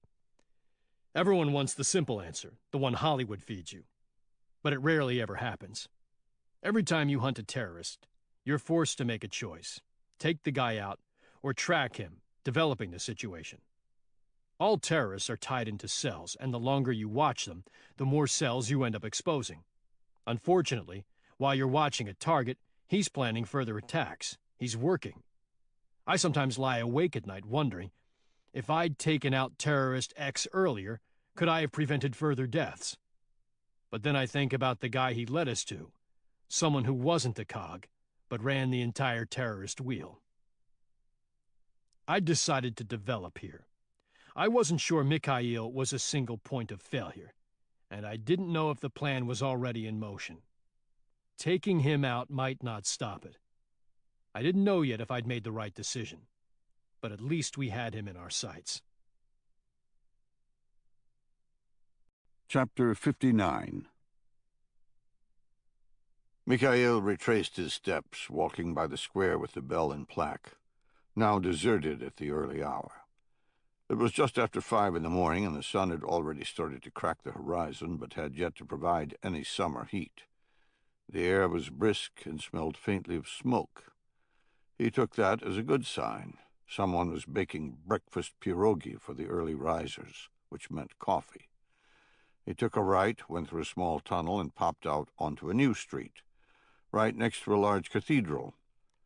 He saw a neighborhood bakery and walked toward it, then did a double take when he recognized the cathedral. It was St. John the Baptist, the location of his meeting. From the map, he thought it would be down the street a block or so. Perfect. The meeting wasn't until 7:15, right after the morning mass started, but he wanted to watch early, wanted a chance to determine what he was up against, and the bakery offered the perfect spot to simply sit and do that. He pulled the door and found it locked. He peeked through the window, seeing a man in a stained apron working a large brick oven. He knocked, and the man shouted something at him in Polish, pointing at his watch, then holding up 6 fingers. 30 minutes away. He wandered past the cathedral, looking for another spot, when he saw someone come out of the large double doors. The cathedral was open, which meant he could conduct reconnaissance of the meeting site. He forgot about finding a coffee shop and went straight to the church, cracking open the doors and peeking inside. He saw it was empty, but not completely so. He could get in without arousing questions. When Simon had initially asked him where he wished to meet the Russians, Mikhail's mind had gone to 2 things: protection and escape. He'd initially wanted to use an airport, as that would definitely prevent any weapons from coming into play, but it would also prove problematic for transferring the radioactive material. He'd researched restaurants, hotels, and bars, knowing he needed someplace crowded, but had come up with nothing satisfactory, and then he'd hit on a church. The Poles were overwhelmingly Catholic, and each church held Mass several times a day. If he could find a cathedral with the correct characteristics, it would work, because there was no way that the Russians would attempt anything inside a church, for one simple reason. The Poles despised Russians in a visceral way. If they tried anything in a house of God, they'd be ripped limb from limb by the churchgoers attending Mass. The problem with his scheme was precisely that the protection would hinder the transfer. It wasn't like they could do it in the pews. He'd searched for a church with something unique, and he found it in St. John's. It had been demolished in World War II, but the destruction hadn't reached the crypts. When it was rebuilt, the crypts were left in place. Or at least Mikhail's research had said so. Now he'd know for sure. Mikhail pushed through the doors, entering a foyer where a gray-haired lady stood smiling at him. He smiled back and walked into the nave. He glanced to his left and saw the stairs to the crypt. No gate, nothing stopping his entrance. He glanced at sanctuary on the far end, seeing someone lighting candles and a few scattered souls in the pews. He entered the stairs, winding down below the church. He hit a landing and saw several sarcophagi arrayed in a row, the lighting muted, the brick clearly old, unlike the church above. He stalked down the tunnel, listening for anyone following. He heard nothing. He explored the depths of the crypt, seeing a staircase at the end. He took it and found himself at the altar in the front of the church, a cleric looking at him curiously. He waved and smiled, retreating back down the steps. In seconds, he was outside. He walked to the bakery, finding the owner willing to let him in, even though it was still some minutes before opening. He bought a cup of coffee and took a seat, watching the doors to the church through the windows. He sat for 40 minutes, studying the growing traffic. He felt his phone vibrate with a text, a short note from Simon, and an attachment. He opened it and found a picture of a captain in a U.S. Air Force uniform.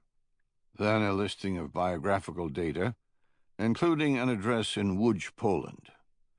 He called Simon, surprised when he answered on the first ring. "You got the attachment?" "Yes. He's the target?" "Correct. He runs the security for the American side of the base. Get him under control, and you can guarantee access." "Is he married?" "He is." "Okay, I'll handle the prep with the Night Wolves. But I'm not going on the base with them. If they screw it up, it's on them. I'm headed straight to Vienna." "Good enough. Are you prepared for the transfer?" "I'm here, but I'm not so sure about being prepared. You have anything on the team tracking me? How they found out about the train?" "No. My contacts in Israel could turn up nothing. They have no idea why a composite American-Israeli team would be hunting us." "You mean hunting me?" Simon laughed and said, "Yes, I suppose that's true. Their assessment is it's something like you. Not official." "Simon, the tracking concerns me. They put a lot of effort into it, and it wasn't because of some gold." "Yes, it concerns me as well, but the answer to the problem is the same one as before. Only now it involves you as well as me. Get the sample and meet the Night Wolves. Cause enough chaos, and they'll choose to leave instead of follow." Mikhail saw people beginning to enter the church, the crowd for Mass beginning. He said, "I'm not so sure I want to follow through. I've lost my security team. Now I have to meet these guys alone." Simon said, "It'll be good. I talked to him yesterday. He wants to deal and is afraid of Putin trying to stop him. He's scared Putin is going to turn on him much like he did me." "Did you pay?" "No, of course not." "He's bringing you a sample of cesium-137. He'll show it to you, and you say you need to check it out with our capability. Tell him you want to make sure it's pure. He'll set up another meeting for the transfer of the total load, and we won't be there. Done deal." Mikhail said, "Cesium? I thought I was getting uranium." "No, I was mistaken. It's something called cesium-137, a cast-off from nuclear waste in Russia. It's very deadly, but not useful for anything other than a dirty bomb. He'll have a 1/4 kilo of it. That's not enough to do any real damage, and he'll expect you to meet him for the rest. We won't be doing that." "What's the problem with cesium? Is it going to hurt me?" "No, it'll be shielded, but it's very, very dangerous when exposed. It's not like you could build a nuclear bomb with it, but you can certainly spread it around with some explosives, which will cause a serious panic. The fingerprints of the cesium will point back to Russia, and it'll give us the result we want. I promise." Mikhail watched the church doors swing wide, the people streaming in. Mass close to beginning. He said, "But it's on my back if the meeting goes wrong." Simon said, "It won't, Mikhail. Just get it done." "I'm looking at the front of the church and thinking hard about that refund." Watching the crowd, Mikhail saw 3 men who stood out. 2 had crew cuts and overcoats, burly guys.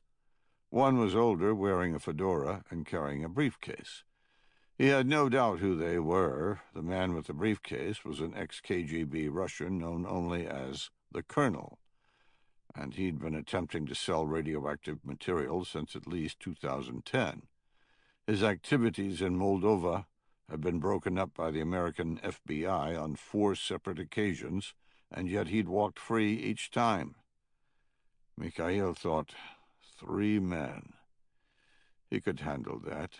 He thought about the crypts and the way out from the stairwell he'd found. He said, "They're here. I just saw them go in." Simone said nothing for a moment, then came back. "Mikhail, we are a team. If the refund means so much to you, I'll let it go. I need this attack, or I'll be hunted forever. Go meet them." "Have you seen the news? The Americans are stirring things up all on their own." "Yes, they are, but they always back down when push comes to shove. Tensions are heating up in Poland. Putin is stacking forces close to Kaliningrad, and the Poles are growing fearful. Unlike America, they cannot retreat with the wolf at their door, and your attack will guarantee American involvement as well." Mikhail looked at his watch, seeing he had 3 minutes. Resigned, he said, "Okay, I'm going in. Get it done, and the money from the Torah is yours. Remember, all we need is a spark." "I can't help but wonder if the United States won't give us what we want without all this bullshit risk." "They aren't willing to fight. All they do is rattle sabers and threaten." "You forget, it takes two to fight a war. Those threats might be enough." Chapter 60. Lieutenant Colonel Quentin Strait watched the refueling operation and wondered if they'd have enough gas to complete the mission.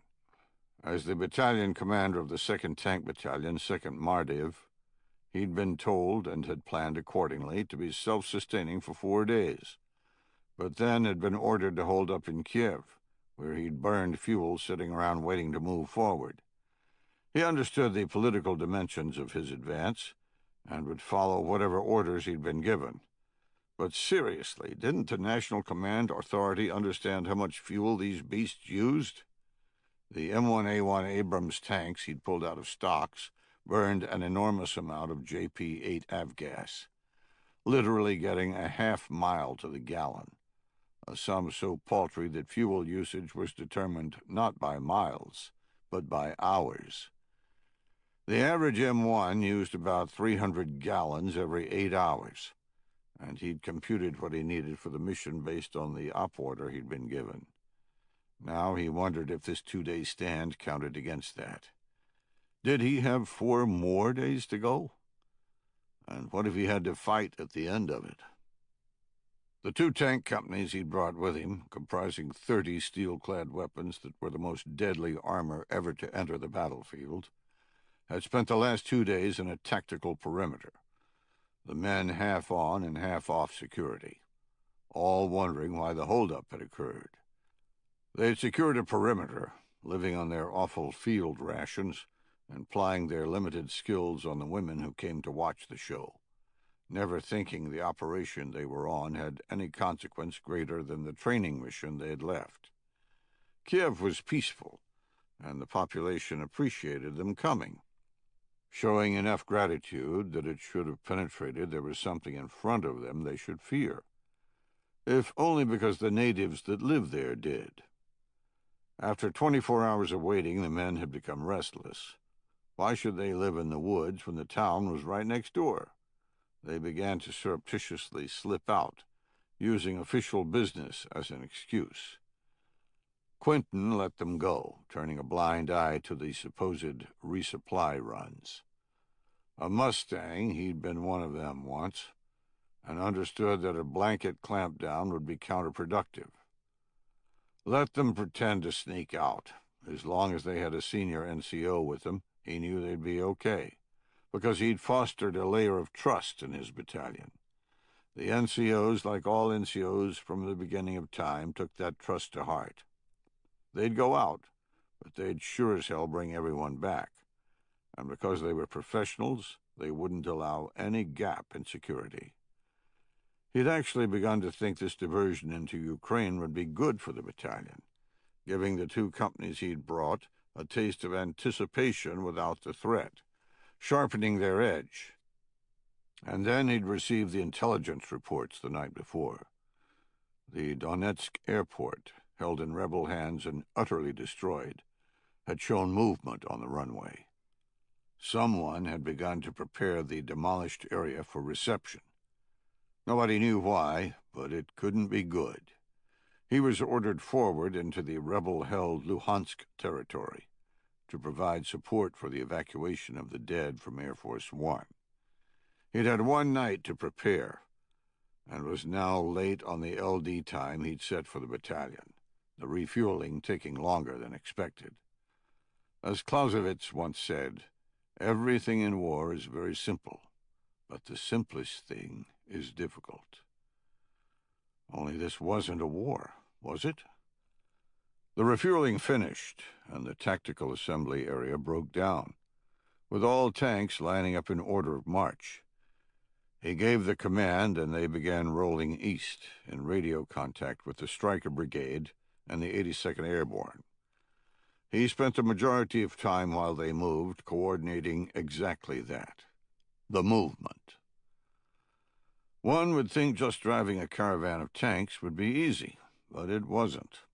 Every 10 kilometers there was another call, another reason to pull over, another problem to solve. During the march, he didn't give a lot of thought to deploying for a fight, but it was there in the back of his mind, always present, hovering just on the outside of the current decision, like a bad hangover that shrouded his brain. He knew there was a reason he'd been held up in Kiev. He just didn't know what it was. He hadn't been told anything specific, only having been given the order to lager. He'd done so, and then had been given the order to move out literally 4 hours ago. He'd responded that he couldn't turn on a dime, getting exasperation from the Black Sea Rotational Force commander, someone who clearly had no armor experience. The beasts required a wind-up. They were called Iron Horse for a reason. The abrupt call to move concerned him, not the least because it had happened in the middle of the night with no warning. He had asked if it had anything to do with the Donetsk airport, and had been told they didn't know, because this wasn't a Black Sea NATO mission. This had nothing to do with NATO. He was controlled by an organization that actually had no control. He couldn't be NATO. He was the United States, pure and simple. And the hodgepodge creation of his mission, his command in Europe, had become nothing more than a radio relay, simply because they had the architecture. That would change once he made link-up with the 82nd Airborne. He'd fall OPCON to them, leaving the rotation force for good. Quentin was a student of history, as most military officers were. He understood the application of force, but also the deterrent threat that force implied. He was willing to go toe-to-toe with anyone on Earth, but understood his true purpose was exactly to prevent that, to keep someone from even wanting to fight. He knew the Russians were watching his advance. In the new world of satellites and drones, he had no doubt about that. He was rolling forward with more firepower than an armored division in World War II, facing a threat that had more firepower than the entire armies of Patton, Montgomery, and Hitler combined. He understood that he'd been held up in Kiev for political reasons, giving the Russians time to capitulate. And now he'd been ordered into the Luhansk Oblast. He was afraid to question why that was. Chapter 61. Mikhail waited until the men had disappeared into the crowd before crossing the street. He held the door for an old couple, then entered the nave and quickly descended the stairs. He reached the landing, finding one of the overcoat wearers at the base, a man 2 inches taller with a thin layer of blonde hair cut razor close, stared at Mikhail with piggish, marble eyes. In Russian, Mikhail said, "Mass has started. You're going to be late." The Russian showed a flicker of recognition at the bona fide and responded, "I'm attending the later one." Getting the correct response, Mikhail moved past him into the hallway, saying, "Where's the colonel?" "Go to the first intersection, then take a right." Not good. Not his plan. The intersection led to a dead end with an alcove housing skulls cut into the rock. Once in, with the beefy Russian behind him, he'd be trapped, his stairwell exit useless. He started down the arched tunnel and felt the Russian fall in behind him. Keep cool. They want the money more than they want you. He reached a T intersection, the tunnel to the right much more narrow than the one he was in, with barely enough room for a single man to pass. The other pipe swinger was standing just inside. Beyond him, he saw the fedora-wearing older gentleman holding a briefcase. The second pipe swinger stepped out, leaving one in front of Mikhail and one behind. He held his hand out as if he were inviting him down the narrow passage. Mikhail hesitated, and he said, "Don't worry. We'll prevent anyone from interfering." Mikhail nodded and entered the tunnel. He walked about 40 feet, and the man in the fedora turned, a smile on his face. Speaking in Russian, he said, "Simon, I presume?" "No, Colonel. I'm his representative." The answer made the man's smile falter. Mikhail could swear he saw a flicker of fear, but was unsure why. He said, "I was told Simon would be here." "Simon is here for all practical purposes. I'm empowered to transact on his behalf. You are speaking to him when you talk to me. Is that the sample?" "Yes." The man bent down and opened the briefcase, exposing a cylindrical tube 2 inches in diameter with a thick glass window about an inch square, covered with metal mesh. Inside, Mikhail could see a white powder that appeared to glow. The colonel said, "It's pure, as promised. We'll need to test it." "I know. I brought the necessary equipment."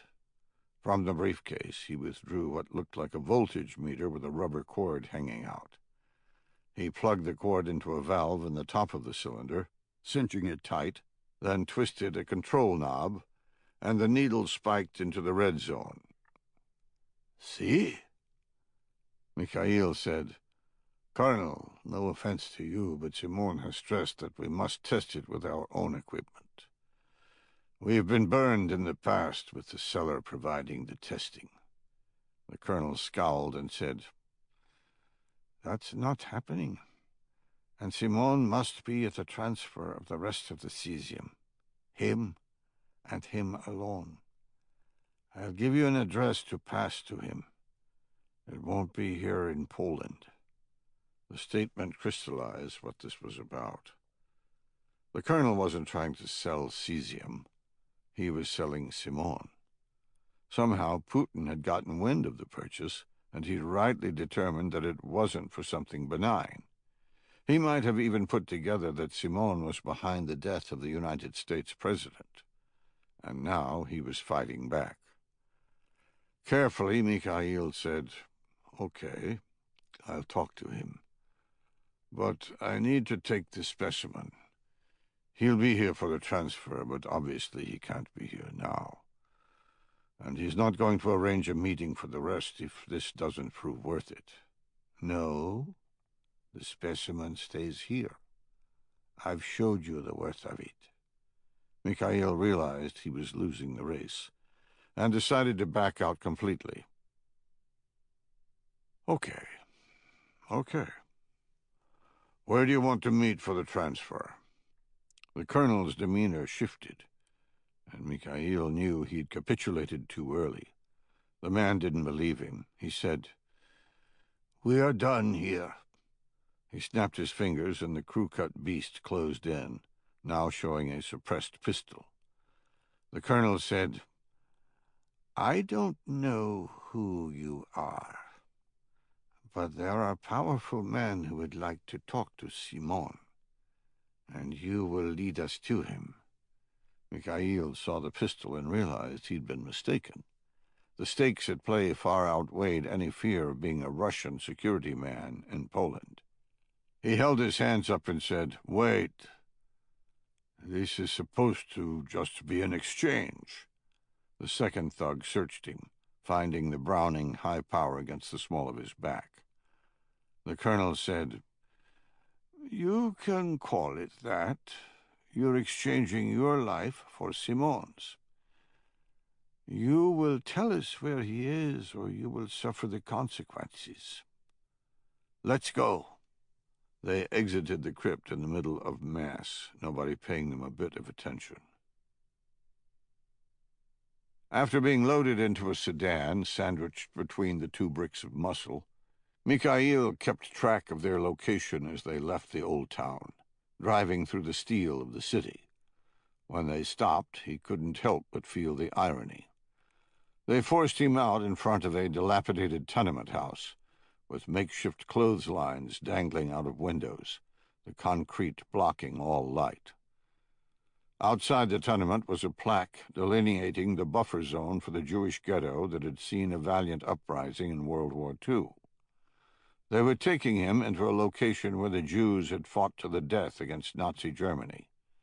He hoped that was a good sign, even as he realized they had no idea he was of the same faith. The pipe swinger to his left said, "No talking, no quick movements." They left the sedan on the street and walked through an entranceway into a center courtyard. Built by the communist regime after the war, the structure was falling into ruin. The courtyard was designed to provide light for the people in the building, but whatever had been bright and happy here had long since departed. The concrete was grimy and soiled, and trash littered the ground. On the left side were the skeletons of 4 bicycles, still chained to a rail, all missing their seats and wheels. They were an apt analogy for those who lived here. Shells of life. A woman on the 4th floor looked out a window, the glass long since gone, her body backlit by the illumination of candles behind her. She saw them and scurried back into the room. The man to Mikhail's right nudged him, pointing to a darkened doorway lacking an actual door. They went up dilapidated stairs, the wood so old he thought it would give way, stopping on the 3rd floor. One of the men opened a door, and they entered a small den with a threadbare rug. In a kitchen off to the left, the vintage appliances sat rusting, telling him it had been a long time since anyone had lived here. He was led through the kitchen into a back room smelling of urine, then searched more thoroughly. His cell phone, wallet, and passport were placed on the table. Then his right hand was handcuffed to an old iron bed frame, the mattress long gone. The goons faded back, and Mikhail finally said, "Colonel, we had a deal." The colonel said, "We never had a deal. Simon had a deal, and he's pissed off too many people to complete it. Some men will be here soon. They will question you, and they'll get the answers they want." Fighting for leverage, Mikhail lied, saying, "I'm willing to pay you right now, give you the money, and you can keep the cesium." Setting the briefcase on the ground next to the dresser, the colonel said, "This is about more than money. It's about the future of Russia." Mikhail saw the conviction on the colonel's face and knew he was done. No amount of pleading or negotiation would help. When the interrogators showed up, they would pry him open like a can of beans, learning Simon's location. It wasn't that he wanted to protect Simon out of goodwill. If he thought giving Simon up would allow him to walk away, he'd do it in a heartbeat. But he'd been on the other side of the knife, and he knew as soon as they located Simon, he was useless to them, meaning dead. In the old days with the Mossad, he could at least hope a rescue force was on the way. But there was no such hope here. Chapter 62. Pulling my turn on radio watch, all I got from Retro was no change. He'd now been watching the building for close to 10 hours, and nothing exciting had happened. I killed the time watching the BBC in our suite, and saw the beginnings of the television broadcasting of the events our intelligence community already knew. Kurt had called earlier with a report that added serious urgency to our mission. The Russians were attempting to surround our forces in Ukraine. From the small den, I heard Jennifer ask, "Do we really need a sniper rifle?" Knuckles replied, "Depends on what Retro says, but keep it out just in case." Sorting through equipment, they were preparing for an assault on the bed down we'd located for Mikhail and his merry band of men. We'd tracked them from the church to a broken-down commie tenement house right next to the boundary of the old Jewish ghetto on Valitsov Street.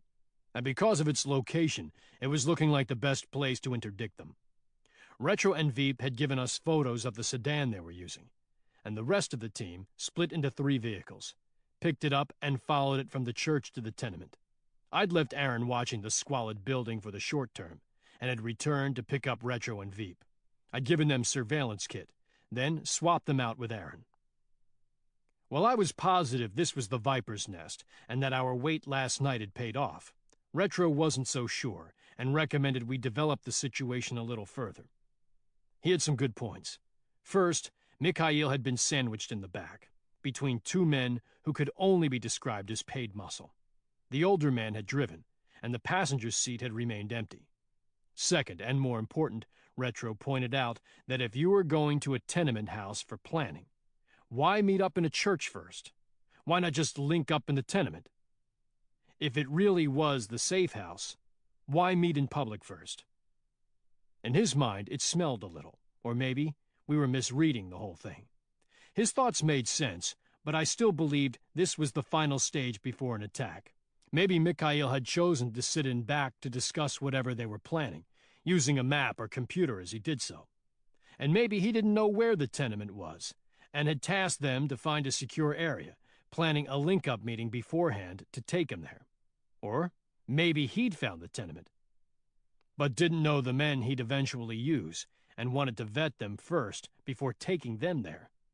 Retro's comments held weight, though, and I decided to watch for a little while instead of rolling right in, hopefully gaining a little clarity on what was happening. That choice had become moot after Kurt's call.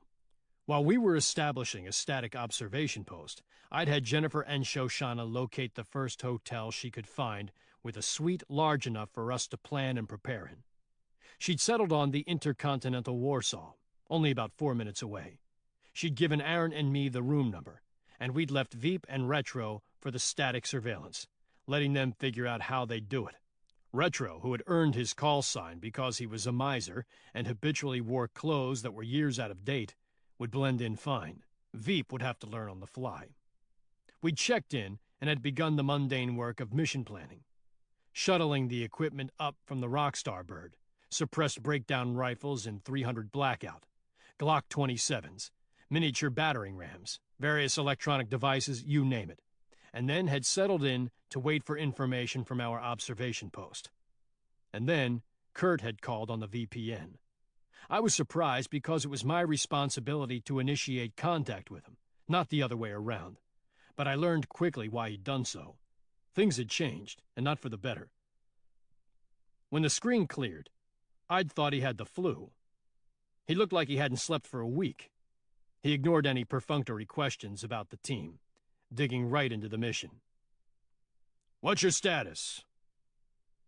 "We found the bed down, but we want to develop more." I explained what we'd seen, and the competing theories of what it meant, ending with, "Bottom line, if they stay, we can hit it. But we might still be wrong, missing the operational team." Kurt said, "Story of my life, but it's irrelevant now. We can't risk losing Mikhail. Hit them tonight." Which took me aback. I said, "Sir?" Kurt rubbed his eyes and said, "This isn't a developmental target anymore." I said, "Sir, you realize that this operation is bigger than we thought, right? This isn't a single strike. This is more like a full-blown conspiracy. We need to sort it out." He sounded weary. He said, "Pike, the United States path is getting beyond our ability to control. Tensions are high, and all it will take is a single spark." "What's going on?" "The Russians cleared the airfield at Donetsk. The rebels have held it forever, but it was literally destroyed in initial fighting, and useless without a lot of work. It's why we jumped into the Severodonetsk airport instead. We saw them working on it, and now we're watching them fly in armor. A BMP battalion so far, but they're still coming in. It's to the west of the airfield we seized, which means they have a lodgment behind our own and can cut off our supply lines. They're creating an encirclement around the 2 brigades we have in country. What are we doing? We had a Marine Armor Battalion in Kiev. They've now gone forward, and we've repositioned some artillery. It's not enough to protect them if Russia is determined to attack, but hopefully it'll be enough to give the Russians pause about offensive action. We are on the cusp of a major fight, and if it culminates, we're going to lose. Lose, I thought. I had never heard those words spoken about the United States' might in the entire time I had been in the U.S. military. I wasn't even sure I'd heard correctly. I said, "What do you mean?" "I mean, this is about to be a shooting war, and not like Iraq or Afghanistan, where we own the monopoly of violence. We go to war here, with what we've got, and we're going to lose. We're trying to build up, but it won't happen quickly enough. Those brigades will be wiped out, and Russia will roll through, taking the Baltic states without much of a fight. We can't stop them." "What about NATO?" "They just don't have the combat power. They can keep the Russians from overrunning Europe, mainly through stretching out the Russian supply lines, but they can't prevent a massacre in the ring states bordering Russia. We don't think Russia wants that. But we're reaching critical mass where it won't matter what anyone wants. We're working the issue here, tamping down the trigger. But if those fucks you're chasing do anything, we won't be able to stop the outcome." I took that in, sitting in a hotel surrounded by residents who had no idea how close they were to fleeing for their lives, wondering if the people in Warsaw in 1939 had been just as unknowing. I said, "So hit Mikhail tonight, regardless." Kurt rubbed his eyes and said, "Yeah, hit him, hard. But not hard enough to trigger your own international incident. The last thing we need is a conspiracy theory spreading in Poland that Russian sleeper cells have invaded. The Poles are on a hair trigger." I said, "Sir, you're putting me in a tough spot here. I mean, it's looking pretty optimal for an assault, but it might not be." He nodded, saying, "I know. Take them off the board." I said, "Roger all, sir. But if I get this done, President Hannister had better buy me a beer at a place of my choosing." He laughed and said, "You prevent World War III, and I think I can arrange that." Chapter 63.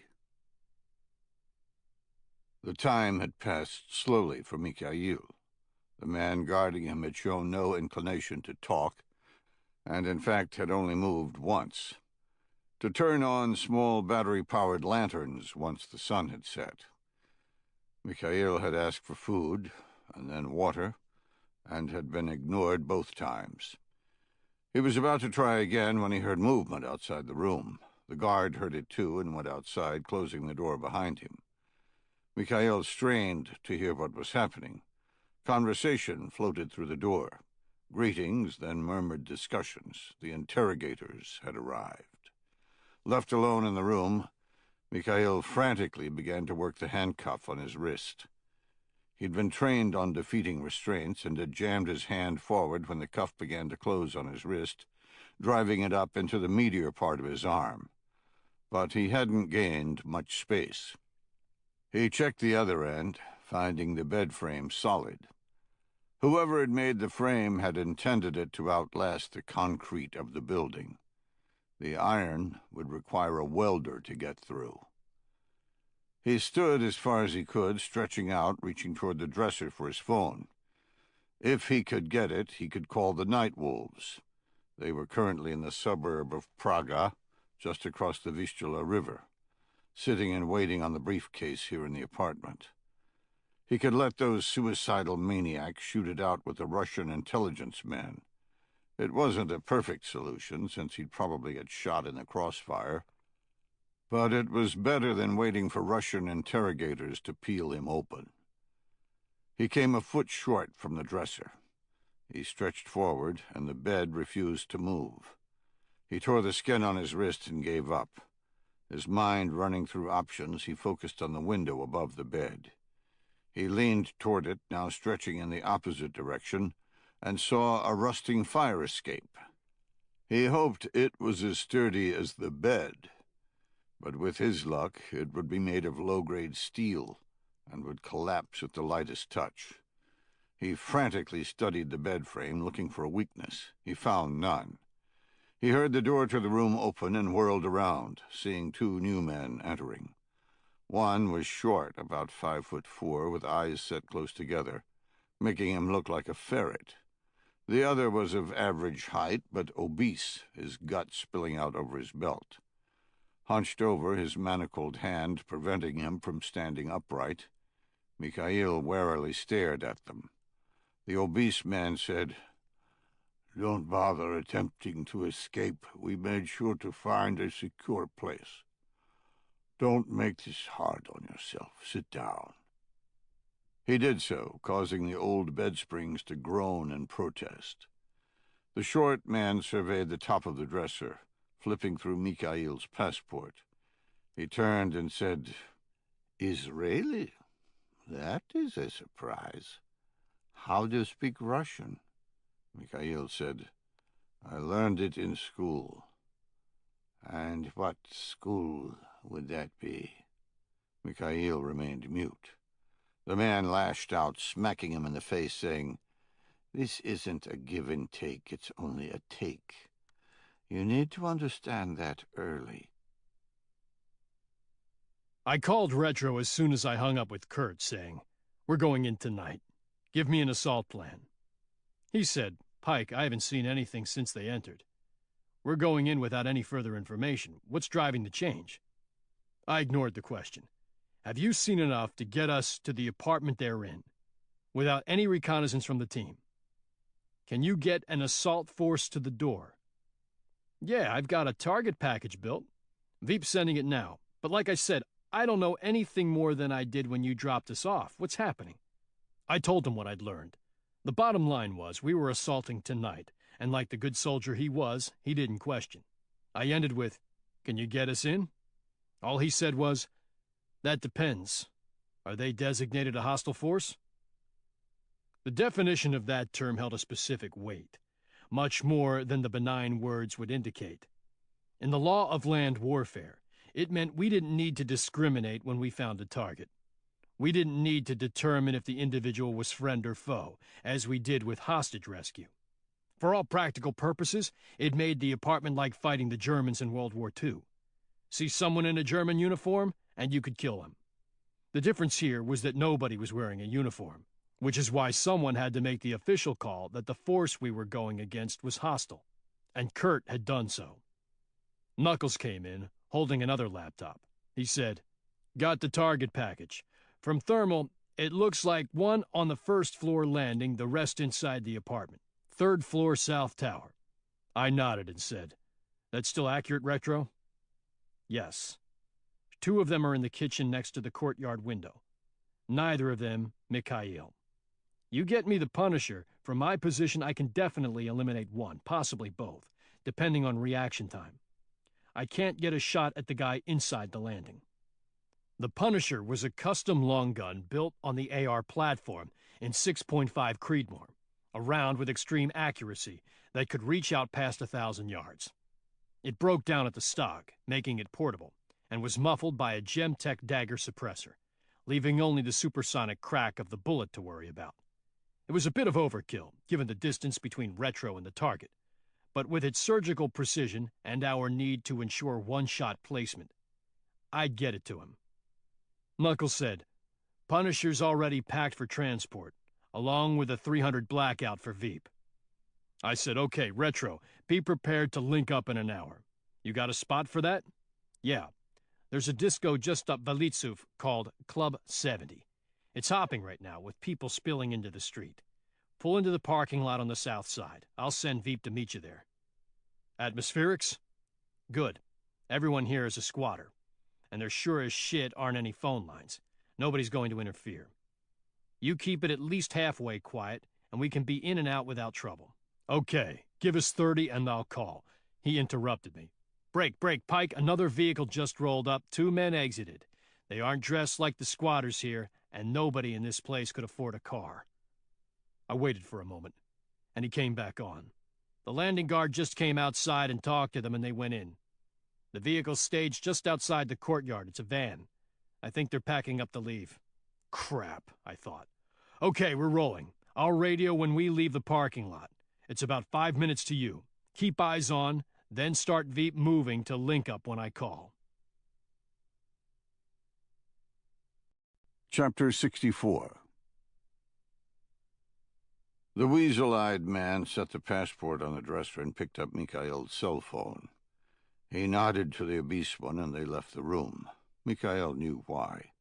They were going to analyze it first, then build a list of questions off what they found. Mikhail spent the next 10 minutes looking for something he could exploit, searching the bed frame for a rusted bolt or gap, examining each link of the handcuff, and testing whether he could remove his hand. His efforts ended with him ripping his skin enough to draw blood, but the bones of his hands prevented further movement. He was considering shattering them with the frame of the bed, turning his hand to jelly, when the door opened again. This time the fat man held a roll of duct tape, and Weasel Eyes was carrying a satchel. He said, "Interesting mix of information on that cell phone, but nothing on Simon's location." He opened the satchel, and Mikhail saw several syringes full of liquid. The man nodded to his partner, and the fat man stripped out several lengths of duct tape, draping them onto the dresser. Mikhail outwardly showed fear, but felt some hope. "Please let me out of the handcuffs." The weasel placed a wooden chair in the center of the room, withdrew a Makarov pistol, and centered it on Mikhail. Fat Man released Mikhail from the handcuffs and sat him in a chair, saying, "The procedures we're going to do don't work well with you chained." He smiled and said, "The metal could become a threat to your life, and we can't have that. Hold your wrists out." Mikhail did so, absolutely not resisting. He put his hands together as if he were praying, palms facing each other, fingers extended out. The man strapped the duct tape around Mikhail's wrists. Mikhail remained still to ensure that none of the folds tucked under, leaving the wrapping pure, and he succeeded. Now he had an out. Duct tape was an effective restraint that had been used on many, many terrorist victims. In Israel, they'd once found an operative wrapped in duct tape and shot in the back of the head. The Mossad had set out to defeat the restraint, to give a man some ability to escape. After some research, they'd found a way. When wrapped around the arms at the wrist with the hands together, it could be broken as easily as the captor tearing the strip of tape to perform the wrap. The key was that there could be no folds, no underwraps or contortions in the binding. If someone wrapped the arms, leaving the edges clean, as if they were simply wrapping the tape back onto the roll, it could be torn using leverage. Mikhail had been forced to practice the escape over and over, hating it at the time, but now silently thanking his instructors. The satchel man showed Mikhail the syringes and said, "I would like to use these right from the beginning, but unfortunately it has a tendency to fry your brain. Once I have the information, I have no capability to go back. I'll get what you know, but I have to ask the right questions, and I'm not even sure what they are at this point, which leaves me in a quandary. I must have Simon. Failure here will bring me the same fate I'm bringing you." Mikhail started to say something, and the man held out his hand. "No, don't bother. I have done this many times. You can tell me all you know freely, but I can't trust it. You know that. I have to be sure. I gave orders on the fly, which would seem to be risky, but really wasn't that much of an issue, because this wasn't a complex operation. Our primary problem was the guard on the first floor. We needed to eliminate him before he could alert the others in the apartment. If we did that, we could initiate the assault with Retro's sniper shot, overwhelm them with violence of action, and capture Mikhail alive. Although that was truly a side note. If he chose to fight, he'd be dead. Simple as that. I said, Aaron, Knuckles, and I will assault. Jennifer drives for Xville. Shoshana provides rear security. I'll go in singleton, taking out the man on the landing. Once he's down, we'll flow to the third floor. I looked at Shoshana. You come in with them and remain behind on the landing. She said, I should go in first. I started to snap at her, but she interrupted me, saying, You won't get within 5 feet of that landing before the guard calls you in. Even if you kill him, the damage will be done. I can reach him without that. I'm no threat. He'll think I belong there. What she said made perfect sense on the surface. I said, You sure? She knew what I was asking. She said, Yes, Nephilim, I'm sure. I know who I am. I'm no different than you. I didn't like the sound of that. I asked, And? What's that mean? And you take a life only for the good. I have no problem killing here. Whew. Okay. But you're not coming up with us. I need someone on the landing, and I'm not swapping out Aaron for you again. You're just scared of me. I nodded and said, Yeah, I am. That brought a smile. I turned back to the group and said, The apartment is the farthest to the west. Once Shoshana's got her man down, we'll move up the stairs and stack on it. I'll call Retro, and when we hear the shot, we'll breach. Knuckles, you got the Bam Bam. Hostile force ROE. You see anyone besides Mikhail, take them out. Knuckles said, And Mikhail? You see him and he presents a threat, kill him too. As I finished my sentence, Jennifer pulled into the small parking lot adjacent to Club 70, threading her way to the back. The club entrance on Valitsov Street was crowded with young men and women, either waiting to enter or just hanging out drinking beer and smoking cigarettes. She parked in the corner where the club building met a wall, and I said, Stand by here. Listen close on the radio. When I call, you come running. Drive right into the courtyard and stage nose out for Xville. Knuckles said, There's Veep. I glanced toward the club entrance and saw Nicholas Seacrest threading through the cars, a lit cigarette between his lips. I said, Break out his pack. Knuckles slid a duffel bag forward, saying, All in there. I pulled open the side door of the van and said, Your dad know you smoke? Veep smiled and said, Just bummed it from a guy who asked me a question, blending in. I said, You speak Polish? No. That's why I bummed the cigarette. Some blending. He looked embarrassed, then realized I was just ribbing him. I slid the bag forward and said, You got the Punisher in here for Retro and a 300 for you. How long will it take you to get back? No longer than 4 minutes. I found a stairwell that leads right to the roof. The only climbing is into a window on the back side of the building. Then get going. You call set, and it's showtime. Chapter 65. Ignoring the command to remain silent, trying to buy time, Mikhail said, I have no idea where Simon is. We do business occasionally. He asked me to make this purchase, and I agreed. Weasel Eyes turned to the side of the dresser and picked up the briefcase. He flipped open the latches, then turned it around, facing Mikhail. Yes, I'm sure that's true. You agreed to buy a deadly amount of radioactive waste just because he asked you to, and you have no idea what it's for or how to get it to him. Mikhail said, I was supposed to pass it to another man tomorrow. He'll know where Simon's located. The man held up a finger, saying, Unfortunately, I don't believe you. We'll have to start with the old methods. And they can be brutal. He set the briefcase down and pulled out a long, thin filleting knife. The fat man placed a digital recorder on the dresser, turning it on. The weasel with the knife said, "I ordinarily ask a couple of questions first to establish a baseline. But after seeing your passport, I'm fairly sure that would be worthless." He cut the buttons of Mikhail's shirt, popping them slowly one after another. He was halfway down when a muted crack split the air. We waited for what seemed like an eternity, me looking out the window every 5 seconds to see if anyone was paying attention to us. They were not. Finally, Retro came on. "I'm set. Target acquired. Only one in the scope right now." "And the guy on the landing? Still there?" I looked at Shoshana and she nodded.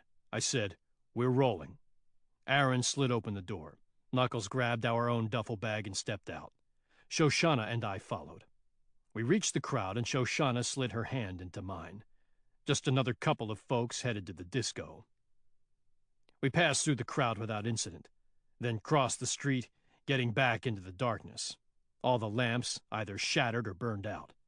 2 blocks down, and we were at the entrance to the courtyard, the van from the 2 unknowns blocking the view of anyone watching from the street. Knuckles bent down and began handing out our weapons. Shoshana took a suppressed Glock 27, and the rest of us got short-barreled, integrally suppressed assault rifles. Built by Primary Weapon Systems on the AR platform and chambered in subsonic 300 blackout, they were an overmatch for whatever firepower the men upstairs had. In combat, there was no such thing as a fair fight. I called Retro. "We're at our last covered position. Target still inside the landing?" "Roger." I said, "You got thermals on him?" "Veep does. I'm on the scope." "Veep, Shoshana's about to commit. Give me a rundown." "Roger that." I looked at Shoshana and said, "Showtime."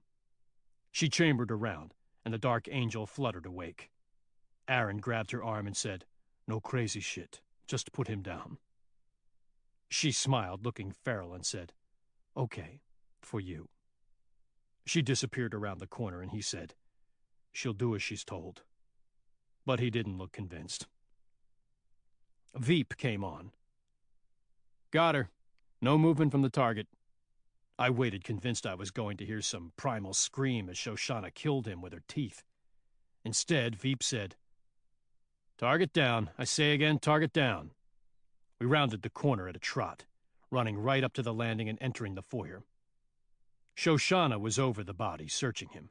She looked up, a childlike innocence on her face, wanting approval. Truth be told, with her standing over the steaming carcass of a man she'd just killed, it was more terrifying than seeing the Dark Angel. I whispered, "Good work. Stand by right here. Nobody comes in behind us." She nodded, and we went up the stairs 2 at a time. We reached the 3rd floor, got our bearings, then began tracking west. We reached the apartment door, me on one side, Aaron and Knuckles on the other. Knuckles holding a small battering ram we called a Bam Bam. I clicked my radio twice. Veep said, "I copy. I have control. Stand by. 5, 4, 3, 2, 1. On the utterance of 1, a sound like a bullwhip cracking split the air, and Knuckles swung the battering ram with both hands, shattering the door inward. He flattened against the wall, and we flowed into the room. I saw an older man wearing a fedora standing over the body of someone in a small kitchen, shouting hysterically. I shot him in the face. I cleared my sector and heard Aaron's weapon cycle, hitting a man attempting to hide behind a ratty chair, his head flying back and a small pocket pistol clattering to the floor. Knuckles stacked on a door, and I ran up behind him, Aaron keeping his weapon focused on the kitchen. Knuckles kicked in the door, and we found a bathroom, too small to hide anyone. For the first time, I heard gunfire that wasn't suppressed. Someone else was shooting. Aaron returned fire, then slammed back into the entryway, seeking cover behind the brick and saying, "Back room, off the kitchen." We slid down our wall, seeing the round slap into the top of the stove. I said, "High-low." I took a knee, and then Knuckles squeezed my shoulder. We both turned the corner, firing controlled pairs into the doorway. Chapter 66. The weasel-eyed man heard the snap, sounding like a firecracker, then screaming from outside the bedroom from someone losing control.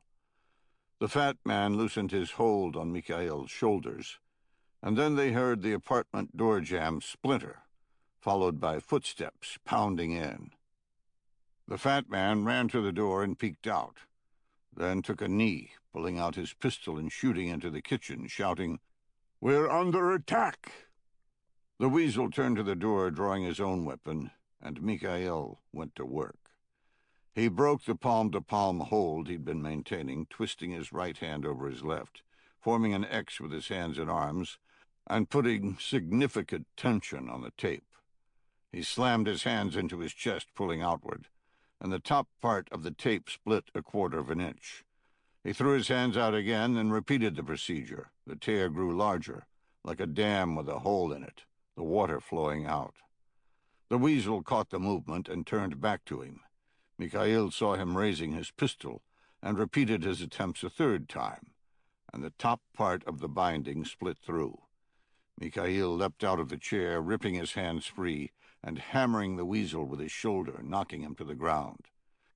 The fat man turned from the door, and Mikhail saw his head explode, a round hitting the rear of his skull and exiting from the top of his forehead, the blast showering Mikhail in brain matter.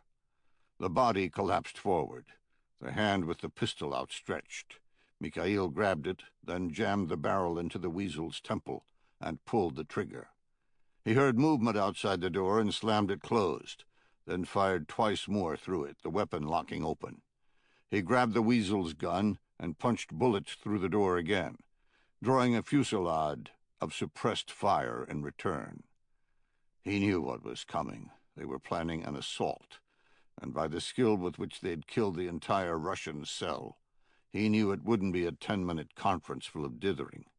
He had seconds. He snatched his passport and wallet off the dresser and fired 2 more rounds through the door, giving them pause. He grabbed the briefcase of cesium and smashed the window over the bed. He crawled out onto the fire escape, gingerly placing his feet onto the rusted steel. It held. He slid forward, and the bolts affixing the old metal to the concrete wall let go, plummeting half the fire escape toward the earth. He felt the fall and desperately held on, dropping the briefcase and pistol so he could clutch the rails on a vice-like grip. The stairs continued to drop, then hit the platform below, jarring his hold. He was thrown forward, and the second-story rails ripped out of the wall as well, a domino effect bouncing him down the platform, causing him to roll inexorably into space. He pitched over the side, grabbing the bottom rung of the platform with his hands, the briefcase tumbling into space. He hung for a moment, the bolts loosening and groaning. He glanced down and saw he was about 14 feet off of the ground. He let go, hitting the concrete hard and rolling. He looked up and saw a man staring out of the window, searching for him. He grabbed the briefcase, stood to run, and saw movement out of the corner of his eye. He recognized the threat and felt more fear than he had inside the room, handcuffed with a knife at his breast. It was the devil. Shoshana was rounding the corner, and she was bringing death with her. Shoshana heard the crack of the sniper rifle and crouched in the doorway, wanting to join the fight, but doing her duty. The radio came alive with calls, and she recognized that they'd achieved surprise. Mikhail would be dead or facing her in a van soon. She heard unsuppressed gunfire, meaning the men in the room were fighting back, and considered running up the stairs. She did not. The calls came fast and furious, and she could almost track the movement of the team. Aaron pinned down, Pike suppressing a doorway, fire coming back, then a final assault. Then quiet. No jackpot call, but then again no calls of wounded. She waited, letting them do their work, then she heard Carrie, this is Pike. Got a squirter." She was electrified at the words. She said, "This is Carrie. Send it." "It's Mikhail. He's escaped out the back off a fire escape. He's just around the corner."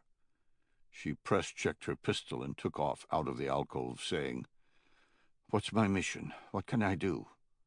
And heard exactly what she wanted. Kill him. She ran up the street, seeing the crowd still in place in front of Club 70. She turned the corner and saw Mikhail on his knees, a briefcase next to him, dazed by his fall. He saw her coming and leapt up, grabbing the briefcase and running to the street right in front of her. She took a knee and settled the front sight post, squeezing off a round. She felt the recoil, then saw him fall. She stood, and he did too, holding the side of his head. She saw the terror on his face, and he sprinted into the crowds. She raised the pistol but held off the shot. She followed, the bloodlust raging. She watched him barrel his way to the entrance, and she was there 30 seconds later. She tried to bull her way through and was stopped by a man already angry about Mikhail's pushing. She raised her Glock and snarled, "Get the fuck out of my way." The Polish millennials parted like the Red Sea. She entered the club, blasted by the music and the cloying, claustrophobic mass of people. She pushed through the first layer and saw the writhing bodies on the dance floor, along with the 3-deep layer at the bar. She wanted to continue the search, knowing her enemy was cowering within. But none in the club were looking askance, as if something weird had just passed by. Unlike the way they were looking at her. With her pistol out, the people behind her were pointing and talking. It was only a matter of time. The professional in her defeated the dark angel. She retreated. Chapter 67. Kurt Hale saw George Wolfe poke his head in the door. "Sir, we gotta go. Meeting in 40 minutes, and rush hour's still going on." Kurt held up his finger, talking into a headset, saying, "So he got away?" Pike said, "Yes, sir, he did. To make matters worse, the men we killed are Russian. I think they were trying to stop him. Putin must know that Simone is behind what's going on, and our assault was a rescue for him. If we'd have sat back, we'd have let them destroy the plan." "How do you know?" "During SSE, we found duct tape, handcuffs with blood on them, and syringes with some type of drug in them. Mikhail was being held against his will for interrogation. Our assault gave him the chance to escape." Kurt cursed under his breath, then said, "That's not something I can bring to hire. Where do we stand?" "One of the men we searched had 2 smartphones. We think one of them is Mikhail's. We just don't know which one, but if we can neck it down, we might be able to get something off it." "Okay, good. We'll take a look. Let Task Force Intel drain both phones. They'll figure it out." Pike said, "Already done." "What's the status of the apartment?" Pike knew what he was asking. "We sterilized it, but had to leave the bodies. If they're found, it'll look like a gangland hit, without any indication they're Russian. It was the best we could do." "And you got in and out clean?" "Yes. Well, Shoshana spiked a bit at the club across the street, chasing Mikhail. But we got out clean. She had the presence of mind to simply keep going away from our operation. We picked her up on the street a mile away from the target. No police interference." "Okay, at least that's something. What's my next move with the team? Are we still okay to operate?" Kurt rubbed his face and said, "Yeah, for whatever good that will do." Pike said, "Hey, sir, that assault was a correct call. We're under pressure and we had to execute. It didn't work out, but if I had to do it again, I'd do it."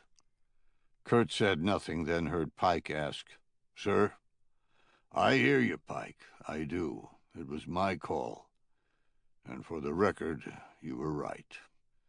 We should have developed the target. If we had, Mikhail would be dead." Kurt was surprised at the vociferous response. "Fuck that. You know how these operations go. Sometimes you make the right call, sometimes you don't. Don't let the stakes here become a judgment on your decision-making." Remembering his position, Kurt said, "Pike, I wasn't asking for forgiveness, just that I should have listened to you.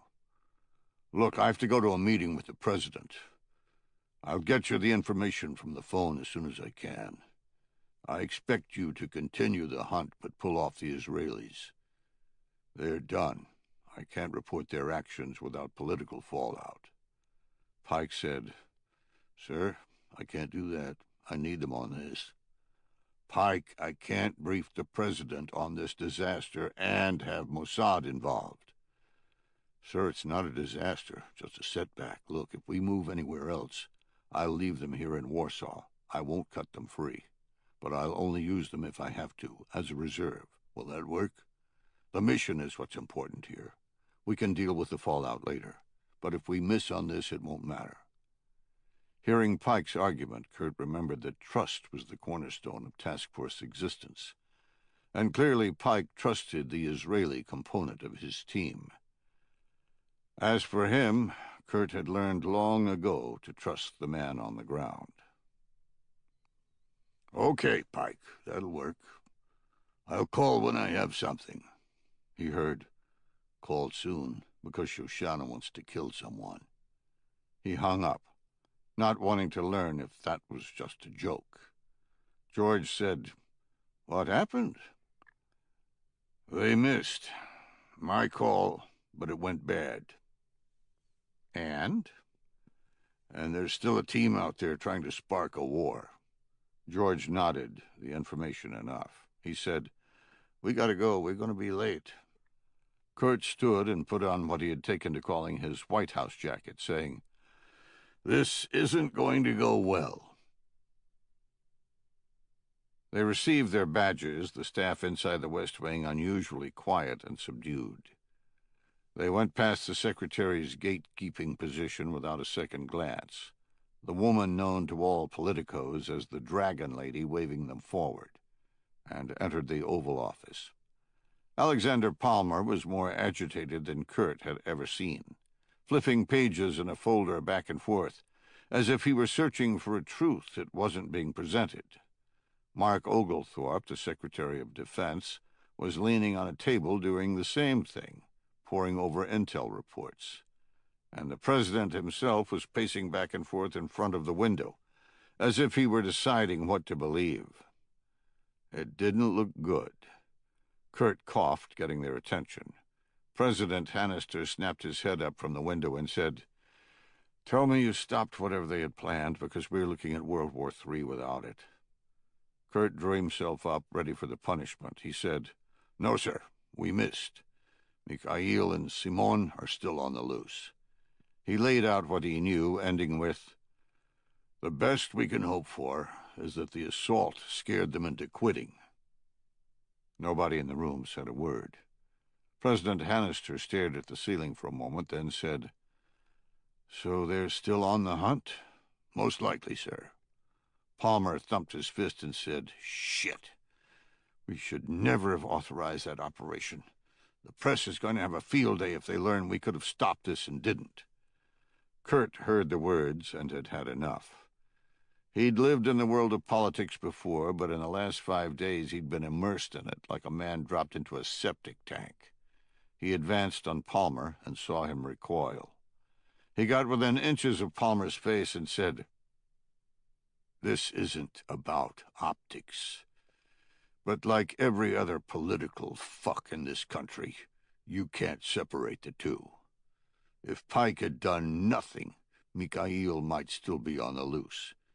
And yet you look for someone else to blame to protect yourself from the nightly news." President Hannister interrupted, saying, "Hey, this isn't helping. Back off, Kurt. Don't blame him for the tension. Things have taken a turn for the worse." Kurt stepped back and said, "What's happening now?" The SecDef said, "Russia's begun to flex. They've split the border between Poland and Lithuania, building a land bridge to Kaliningrad." Poland and Lithuania, of course, are going crazy, as is NATO, because they're both members.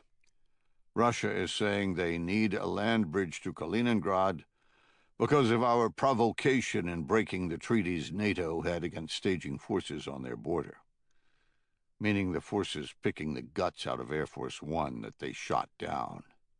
Hannister said, "Bottom line is, it's getting out of our control. We're about to be at war whether we like it or not. I can restrain U.S. forces, but I can't do anything with Lithuania and Poland. They flip out, and it'll invoke Article 5 of NATO. We'll be at war." Kurt said, "Tell them to back off. Jesus Christ. Mikhail escaped, but he did so from Russian intelligence. Putin knows what's going on. He knows that Simon is driving this forward. Am I the only one that sees this? Call him. Get him to stop." "Yeah, we all agree on that, with one exception. We think the Belarus strike was under his orders, and then he lost control. He can't have that come out. He can't say it was all a crazy man if Simon's on the loose, because Simon might appear and say it was all Putin's doing." Kurt said, "Are you fucking kidding me? The fate of the world has devolved into a seventh-grade he said, she said tiff?" Palmer said, "Unfortunately, yes. That's pretty much what it is." Kurt looked at Hannister and said, "Call him. Tell him you understand. Tell him you know what happened, and it isn't worth a war. He doesn't think it is, or he wouldn't be hunting Mikhail.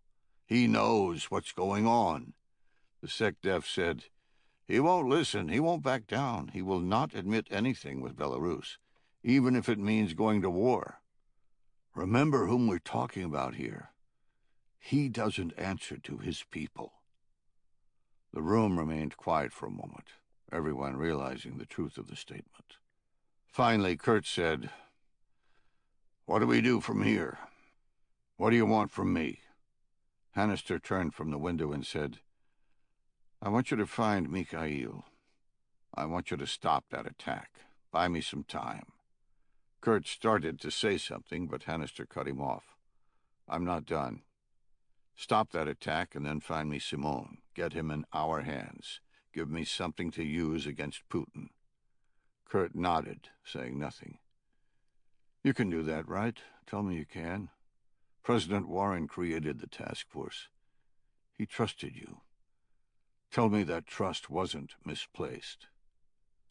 Kurt realized the President of the United States was waiting on him to say only one thing, wanting to hear nothing but confidence.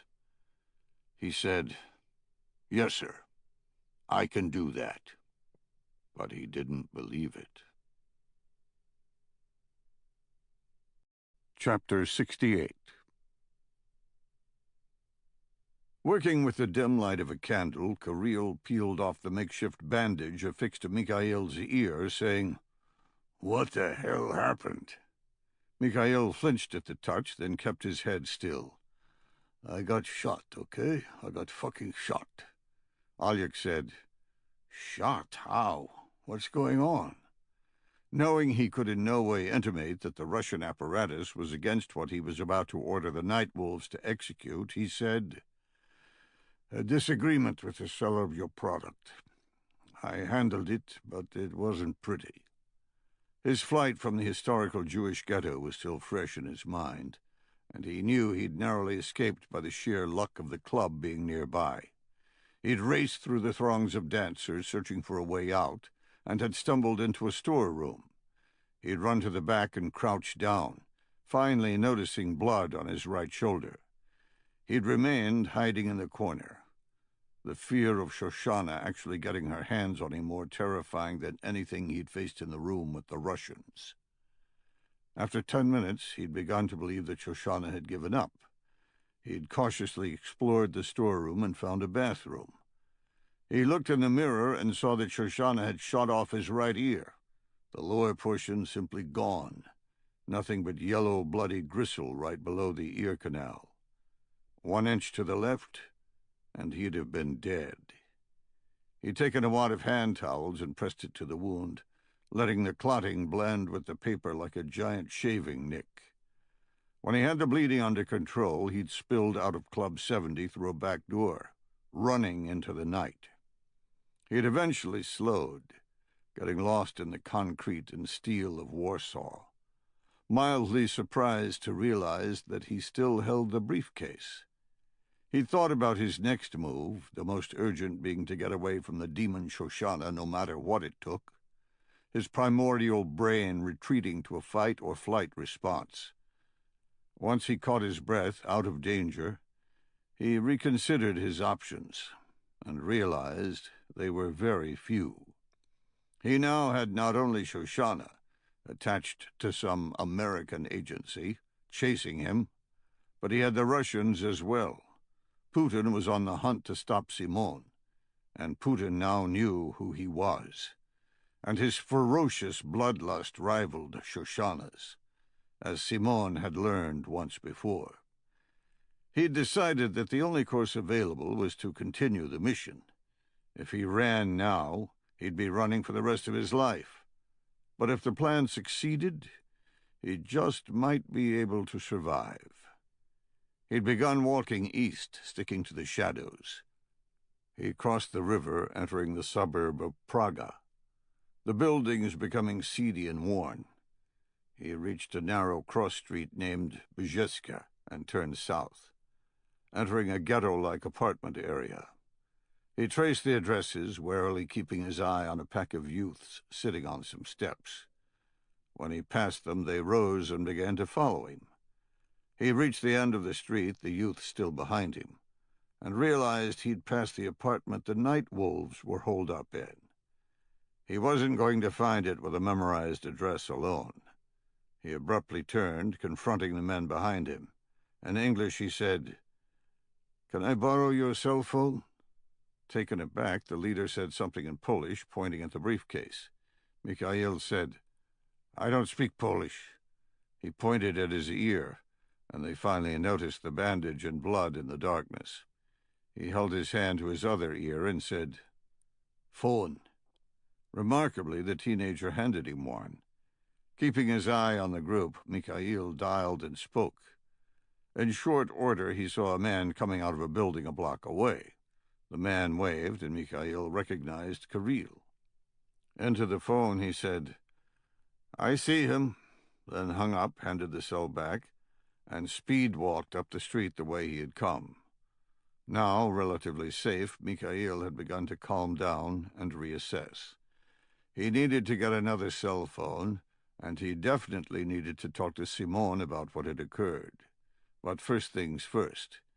He wanted a proper bandage on his wound. Pulling off the final piece of paper towel from Mikhail's damaged ear, Kirill said, "Is this disagreement going to cause us problems? Are you being chased?" Remembering the shootout, Mikhail said, "No. The men I fought with look worse than me, I promise." Kirill began to apply a real bandage, asking, "Is that briefcase the product?" "Yes. Do you have explosives and weapons?" "Explosive, yes, but we don't have any weapons. We go back for that tonight."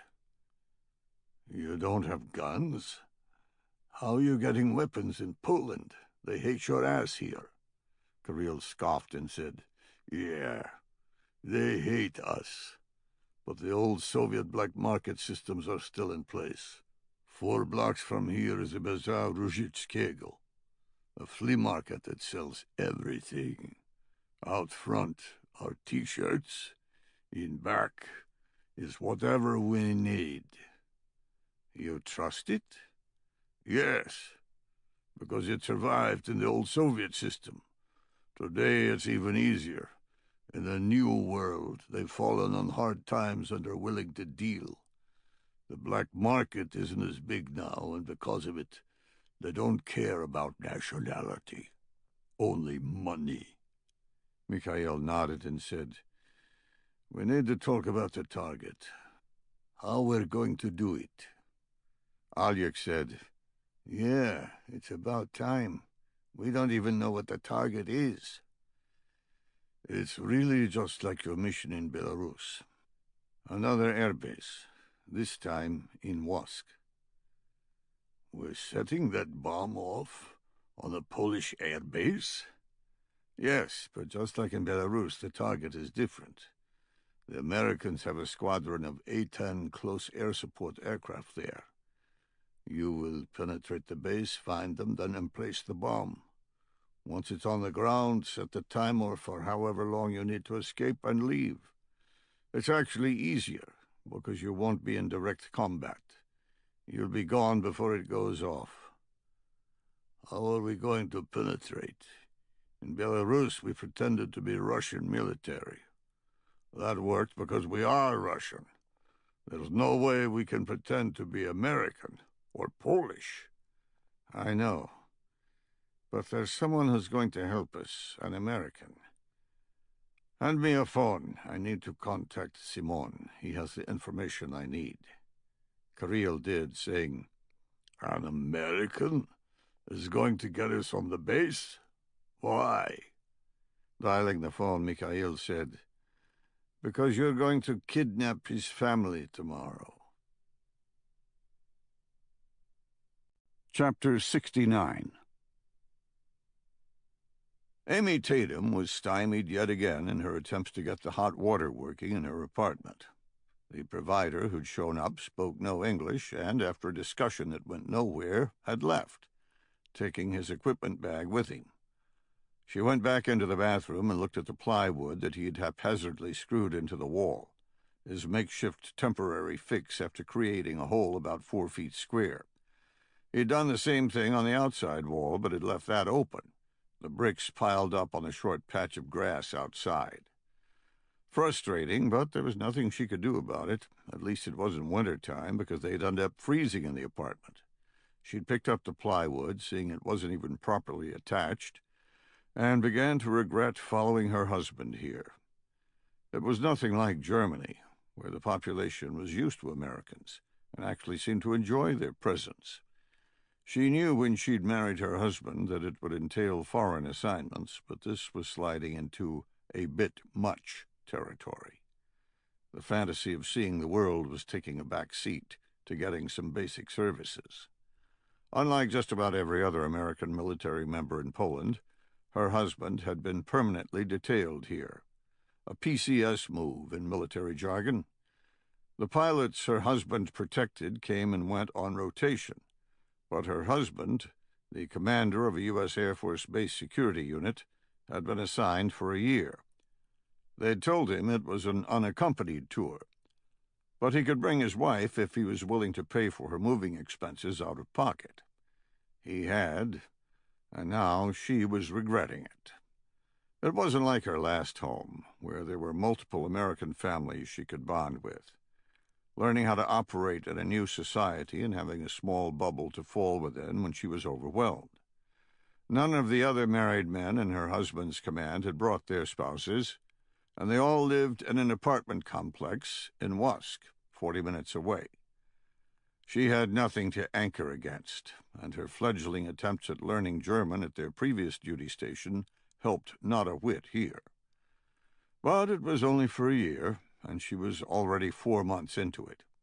She heard the doorbell to their small apartment ring and thought, What now? She went to the door and looked out the peephole. She saw 2 men, both rough, but not alarmingly so. She thought about her hot water and opened the door. She said, Can I help you? The first showed a pistol in his waistband. The second, in heavily accented English, said, Yes, you can. She stumbled backward, her hand to her mouth, and both men entered. One stood at the door, waving down the street. The other said, My name is Mikhail, and I know this is scary, but we mean you no harm. 3 other men entered the small apartment, all staring at her. She broke for the bedroom, but the man called Mikhail had expected this and cut her off. She tried to scream, and he clamped a hand over her mouth, saying, Shh, stop it. We aren't going to hurt you. If I remove my hand, will you remain quiet? She nodded. When his hand dropped away, she said, What do you want? We don't have any money. She was petrified about the answer. her mind conjuring horrific fantasies. His answer confused her. Simple, really. We want you to call your husband. Chapter 70. It was after 11 a.m. before we managed to leave Warsaw, but at least we were moving forward instead of sitting around our hotel room waiting.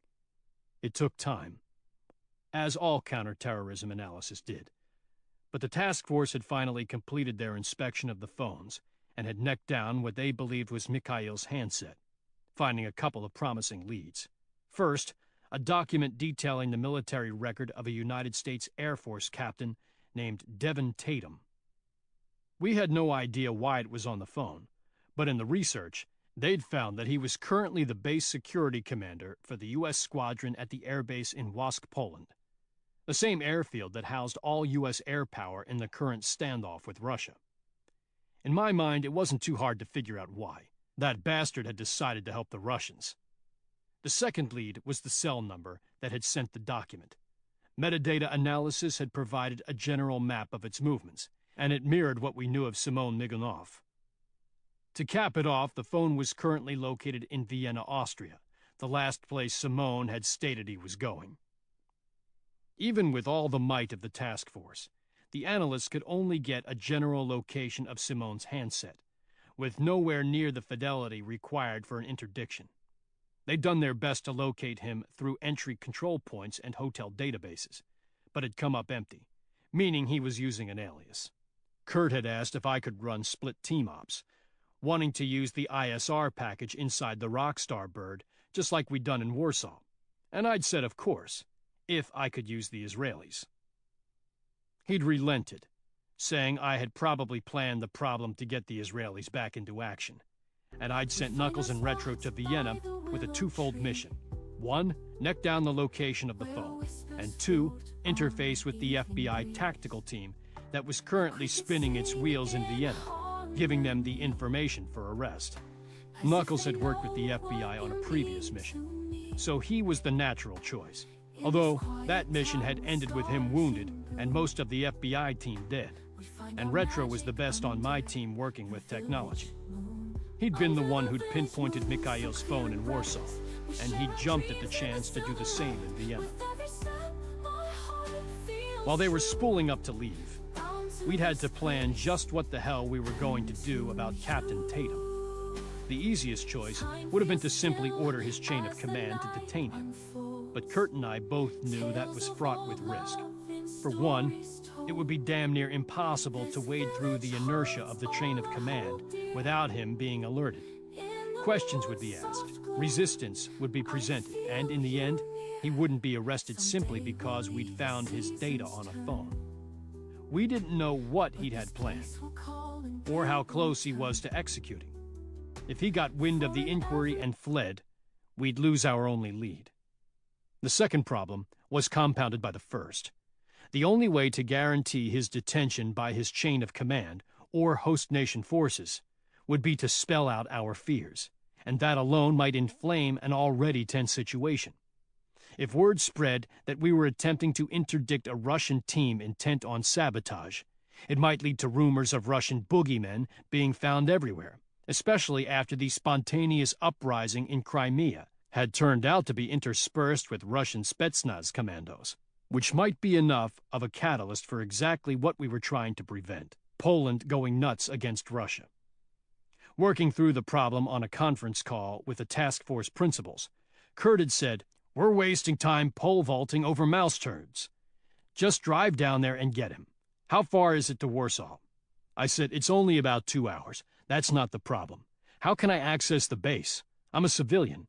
The Polish police on the gate will never let me in. And if you start coordinating with the American forces on the base, we're back at square one by alerting him. He's the one that will do the coordination.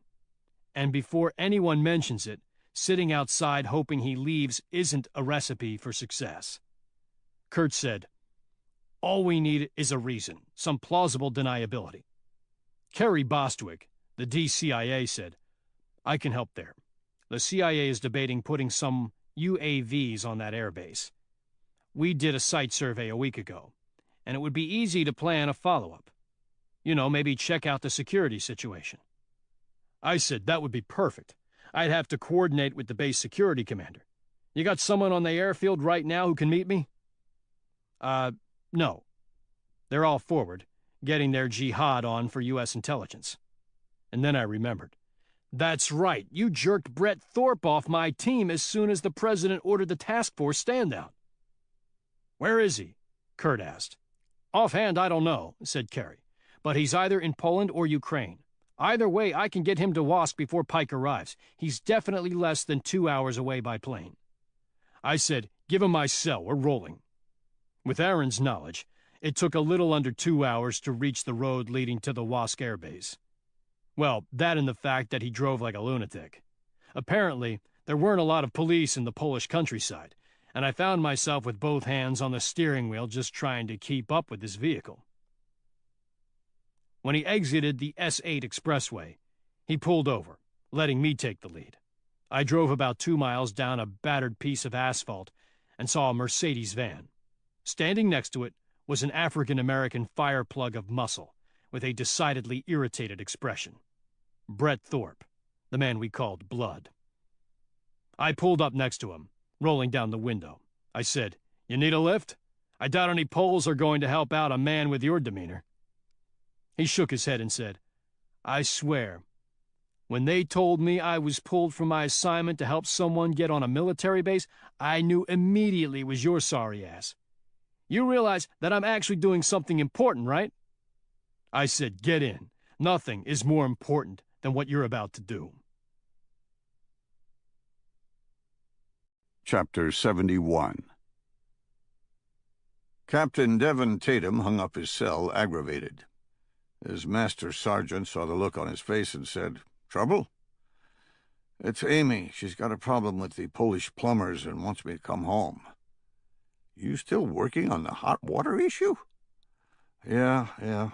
He rubbed his face and said, "I should have listened to you, Fitz, and come over here unaccompanied." Master Sergeant Fitzgerald laughed and said, "I tried to warn you. Bringing your wife sounds like a good deal, but without the support infrastructure from Big Air Force, it's always a pain in the ass. Yeah, not to mention the commute. Head on home. Nothing happening around here anyway. I can handle the briefing tonight if you need me to." Devon put on his cover and said, "No, that's okay. The last thing I need is someone asking why I'm helping my wife instead of attending a squadron update on base security. I'll be back before then, an hour or two max." "Okay, sir, but if you need the time, take it. One less briefing you have to attend, and I'll get the pleasure of not listening to you bitch about cold showers." Devon smiled and said, "I appreciate it. Call if anything comes up. I'll come straight back." He pulled the keys to the duty sedan off the board and said, "This thing fixed now?" "Yeah, should be." Devon said, "We'll see," and exited the Sprung temporary shelter, a marshmallow-colored cloth structure that had become synonymous with deployed American forces. He drove down the flight line past the hangars full of A-10 aircraft, reaching the U.S. Inner Perimeter Guard.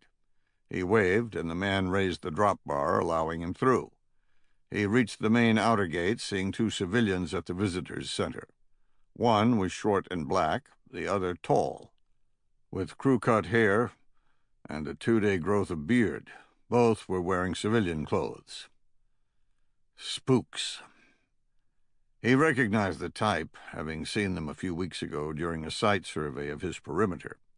He exited the main gate, driving to the S8 expressway, and dialing his wife on his cell. He told her he was on the way, hating hearing the quaver in her voice. He hung up and decided he'd fly her home, not back to Germany, but home to Indiana and her parents. This was simply not working out. Originally, bringing her had seemed like a great idea. Sure, they wouldn't have a U.S. military base to shop on, and the military wouldn't supplement their income or pay for her to move, but it wasn't like they were going to China. He'd even gone so far as to compromise on housing, once they'd seen the town of Wask, the closest village to the airbase. It had been industrial and small, so they'd settled on an apartment in Łódź, 40 minutes away, finding a place within walking distance of a gigantic mall. An old Soviet manufacturing facility, it had been repurposed into a shopping area that would fit in any city in the United States. But it hadn't been enough. The language barrier was the primary problem. He hadn't realized how much he had relied on the Air Force while in Germany for services like banking, telephone, cable television, power, and everything else. Here it required laborious phone calls until someone could be found to translate, then more laborious coordination once someone showed up at the apartment. And the strain was taking a toll on their marriage. While he saw his men each day, Amy spent the time holed up in the house by herself, which left him with the sneaking suspicion that Amy had called him home precisely because she was tired of being alone. And that would only get worse. 20 minutes into the trip, he saw a red warning light flash on his dash. The car was overheating. What the hell? He discovered the sedan had a leaky radiator 4 days ago and had turned it in to the maintenance men, who had then taken it to some Polish contractors. A jack-of-all-trades sort of business that had been hired to repair everything from air conditioners to toilets. They had worked on his sedan. Fitz had assured him it was repaired, but clearly it wasn't. They'd probably just dumped in some radiator sealant and charged the U.S. government the price of a new car. He pulled over at a gas station, letting the engine cool and buying a gallon of distilled water. He called Amy and told her what had happened, and she seemed more upset at his delay than she was about the problem with the hot water. He sharply chastised her and hung up, feeling guilty as soon as he was done. After 45 minutes, he was back on the road, his hour or two detour home now stretching into at least 3. 20 minutes more of driving, and he'd perfected his speech. He'd deal with the hot water issue first, then convince Amy to fly home. He knew she'd fight him, as it would be admitting failure, and she was strong-willed. He exited the S8 and entered the outer perimeter of Łódź. He threaded down the streets, dodging cable trams and pedestrians, until he wound through a traffic circle and snuck into a back parking lot, something he'd found after being frustrated by trying to locate street parking. He locked the car and walked down a narrow alley to the front of his apartment building, a 4-story monolith built in the industrial Soviet style. He'd found it intriguing when they'd first surveyed it, a bit of history they could tell their children about someday, but now saw it for what it was, a dilapidated slab of concrete that hadn't been built correctly to begin with, and was eroding with the passage of time. He walked by a pile of bricks and realized it was from his own apartment. They'd actually split the wall to get access.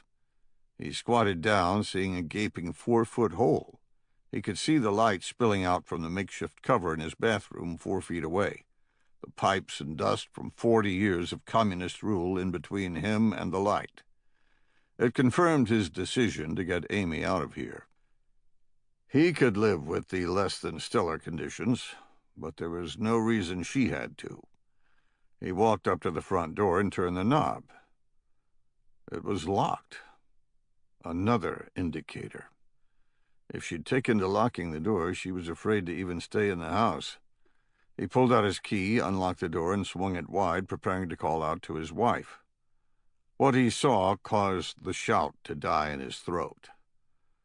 5 rough-looking men staring at him with overt hostility. His wife was in a chair, one of the men standing next to her with a pistol to her head. He stood in the open doorway in silence, unable to comprehend what he was seeing.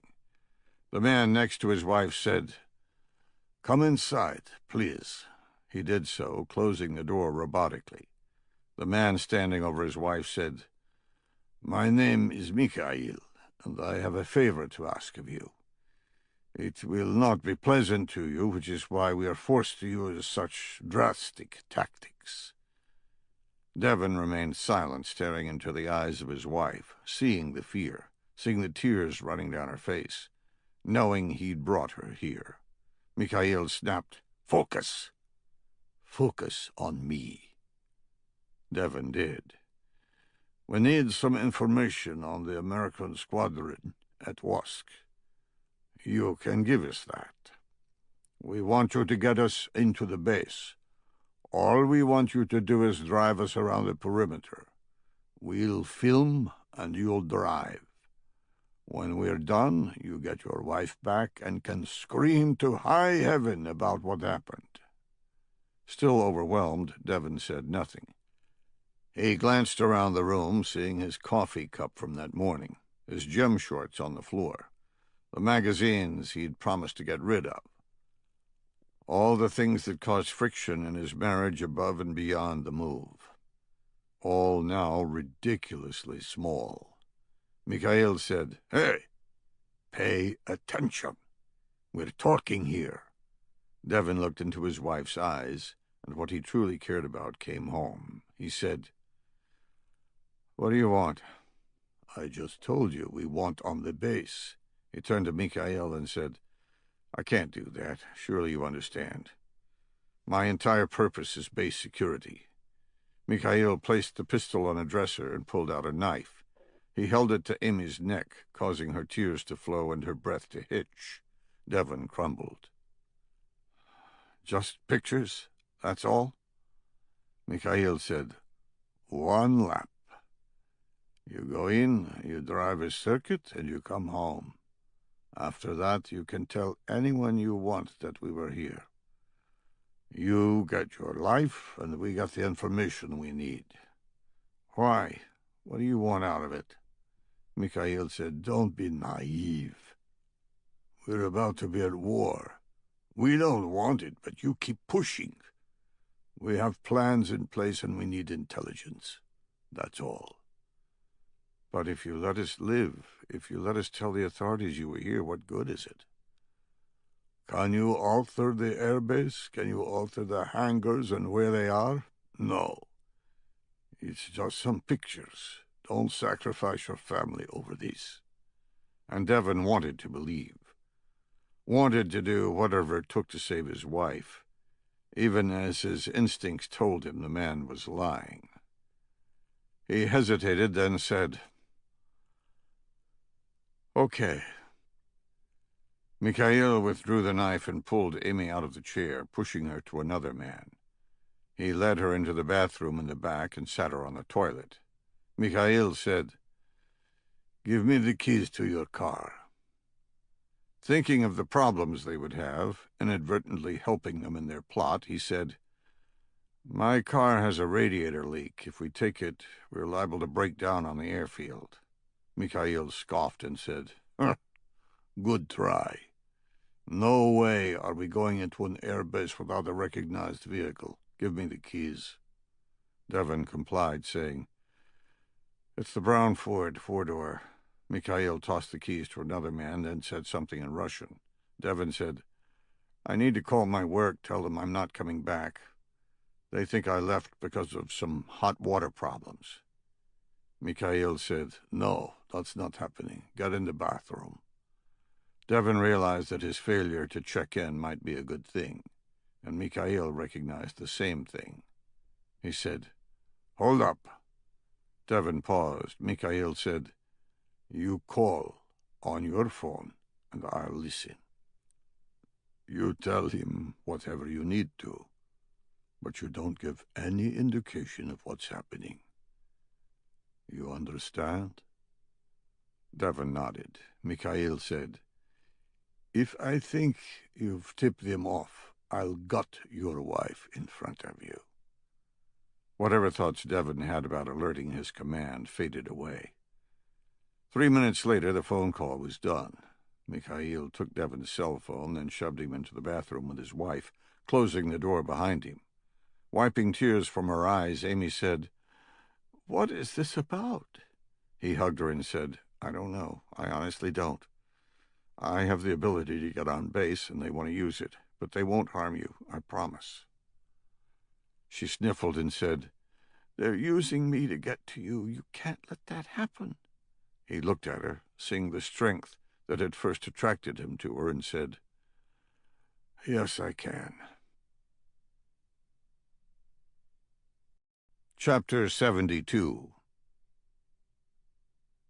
Kirill watched Devon being led to the back and waited until the door had closed before saying, "We need to discuss who's doing this mission." Mikhail chuckled and said, "It isn't going to be me, of that you can be assured." Kirill's eyes narrowed. He said, "Why not? Why should I risk my life if the Russian command is afraid? You work for President Putin, correct?" Mikhail backpedaled swiftly, saying, "Don't get me wrong, it's not because I'm unwilling. I have to enable other operations that will leverage yours. In fact, I'm headed to Vienna today to do just that.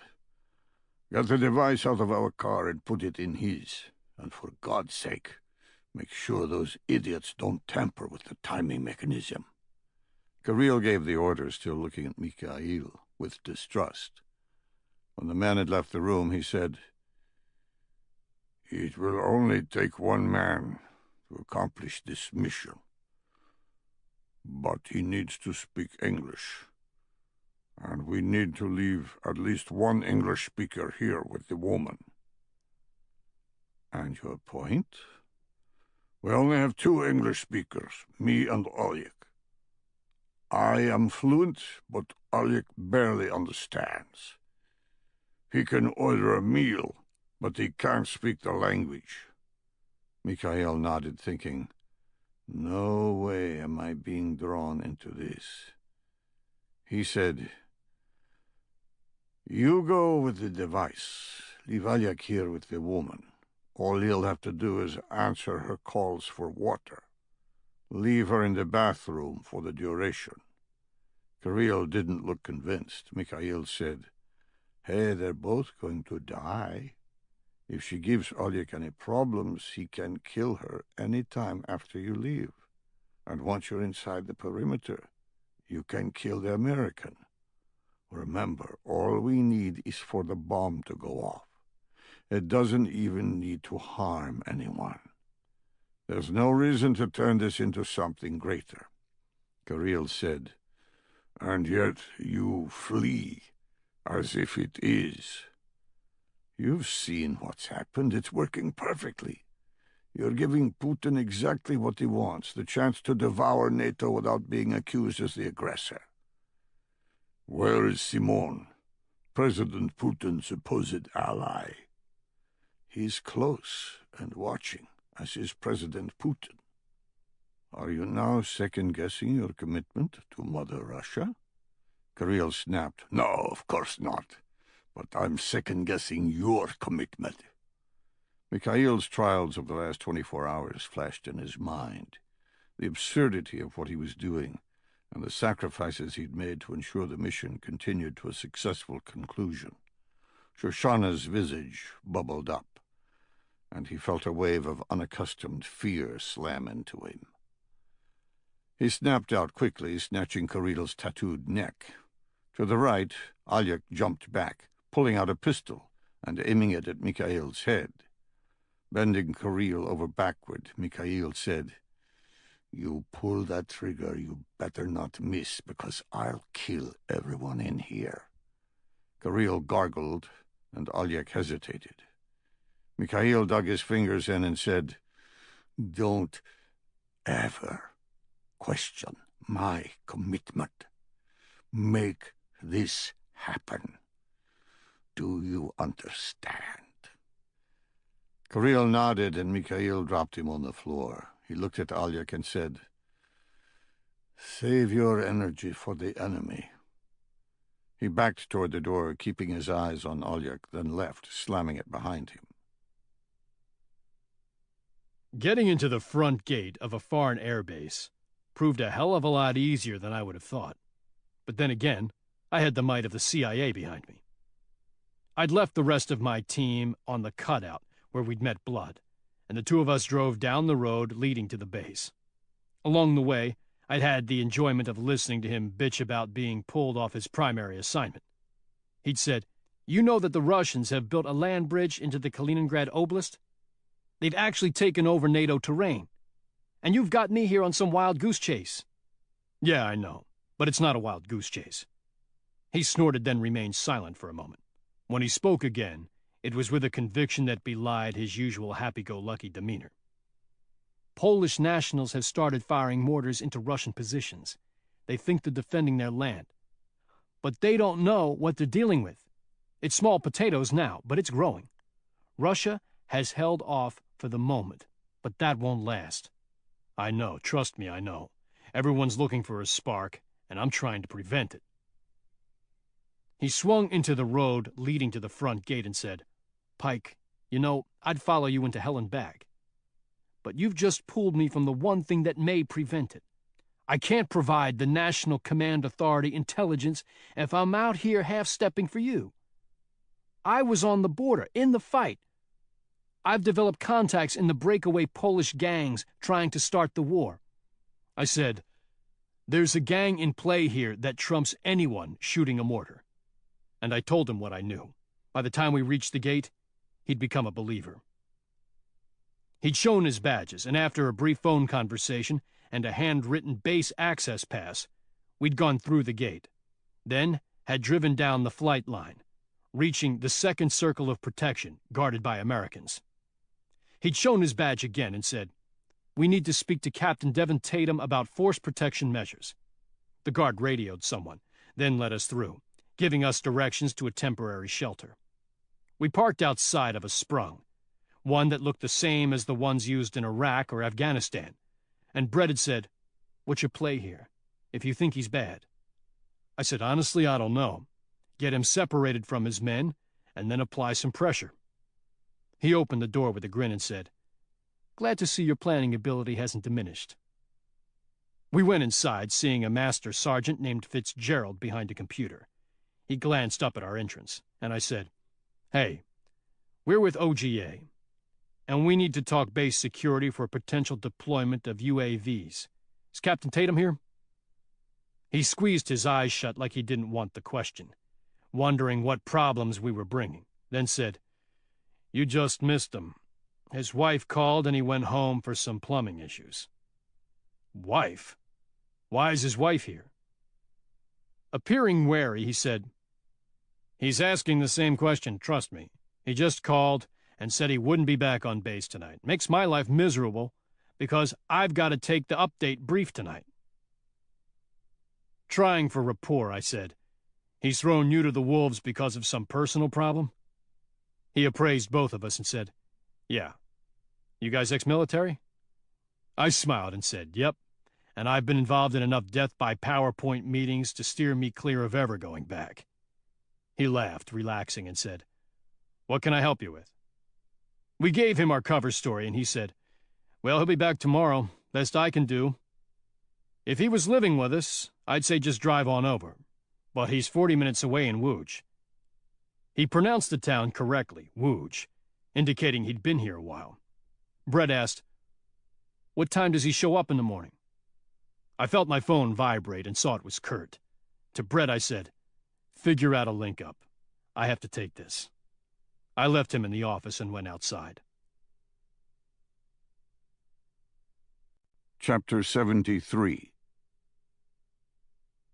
Devon heard the shouted Russian and the scuffling of a fight through the door, which meant they weren't focused on him or his wife. He knelt down to the plywood slapped over the hole in the bathroom wall and began to pull it, the wood popping in protest. He stopped, looking for something to use for leverage. He said, "Hand me your toothbrush." Amy did, and he jammed the end underneath the wood, then pried out. The nails separated an infinitesimal amount. Holding the gap, he hissed, "Get me my toothbrush." She did, and he jammed that one in as well, then began prying back and forth.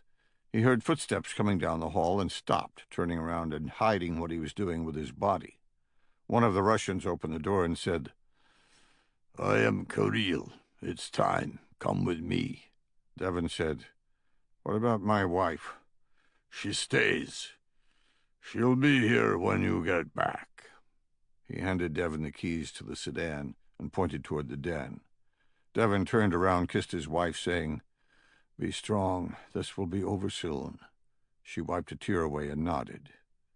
Devon followed the Russian into the den. Before opening the door, Kirill showed him a pistol in his waistband, saying, "Do not, under any circumstances, attempt to escape or alert anyone, or your wife will be the one to suffer."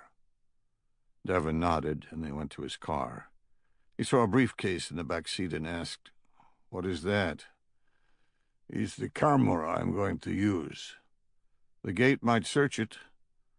For your wife's sake, I'd make sure that doesn't happen." Devon started the sedan and began retracing his route back to the airbase in Wask, purposely using roads that would take longer than necessary to get out of the city. Eventually, he was forced to enter the expressway and found himself doing 100 kilometers an hour just to keep from getting run over. At this speed, he would reach the base soon if he didn't come up with some plan to slow down. And then the radiator warning light came on. Devon prayed that Kirill wouldn't notice, this time ignoring the warning, instead turning the air conditioning on max. 12 minutes later, the first waft of steam floated out from under the hood. Kirill saw it and said, "What's happening?" "I told you I had a radiator problem. The car's overheating." Kirill withdrew his pistol and said, "You fucking liar! What did you do?" Devon took his right hand off the wheel, holding it up in surrender. "Nothing, I swear. I told you it had a problem. I didn't hide it from you. You guys demanded I take this car."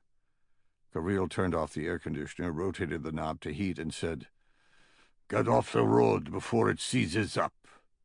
A half-mile down the expressway, Devon saw the Shell station he'd stopped at on the way into town.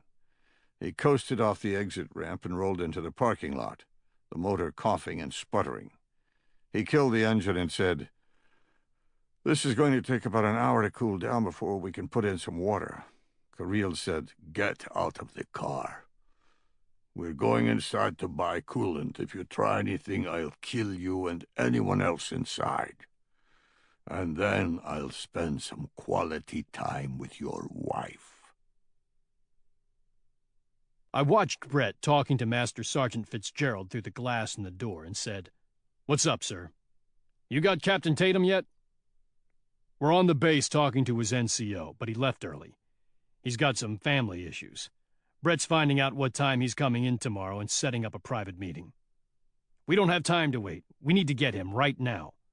"What happened?" "We completed the analysis of the information from the Jewish ghetto target, and we've identified 2 of the 5 dead Russians. It's not good news. Before my team had left the apartment, we conducted a thorough site exploitation, retrieving both biometric data from the dead men, a host of documents, and anything else we thought would be useful, down to the labels in the men's clothes, and had shipped all that, along with the phones, to the task force." I said, "What did they find?" "One of the men was arrested in a joint FBI sting operation in Moldova. The FBI has his arrest jacket. The other is his boss, a man known as the Colonel in the underworld. Both were former members of the Russian security apparatus, with the Colonel being the actual target of the sting. He got away, but he was trying to sell radioactive waste to terrorists. We think Mikhail is trying to make a dirty bomb." Holy shit, I thought. I said, "If the guy was arrested in Moldova, how is he running around Poland?" "He spent less than 6 months in a Moldovan prison before being released. The Moldovans bungled the sting, getting the sample he brought, but not the mother lode, and they missed the Colonel as well.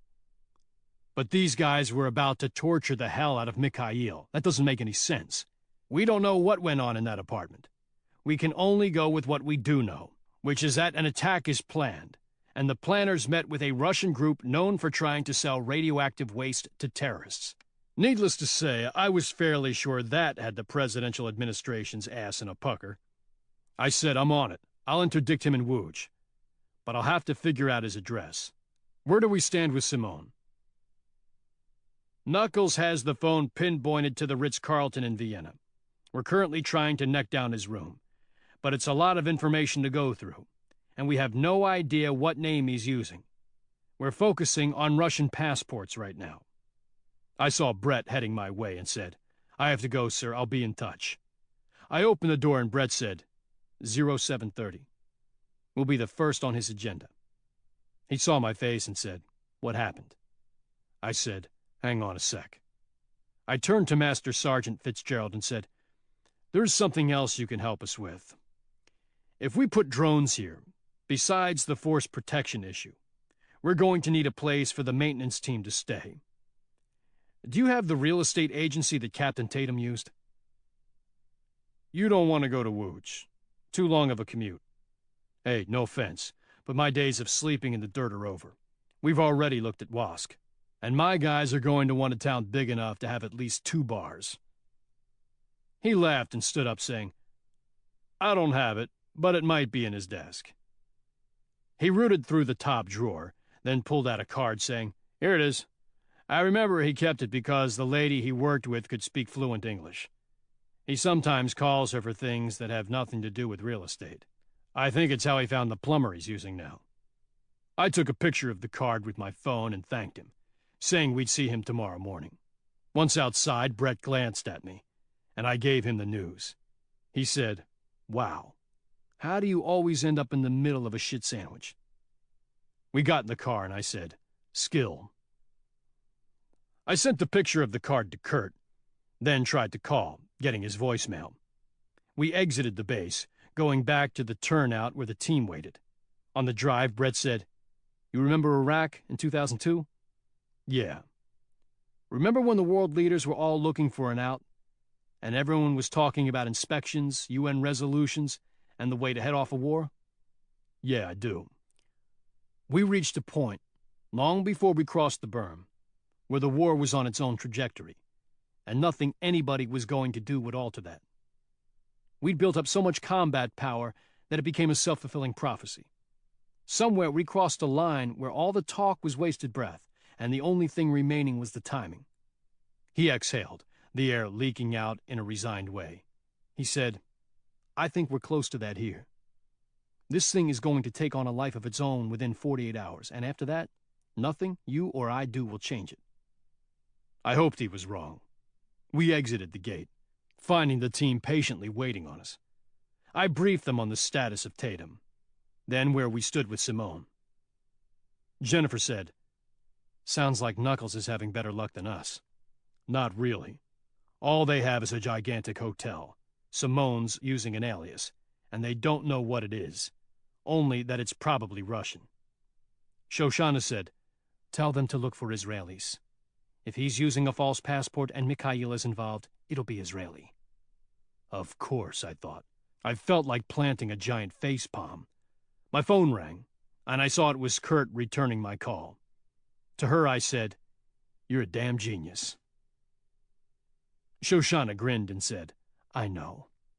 I answered the phone, saying, "Did you get the card I sent?" "Yes, what is it?" "Devin Tatum's real estate agent. They've got a website, and I'll bet hacking it is child's play. We're headed to Wooge right now. Get the task force on it. You have about an hour to get me an address." I heard him say something to someone in the background. Then he returned saying, "They're on it. Give me an update as soon as you can." I said, "Will do." He started to hang up, and I said, "Sir." "Yeah, what? I gotta go." "We think you're looking at the wrong passports for Simone. Screen anyone from Israel. There will probably be only 2 or 3, and one of them is the target. Why do you think that? Let's just say I have some people on my team who are pretty well versed in the target set." "Shoshana?" "Yeah, and she's right, I guarantee it." Chapter 74.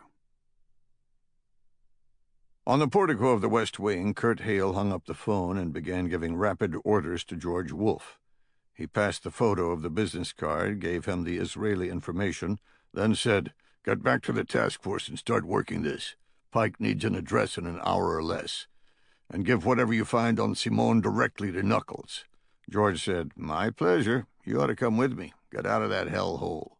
I wish, if I leave here now, Lord knows what decisions will be made in that room." George turned to leave, saying, "Good luck with that." Someday we'll have our normal life back, just chasing terrorists, Kurt said. Someday, if we're not all jumping into lead-lined bunkers shortly. He walked back to the Situation Room, the place reeking of sweat, with the long conference table covered in a blizzard of reports and briefings, and staffers of all types clogging up any available space. He searched the perimeter, finally seeing Alexander Palmer at the head of the table, talking to someone he didn't recognize. He slipped through the bodies, their armpits stained and ties askew, then sidled up to Palmer. Palmer saw him and said, "Excuse me, Bill," then stepped away from the man he'd been talking to without waiting for an acknowledgement.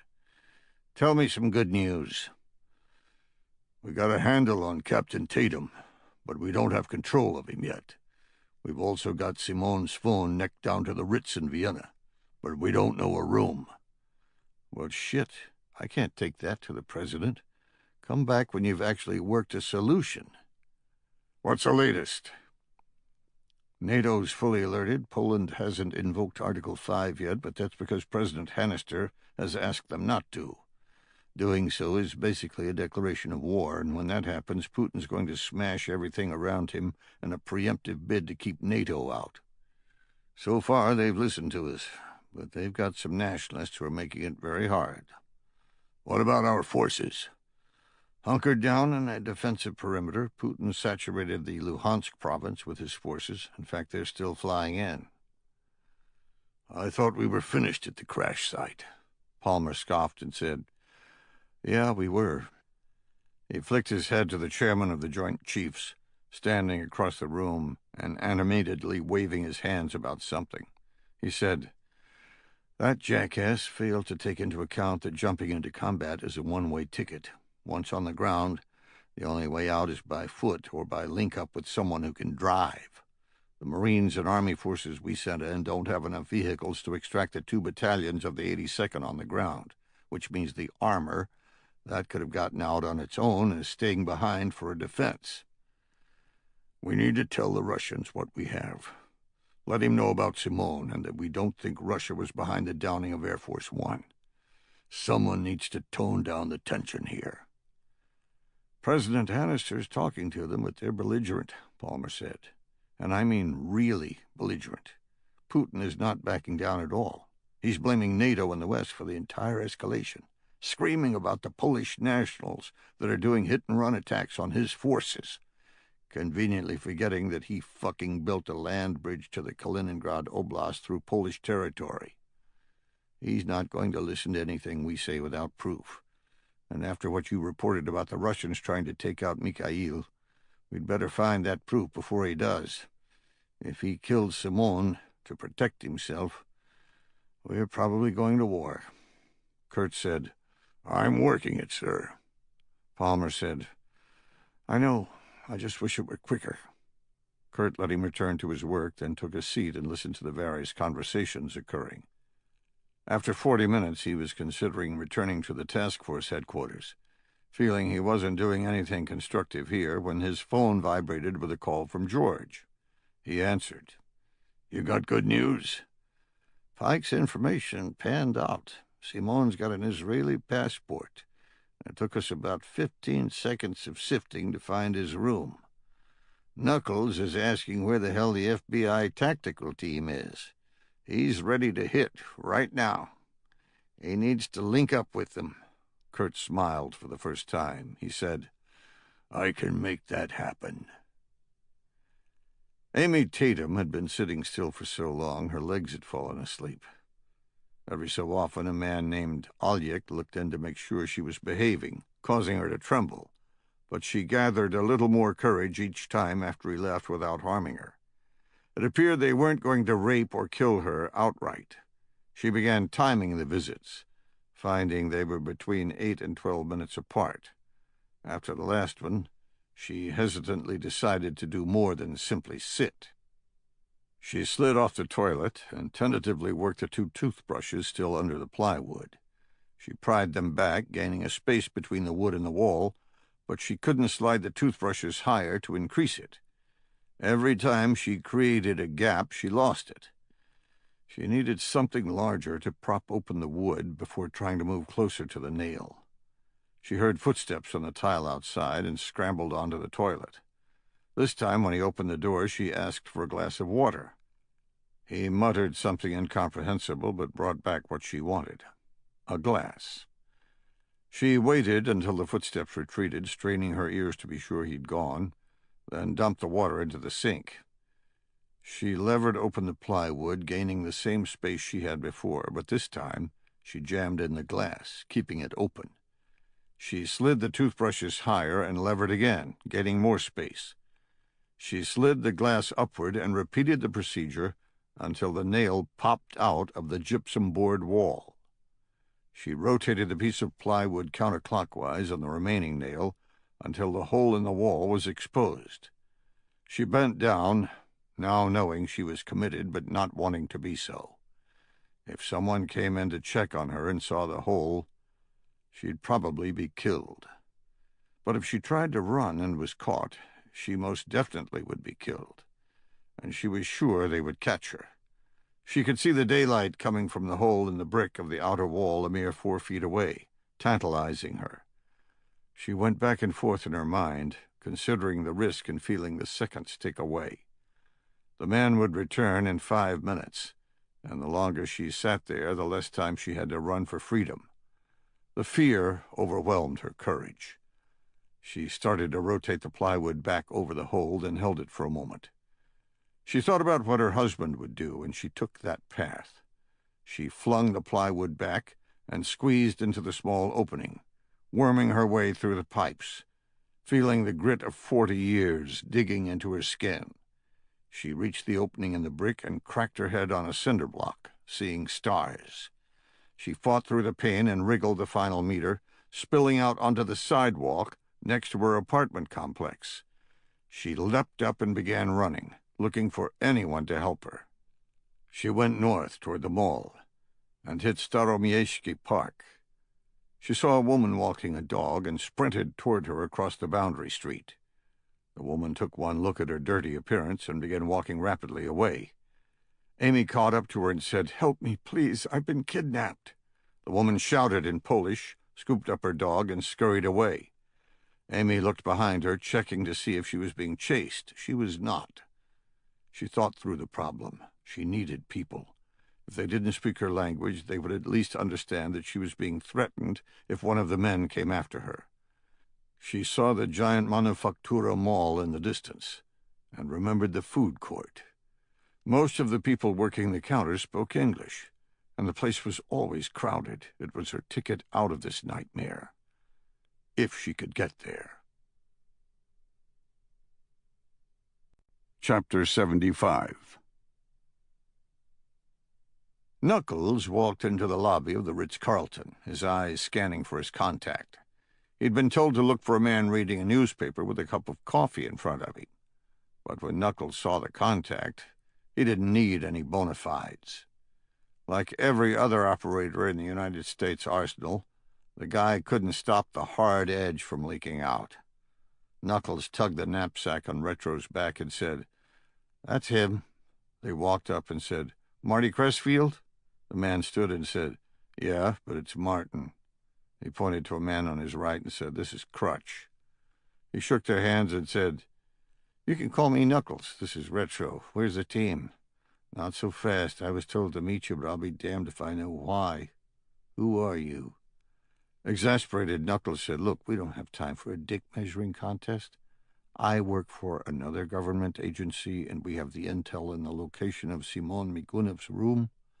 I was told you'd have a team, that you'd already coordinated with the Austrians for an arrest."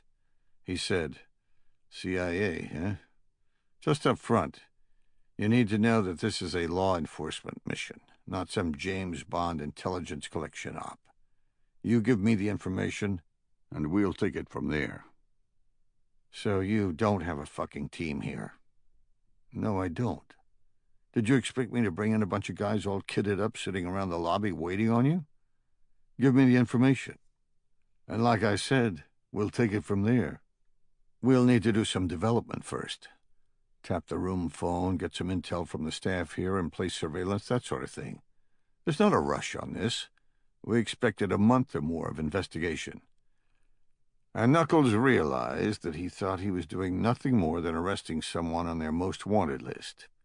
He didn't understand the connection between the man they were hunting and the war about to break out.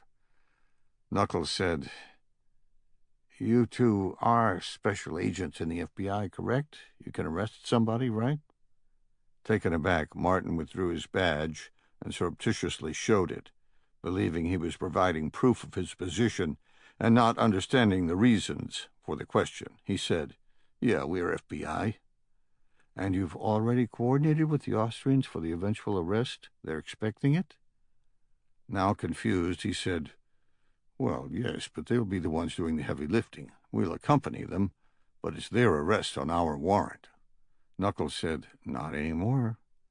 You guys are about to be heroes, because we're going to that room right now." He filled them in, and Martin's expression went slack at what he was being told. When Knuckles was done, Martin said, "I can't unilaterally barge into a foreign hotel room. I need to get permission. Is permission from the President of the United States high enough for you? Because that's who sent me." Wait, there are too many unknowns. What if your intelligence is wrong? We apologize to whoever's there and leave, but it's not wrong. What if he has a protective detail? I've been tracking this guy across Europe. Last time I had him, he had 2 meatheads protecting him. We're 4 against 2, and it's his room, trust me. At the back and forth, a thought occurred to Retro. He asked, "You guys are armed, right?" Martin said, "Of course, but I still need to clear this with higher." Knuckles knew if he allowed the operation to be briefed to Martin's chain of command, the assault would be delayed by at least 24 hours, possibly more, because they would defer to a joint Austrian FBI operation. And that alone had a chance of getting bungled, just like it had in Moldova. "Did you hear what I just said? This guy's the key to stopping a war. We don't have time for some giant mafia surveillance operation or cross-regional coordination. Why don't you think about the problem instead of your career?" The words hung in the air, a deliberate insult that Knuckles hoped would penetrate. It did. Crutch said, "Hey, Martin, we already got permission with the Austrians when we landed. I say we go." Knuckles threw down his final card. "I wanted to do it officially with an FBI warrant, but I'll do it myself if I have to right now. This guy is going to cause the deaths of a lot of people, and I can't look in the mirror afterwards simply because you haven't coordinated." And that was enough. Martin said, Okay. Where is he? What's your plan?" Relieved, Knuckles said, "He's on the 6th floor in a club suite. It has 1 connecting bedroom, which we think is where the security is staying. I want to do this clandestinely without firing a shot. We go in through the connecting bedroom, taking out whoever is there, then hit the suite. We overwhelm them with speed and violence of action. Simple." "How are we going to get in?" "Well, honestly, I was told all that crap was in your ballpark, and you would have already coordinated with the hotel. I take it none of that has happened?" "No, but it can.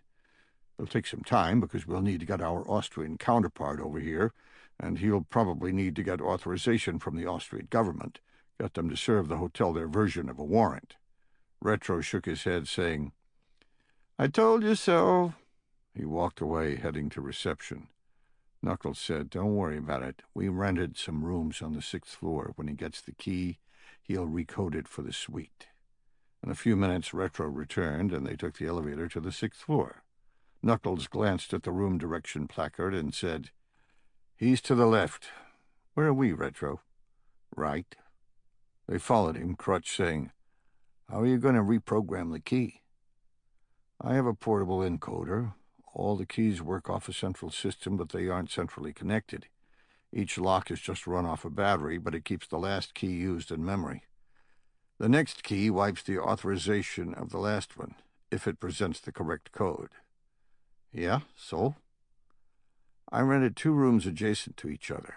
What I'm going to do is read the keys of both rooms. There will be an access code assigned to each.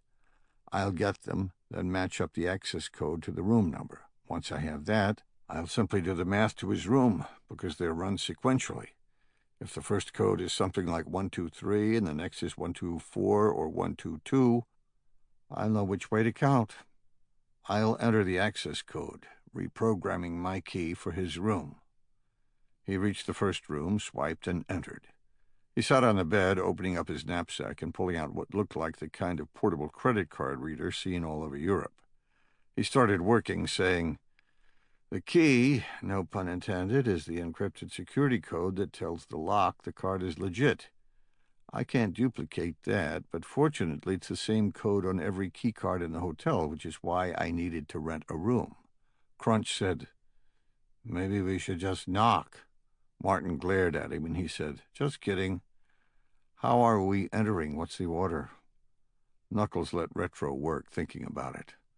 On one hand, they were the FBI. On the other, he was much more comfortable with Retro's skills. He said, "Retro and I will lead into the connecting room. If it's empty, we'll continue to the main suite. If there's someone there, we'll clear it, and you enter the main suite. Get guns on anyone in there. We'll flow in behind you and clear whatever's left." Crutch nodded, but deferred to Martin, his boss.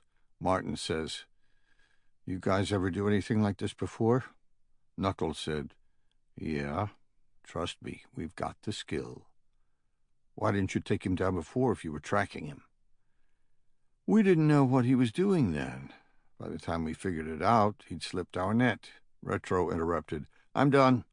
I've reprogrammed one key for the connecting bedroom, one key for the suite, and a spare key for the first room I rented with the code for the second. Let's go test." They entered the hallway, and Retro went to the room next door. He inserted the card, saying, "Drum roll, please." Nobody obliged, but the reader light turned green. He opened the door a crack and said, "Looks like it's showtime." Knuckles could see the pace was a little bit fast for Martin. He said, "You guys good? We get in and you start throwing those badges around. Nobody gets shot who doesn't deserve it."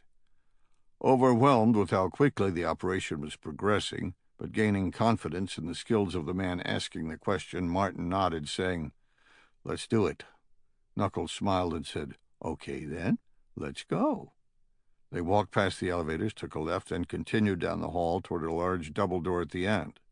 Knuckles said, "That's the main suite." They speed-walked toward it, Retro stopping at the last room on the right, mouthing, "Connecting bedroom."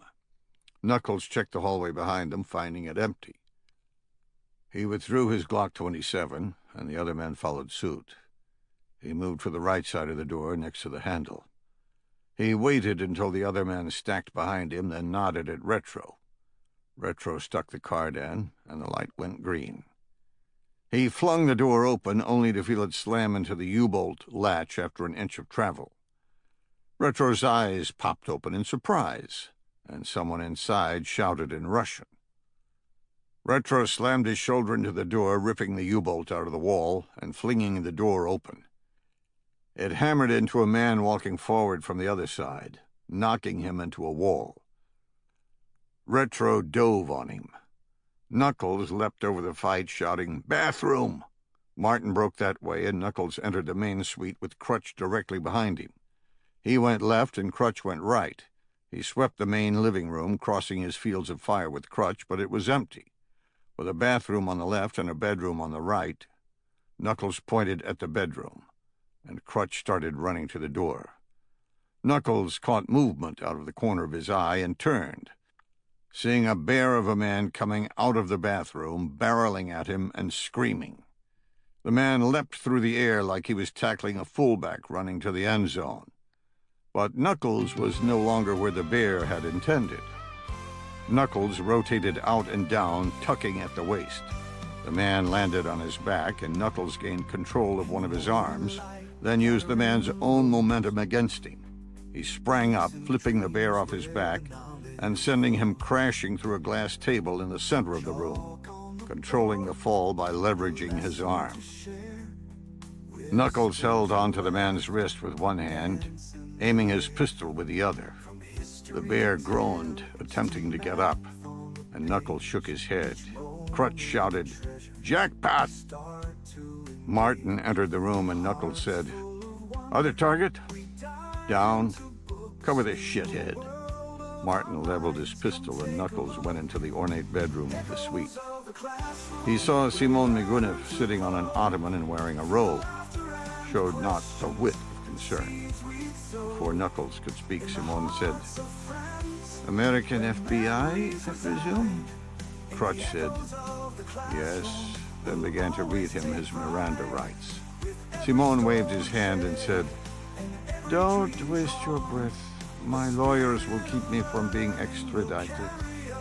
Crutch finished anyway, then looked to Knuckles for guidance. Knuckles said, "Mr. Migunev, let's not talk of lawyers just yet. I have a deal for you, and when I'm done, I'm pretty sure you're going to want to play ball with the United States." "And why on earth would I do that?" "Because if you don't, your lawyers will be pleading with President Putin. And I'm pretty sure you know how that's going to end up." Knuckles waited, and knew he'd won when the blood drained from Simon's face. Chapter 76. President Hannister said, "How long before we know?" Kurt said, "He just took him down 10 minutes ago. Let Knuckles work on him a little bit." "And you believe this will work?" "Yeah, I think so. He's feigning complete ignorance of any planned attack in Poland. But he's admitted knowledge of both Belarus and the downing of Air Force One. He's blaming Putin, but that should be enough. No way will he want to go back to Russia. Because of that, I'm pretty sure it'll work on Simon's end. But getting Putin on board will be up to you, sir." Alexander Palmer, Kerry Bostwick, and Mark Oglethorpe entered the Oval Office in a rush, followed by George Wolfe. George said, "Found them." Palmer said, "What's this about Simon?" Kurt said, "We got him." Kerry said, "And you think you can turn him? Why would he do that?" "Because he'd much rather face American justice than Russian. Hell with our justice system. He's liable to get off, claiming Russian persecution." Palmer said, "So what's the deal you're giving him?" "Pretty simple. A, if he keeps his mouth shut, refusing to play ball, we hand-deliver him to Putin. Or option B, he admits that he, and he alone, without Putin's involvement, attacked the Russian air base in Belarus and instigated the shoot-down of Air Force One." "How does that help us?" "Well, if he agrees to play ball, we then turn the story around on Putin, telling him we know that Simon was working for him and that he set up the Belarus hit. And we can prove it with information Simon's providing. We also know that he had nothing to do with Air Force One," Kerry interrupted. "Do we know these two things?" "Not yet, but I strongly believe that's the case. Anyway, we tell Putin this through back channels, then tell him we're willing to forget about Belarus if he's willing to pull the hell back. Basically, tell him we'll make a splash about arresting Simon, and Simon will take the fall. We can both blame it on terrorism, just like he did initially. It gives him an out and gives us a way to defuse the situation. If he refuses, we threaten to expose the Belarus operation on the world stage." Palmer said, "That's a pretty risky gambit." "Yeah, and it just might work." Mark Oglethorpe said, "We're forgetting about Captain Tatum. You guys are talking about a two-man decision, but if that attack occurs in Poland, it won't matter one damn bit what we or Putin want.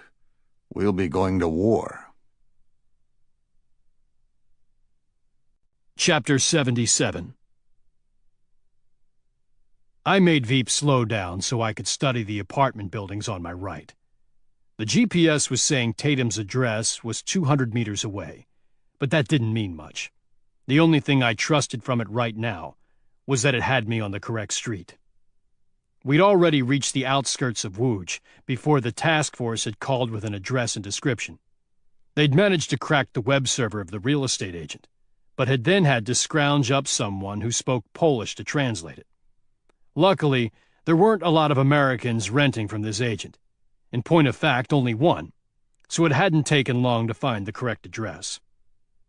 We pulled over, plugged the address into the GPS, and reorganized. I'd decided that the males would bird dog the apartment, and then the females would approach.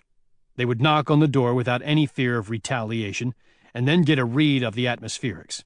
From there, it was up to them, either enter or back off and wait on us. Veep said, "We just passed the GPS coordinates. It's supposed to be behind us now." I said, "Yeah, but the description in the file states it's a corner apartment with views 2 ways.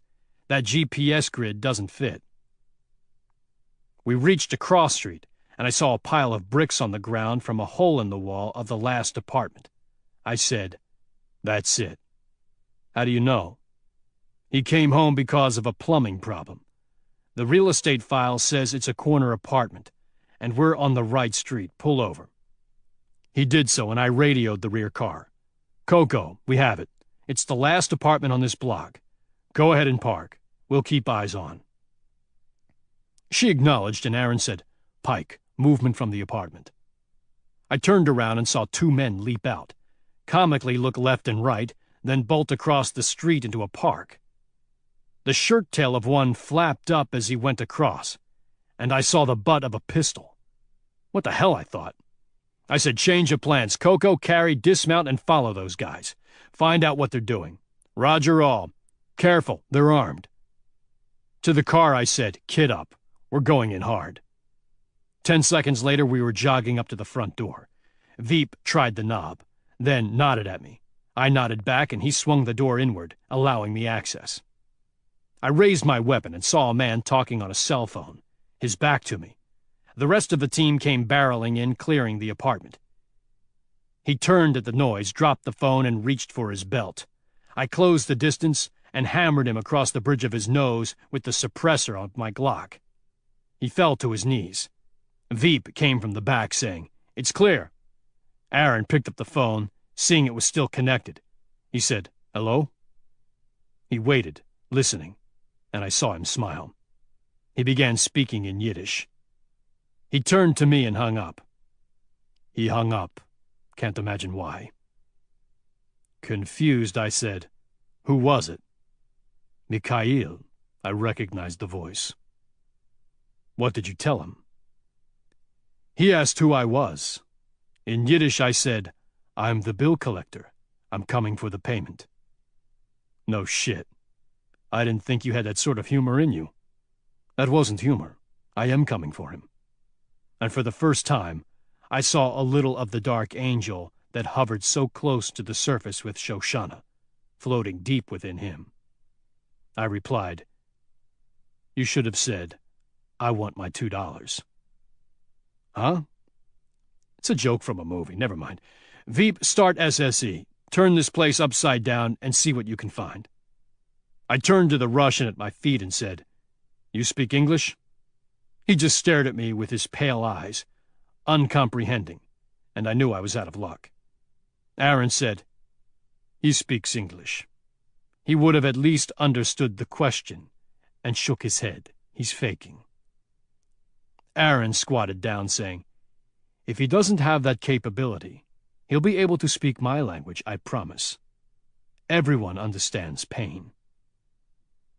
He was 5 inches away from the Russian, and the dark angel blossomed in him, just like it did with Shoshana, scaring even me. It finally dawned what the connection was between the two of them. She wasn't the odd one out. She was him, only he kept it hidden deep. It caused a serious reappraisal of everything I knew about the two. He bored into the Russian, and the man cracked. Just like that. "I speak English!"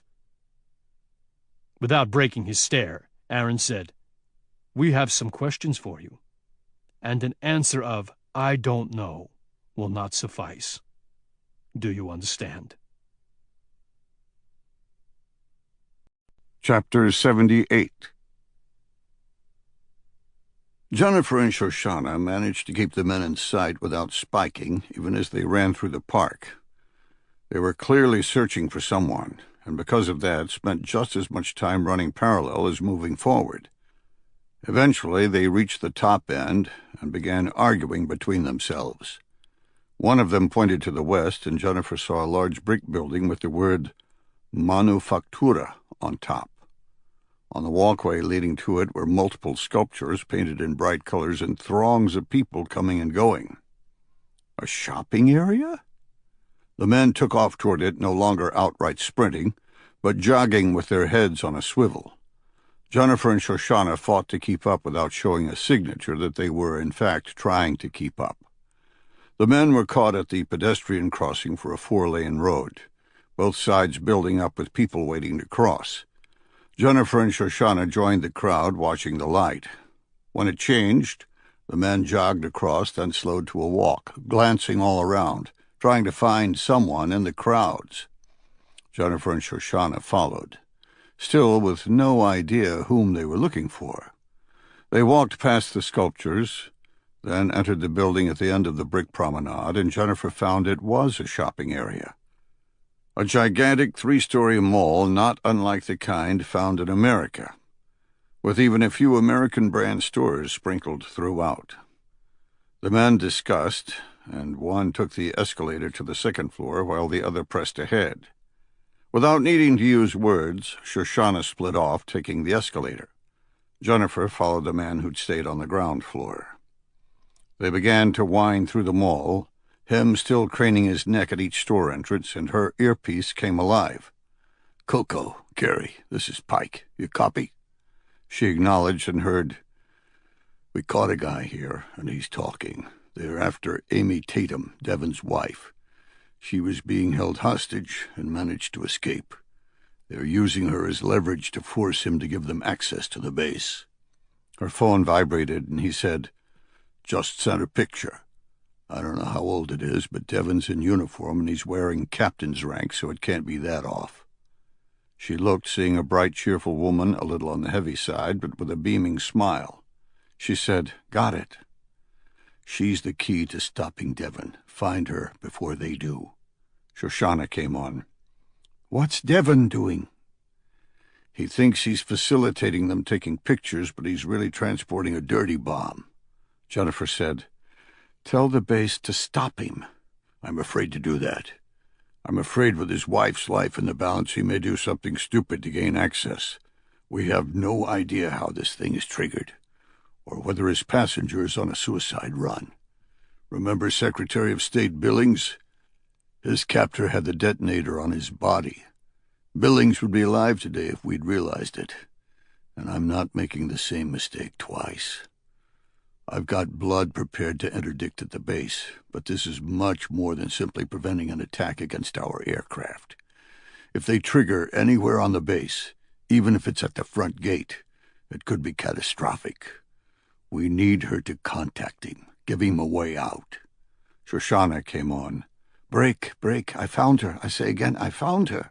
She's in the food court. The other guy is tracking her." "He's found her too?"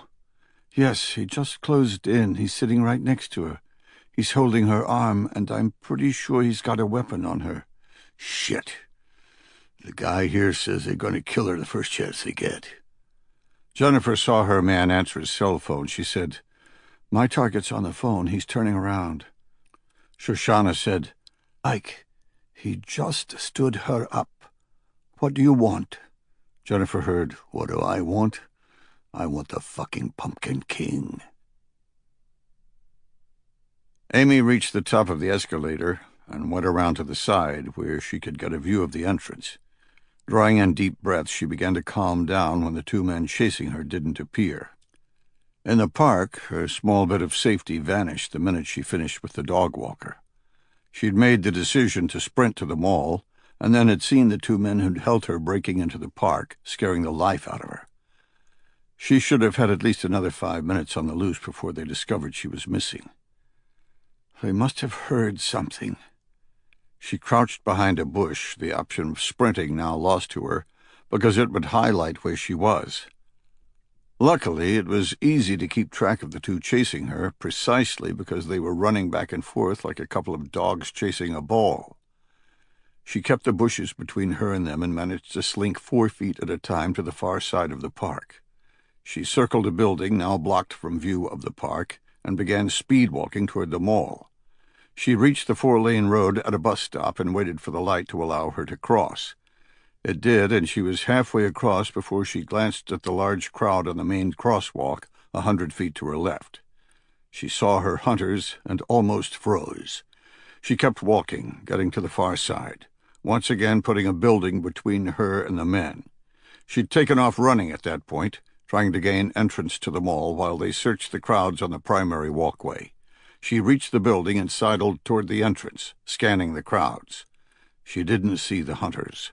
She ripped open the doors and immediately took the escalator to the second level, then wound around to watch. She waited for another couple of seconds, becoming calmer. Then the two entered the lower level. She immediately crouched down, afraid they had some magical method of seeing her. The men split, one moving to the escalator that would lead him directly to her. She faded back in a panic, entering the food court. A large area ringed with various vendors selling the usual American fast food along with some Polish fare. It was crowded and loud. She ran to the far corner and sat at a table behind a pillar, cautiously peeking out around it. She decided to wait until a man came through playing the same hide-and-seek game she had in the park. She peeked out again and felt a bolt of adrenaline when she couldn't see where he'd gone. She craned to her left, looking around the pillar the other way, and locked eyes with him. She bolted upright, and he closed in on her, seizing her arm and forcing her into a chair. He shook his head left and right, showed a pistol in his waistband, then said something in Russian. He dialed his phone, spoke into it, then tilted his head towards the door. She sat still. He pinched her arm and, holding the skin in his hands, stood. She did as well. He marched her to the escalator, and the glide down felt like a mini-movie detailing the end of her life. When they reached the bottom, the other man was waiting. He positioned himself on her left side, and they exited. But they didn't go down the main promenade. They steered her to the left, toward the parking garage in the distance, the sidewalk deserted. They began walking, and she realized they weren't taking her back to the house. They were going to kill her right here in broad daylight. Her husband was more than likely already dead. She began to cry, stumbling forward, and the man to her left said, "Shh," shaking his head. She tried to stop, but couldn't. The man on the left jerked her arm and sat her on a bench, off the gritty sidewalk and behind a maintenance shed.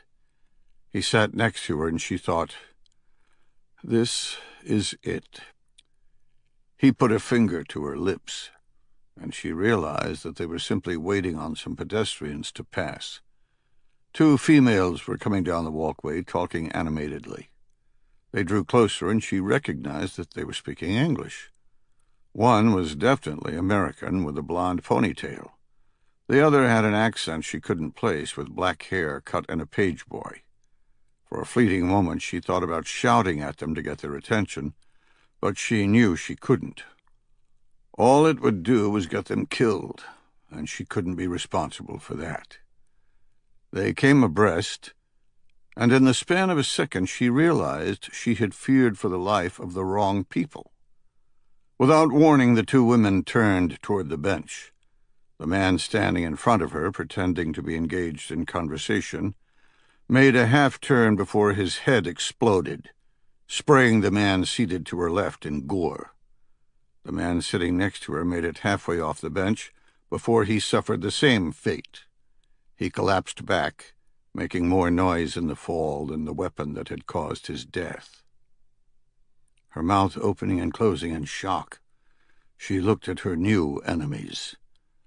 The women were both holding pistols from an action movie, with large bulbous barrels that showed a trace of smoke. The page boy haircut said, "Make this quick," then retreated to the walkway, looking back the way they'd come.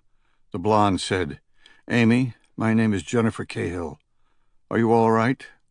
She nodded dumbly, her mouth still open in shock. The blonde said, "Good, because we really need you to call your husband." She fainted.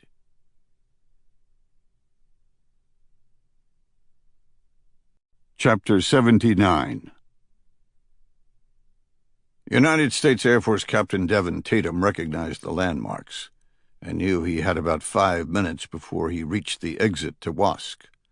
5 minutes to figure a way out of the death spiral he was caught in. He'd found a radiator leak kit in the Shell station and had managed to stretch the stop to an hour and a half, because the kit required not only a completely cool engine, but also 30 minutes to solidify. During that wait, he'd thought about what these men had planned and knew it wasn't simply picture-taking. It made no sense. If you wanted to know the location of the hangars, why not use Google Earth? If you wanted a bird's-eye perspective of what was on the ground, why use him for access when they could have simply tortured the information out of him? As the commander of base security, he had a hell of a lot more information than a simple circuit with a camera could reveal. And yet the men hadn't asked a single question. In fact, they seemed unprepared to do so. They wanted base access for something else, and he had to find a way to stop it.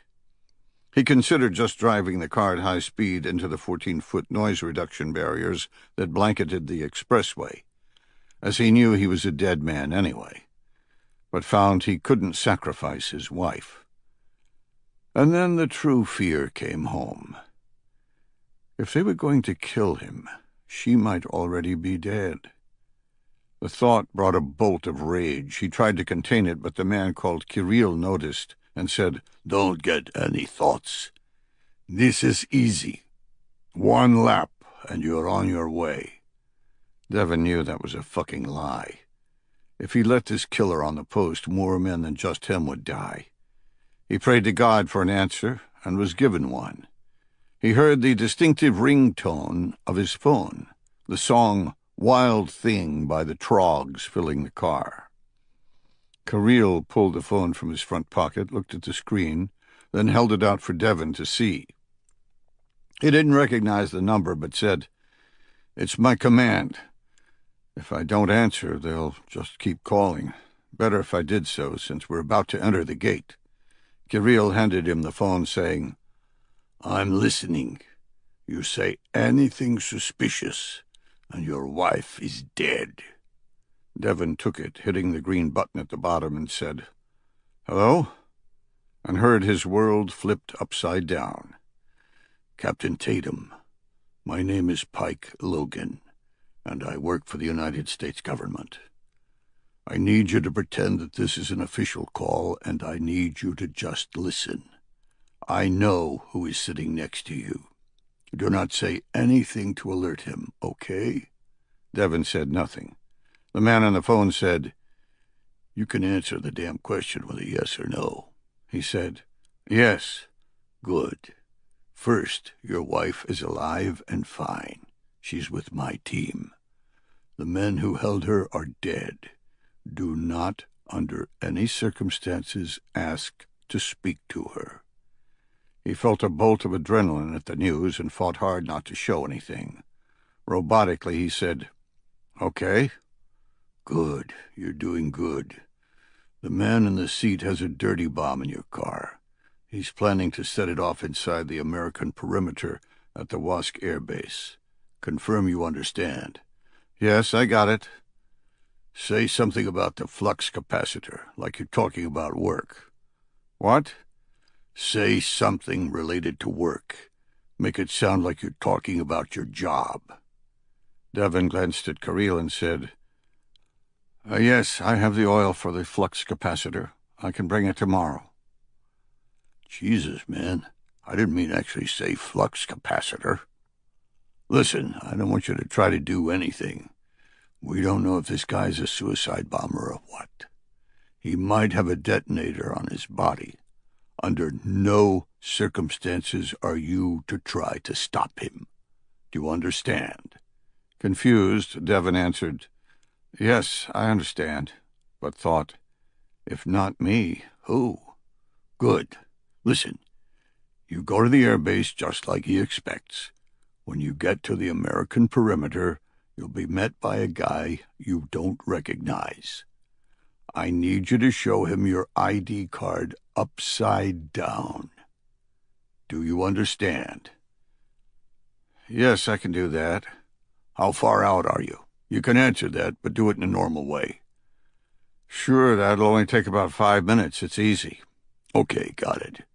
Remember, don't show any surprise at a man on the gate you don't know. His name is Brett Thorpe. Roll up and say a greeting. He'll do the rest. Okay. Talk to you soon. Good answer, because you will. Hang in there. It's almost over. He ended the call and said, "Some bullshit from work, but I can deal with it tomorrow." He handed the phone back and said, "I will be able to do that, right?" His suspicions belied because of the question, Kirill said, "Yeah, sure. 1 lap, and you're back to your normal life." They exited the expressway, Devon fighting to control the adrenaline racing through his body.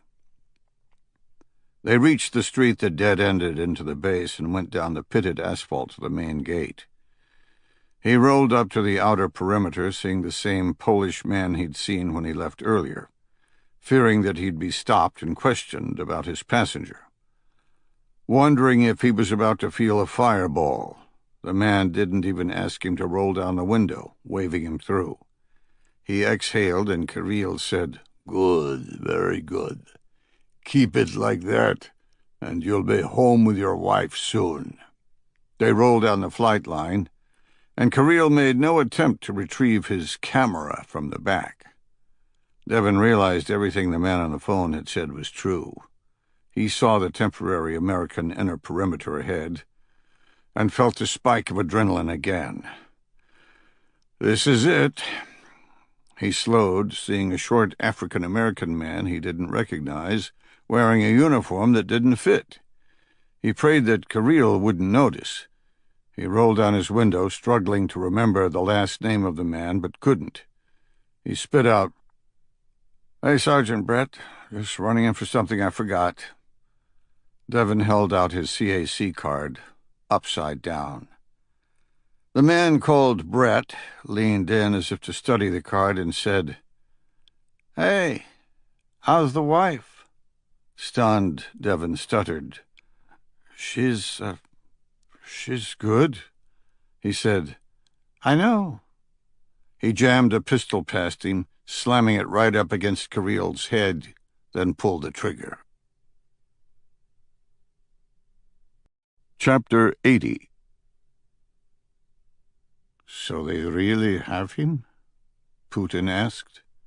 The head of the FSB, Ilya Kozlov, glanced around the table, not meeting the eyes of the men sitting, and said, "Yes, sir, they most definitely have him." It was Kozlov's first time visiting the Black Sea estate, and he was clearly awed not only by the grandeur of the structure, but by the power of the men around the table. "Can we get to him?" "Not any time soon. He is under incredible security. An outer ring of Austrian Special Police and an inner ring of United States FBI. Maybe when they move him, but short of blowing up the building, there's no way to currently effect any lethal operations against Simon." Putin took that in and said, "And our team in Warsaw? What of them?" Kozlov shuffled from foot to foot and said, "Dead, sir. They were found in a tenement house by Polish police, gunshot wounds." "The Americans again?" "We don't know. Odds are it was Simon, sending a team to rescue the man we were going to interrogate." "What about the cesium the colonel was trying to sell?" "It has disappeared along with the man named Mikhail." Putin nodded slowly, then said, "You may leave." Putin waited until he'd closed the door to the ornate dining room before returning to the men around the table. Powerful oligarchs, not politicians. They were the true heart of the Russian machine, and had been privy to the attempts to annex Belarus. Alex Romanov, a thin, white-haired man sitting to Putin's right, toyed with his cane and said, "Perhaps we should take the offer." "Then we lose Belarus." we lose everything we were attempting to gain. We go to war, and we will lose much more than that. Putin knew the men around the room were growing skittish at the rattling of sabers. They had stood with him on the machinations with Belarus, but had become alarmed at how it had spiraled out of control. They had interests that went far beyond politics, and feared the financial repercussions of a war.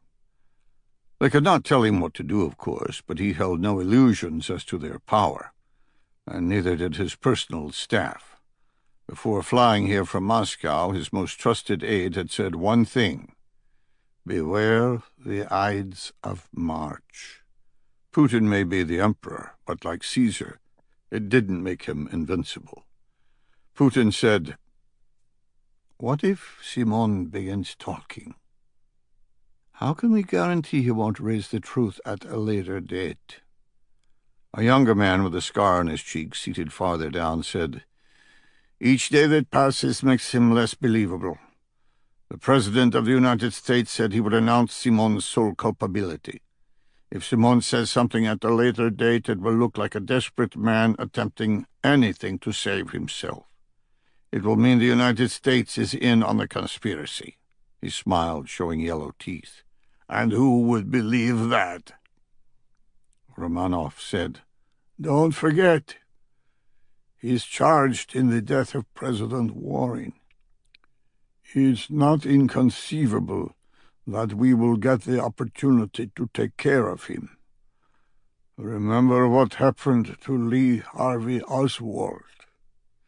The Americans have no love for assassins." That thought made Putin smile. In truth, part of his reticence was purely to punish Simon. No man on earth had ever dared to cause him so much trouble. Maybe patience would allow that punishment to occur. He went around the room, seeing the concurrence on each man's face. He said, "So be it."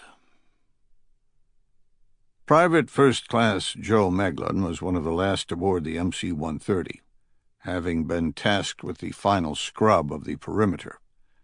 He drove around it in an RSOV, looking on with a small bit of nostalgia, because at one point he was sure they were going to war, and that he would die inside the hole he'd dug.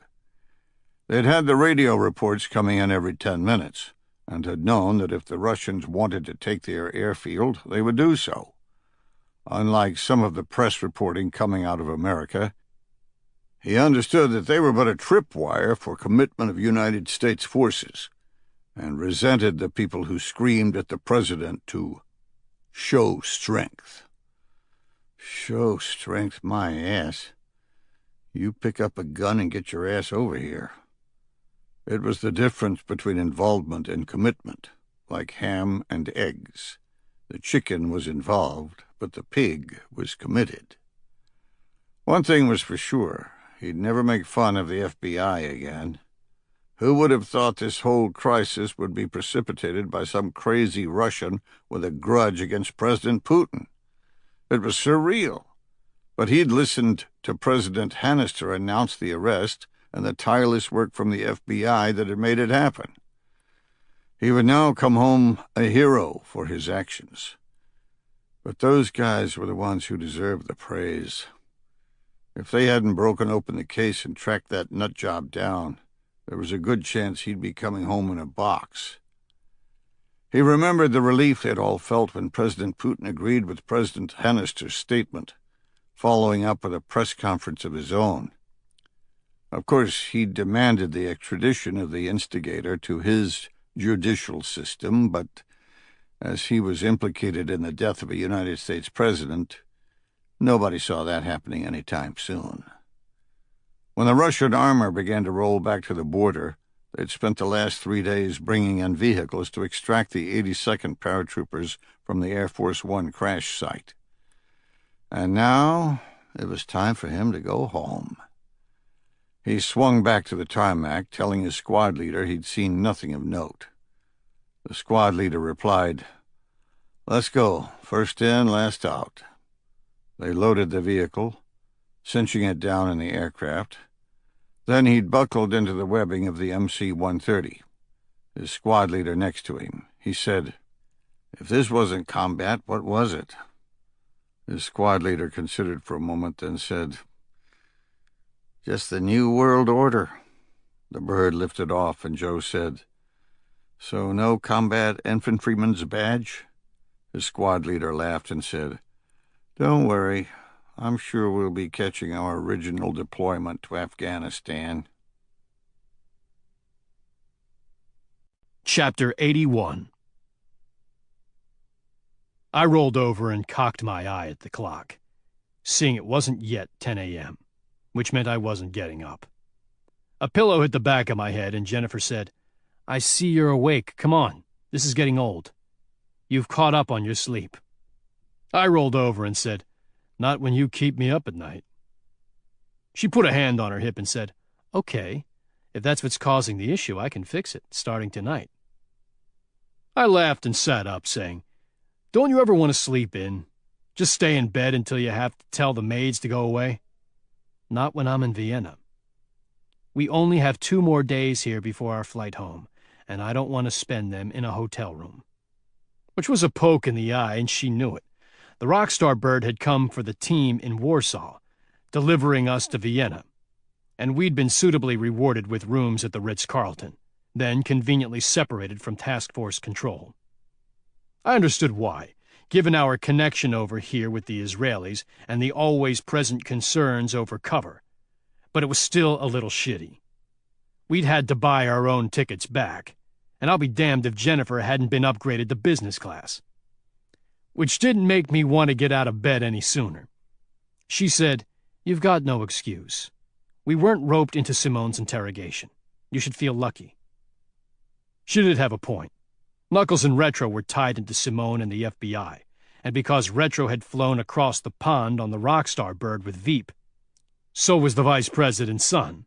All of them now connected by a lease agreement for an aircraft, affecting a cover that had to remain secret. They'd go home together. I'd fly coach. Jennifer tried one more time. "Hey, Shoshana and Aaron are leaving tomorrow. We should at least go out with them once." Growing wary, I said, "What's that mean?" "You know, go out together, like a double date." I knew it, I thought. I rolled out of bed saying, "I'm not sure that's a good idea. Shoshana's a little loopy." She said, "No, she's not. You should get to know her. She's really trying, and Aaron is a little weird himself." I remembered the house and Aaron's transformation. I said, "Yeah, they only seem to click when they're killing people." She threw a towel at me and said, "I'm trying to break them of that predilection. Get cleaned up." And then my phone rang. I saw that it was Knuckles and said, "What's up? You looking for a coach seat?" He was all business. "Pike, I got some information on Mikhail. He's here in Vienna." Jennifer saw my face harden and started to ask a question. I held up a finger and said, "How do you know?" "Simone's trying to rope him into the conspiracy, but the FBI doesn't give a shit because he's an Israeli citizen and not on any lists they have. They took notes telling me they'd give it to Israel. But they don't seem to really care. What with Simone tied up in a neat bow and all." "You got those notes?" "Better. I went back into Simone by myself. Mikhail's here in Vienna, and he's trying to sell that damn Torah. He's got a buyer, and I have all the information on him. The FBI doesn't know any of it." I said, "No shit. I was just telling Jennifer we should double date with those assassins." I heard him laugh, then, "Yeah, I figured that's what you'd say." I hung up, and Jennifer said, "What was that about?" "Exactly what you wanted. We get to go on a date with the Israelis." I dialed the phone. Aaron answered, and I heard, "Tell me you aren't getting hammered by Jennifer for a double date." As a matter of fact, I am. But I've been resisting until now. He laughed and said, "They're colluding. But I'm not sure Shoshana's ready. It would be embarrassing." "Well, that depends. I'm calling for the bill collector, and I think she's ready for that." Chapter 82. Carrying a leather messenger bag over his shoulder, Mikhail window-shopped up the street, burning off his time while running a surveillance detection route. He passed by the Hofburg Palace, the grand structure overlooking the Michaelerplatz Circle, and took the roundabout to the west, heading toward the glitzy shopping section of downtown Vienna. He paused at the Demel pastry and chocolate shop, going inside and browsing, while occasionally looking out the window to see if anyone was on him. He wound through the store, using the choke points and narrow pathways to ensure he was clean. He determined he was. He exited back on the street, checked his time, and saw he was close. He walked up Kohlmarkt, passing Tiffany's Jewelers, then took a left on a smaller pedestrian path called Naglergasse. He walked past the turn he wanted to enter, glancing down it. He saw nothing of concern. He did an about-face, entering a narrow alley with a few eclectic shops. At the end was the Boxhorn Irish Pub, his meeting spot for the transfer of the Torah. He'd had a rough few days, but now he'd got the cash he needed to escape the nightmare that had sucked him down like a spider flicked into a toilet. Simon's name had been splashed all over the news, but so far, Mikhail hadn't seen anything about himself. The attack in Poland had not occurred, which meant it wasn't going to, although there had been absolutely nothing on television talking about breaking up any terrorist actions. The last he'd heard was a phone call from Aljek saying the woman had escaped, and then the voice of the bill collector. But now it would all be behind him. He'd take the 50,000 euros he was getting from this sale and travel to South Africa, where a man of his skills was still valued. He pushed into the small pub, letting his eyes adjust to the dim lighting.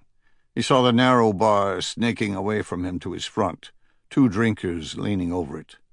The entire place cluttered with memorabilia from one event or another, a scattering of lamps providing the only light. It was almost like a cave and a little bit claustrophobic, which is exactly what he wanted. He'd be able to control anything that happened in here. Not that he'd need to, dealing with a 70-year-old man. He glanced to his right toward a small room, seeing nobody. He surveyed the main bar for a threat, saw none, and nodded at the bartender. He went right, looking for his contact.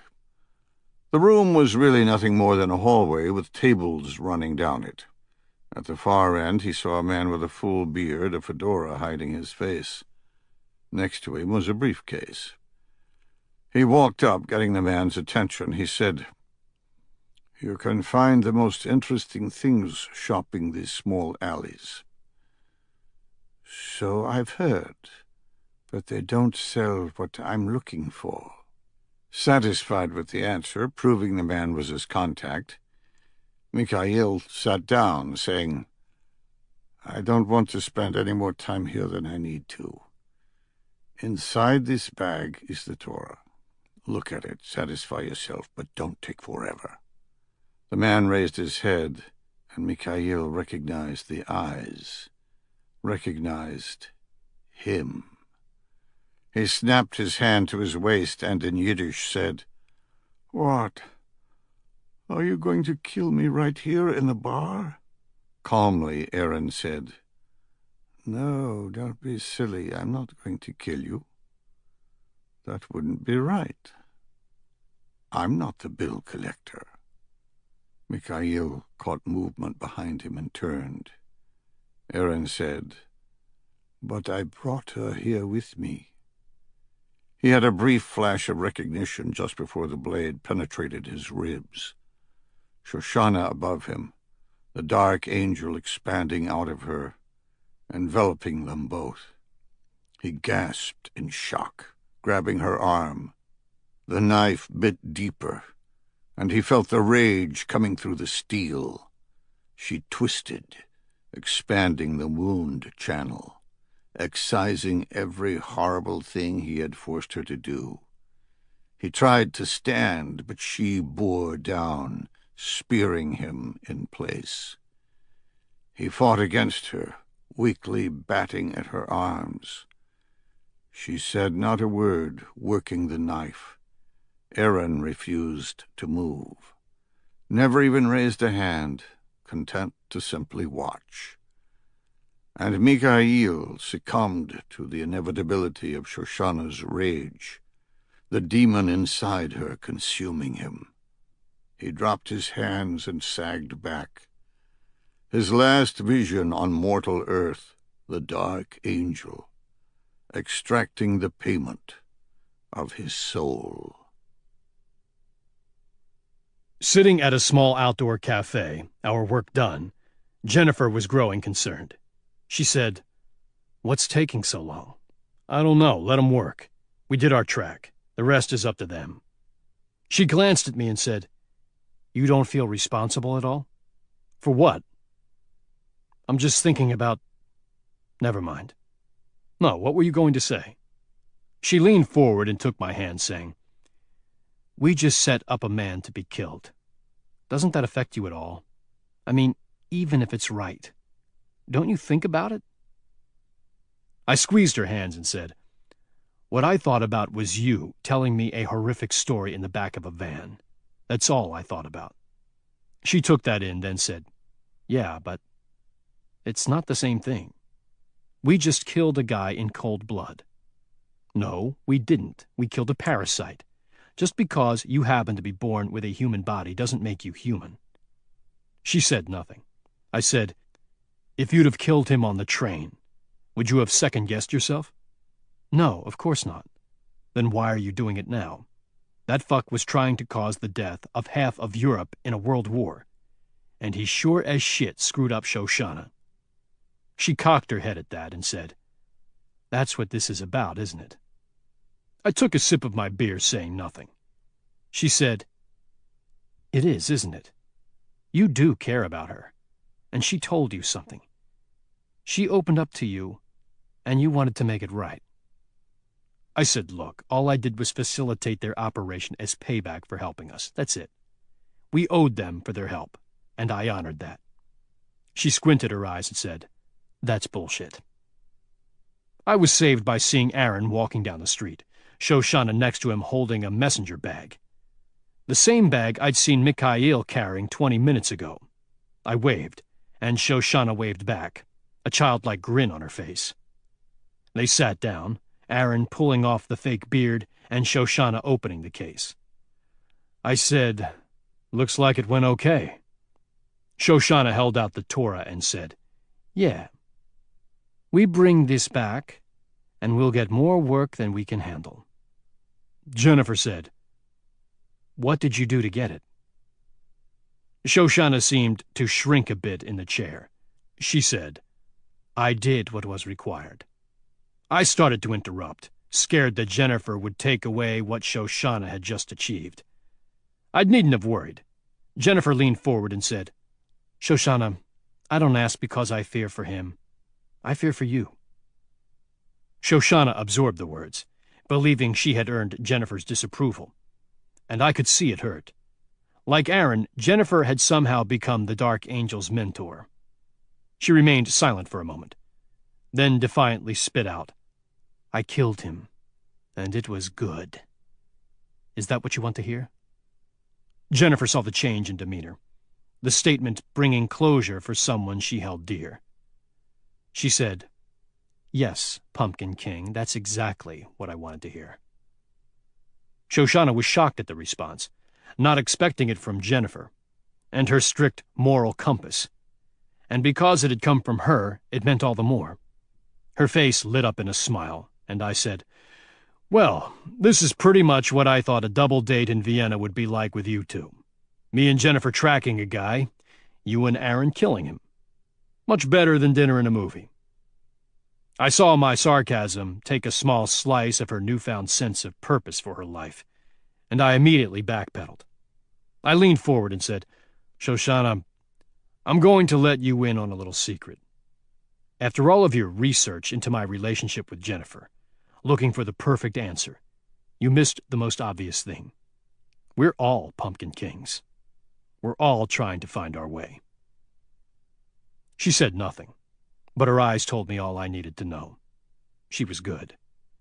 I changed the subject, saying, "Will they pay the contract?" Relieved at the turn of conversation, Aaron said, "Maybe, but we made more from just retrieving it." "What's that mean?" "Let's just say that the man who was going to purchase it is from an old Jewish family, and he was more than willing to lose the money to keep his name out of the press." I said, "Devious. What are you going to do with your newfound largesse? Outside of paying us, I mean." Shoshana said, "Pay you? Why on earth would we do that, after all the crap you've dragged us through?" I said, "You got the Torah correct, and through my work. Sounds like the contract was fulfilled." She wound up and I cut her off. "I'm teasing, Carrie. Jennifer says you want to go on a real double date. You know, one where you don't slaughter someone." She glanced at Aaron, afraid I was mocking her. Tentatively, she said, "Yes." "How would you like to do that with the President of the United States?" Jennifer scrunched her eyes and said, "What are you talking about?" "We saved the world, and Kurt told me that the President would have a beer with us at a place of my choosing." Chapter 83.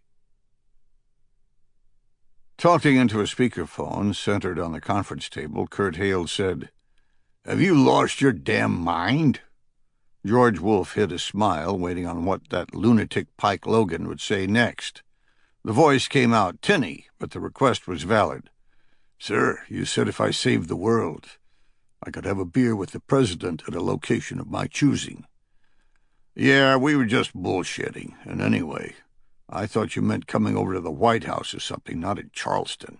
It's my choosing, and he's running through the damn state campaigning. He's coming to Charleston anyway. Pike, he's busy trying to win election to the highest office in the land. How's that going anyway? I haven't seen the news." Kurt recognized the deception immediately. Pike knew very well how the campaign was going. President Hannister was leading in every single poll, crushing all opponents. The Washington Post had written an expose on the crisis, and Hannister's actions were being held up as a cross between JFK at the Bay of Pigs, showing strength in the face of overwhelming domestic military opposition, and JFK during the Cuban Missile Crisis, showing strength against an existential threat, and making nuanced decisions in the face of potential nuclear conflagration. And the JFK theme was resonating on both sides of the aisle. Kurt refused to bite, saying, "He's doing pretty well." "Really? I wonder why that is." George laughed. Pike said, "And what about us, the task force?" Kurt knew what he was asking. "Okay, Pike. So you've heard. Heard what?" Kurt looked at George with an expression that said, "Do I really have to put up with this arrogance?" George grinned and said, "Yes, you do." From the phone, Pike said, "What was that, George? Did you say something?" Kurt said, "Pike, the President greatly appreciates what you've accomplished. In fact, he called the Oversight Council together and chastised them for their reticence in using the task force. It was a complete turnaround. We're back in business, at least until the election, like I'm sure you know." He heard, "Yeah, I know. I happen to have his son on my team, and he gave me a quote from the old man. Out of all the elements of power that I wield, only one had the ability to preserve the security of this nation. Is that true? Did he say that?" Kurt wondered how Hannister's son knew what had been said in a classified meeting of the Oversight Council, but said, "Yeah, he said that." "Okay. I'm just wondering how all of those accolades don't translate into a beer in Charleston when he comes through." Kurt exhaled and said, You're really testing me. I think we've earned it. Kurt looked at George, who said, "Can't hurt to ask." Pike said, "Yes, sir. What's the harm in asking? From what I hear, you're his right-hand man now." Kurt bristled, saying, "I don't want to hear that shit. You understand?" Pike said, "Ooh, touchy. Sorry." George hit the mute button and said, "You know, they really do deserve this. It's the least he could do, and he'd probably jump at the chance. The task force is like his Praetorian Guard now." Kurt unmuted the phone and said, "I'll see what I can do, Pike." "Sounds good, sir. It'll be at the Windjammer on the Isle of Palms. You just tell me when. Let the president know there'll be a couple of Israelis in attendance." Kurt started to respond and realized that Pike had hung up before he could. He looked at George and said, "That guy is the bane of my existence." George laughed and said, "That guy is the reason you exist." The end. This is Rich Orlow. We hope you have enjoyed this production of Ghosts of War by Brad Taylor.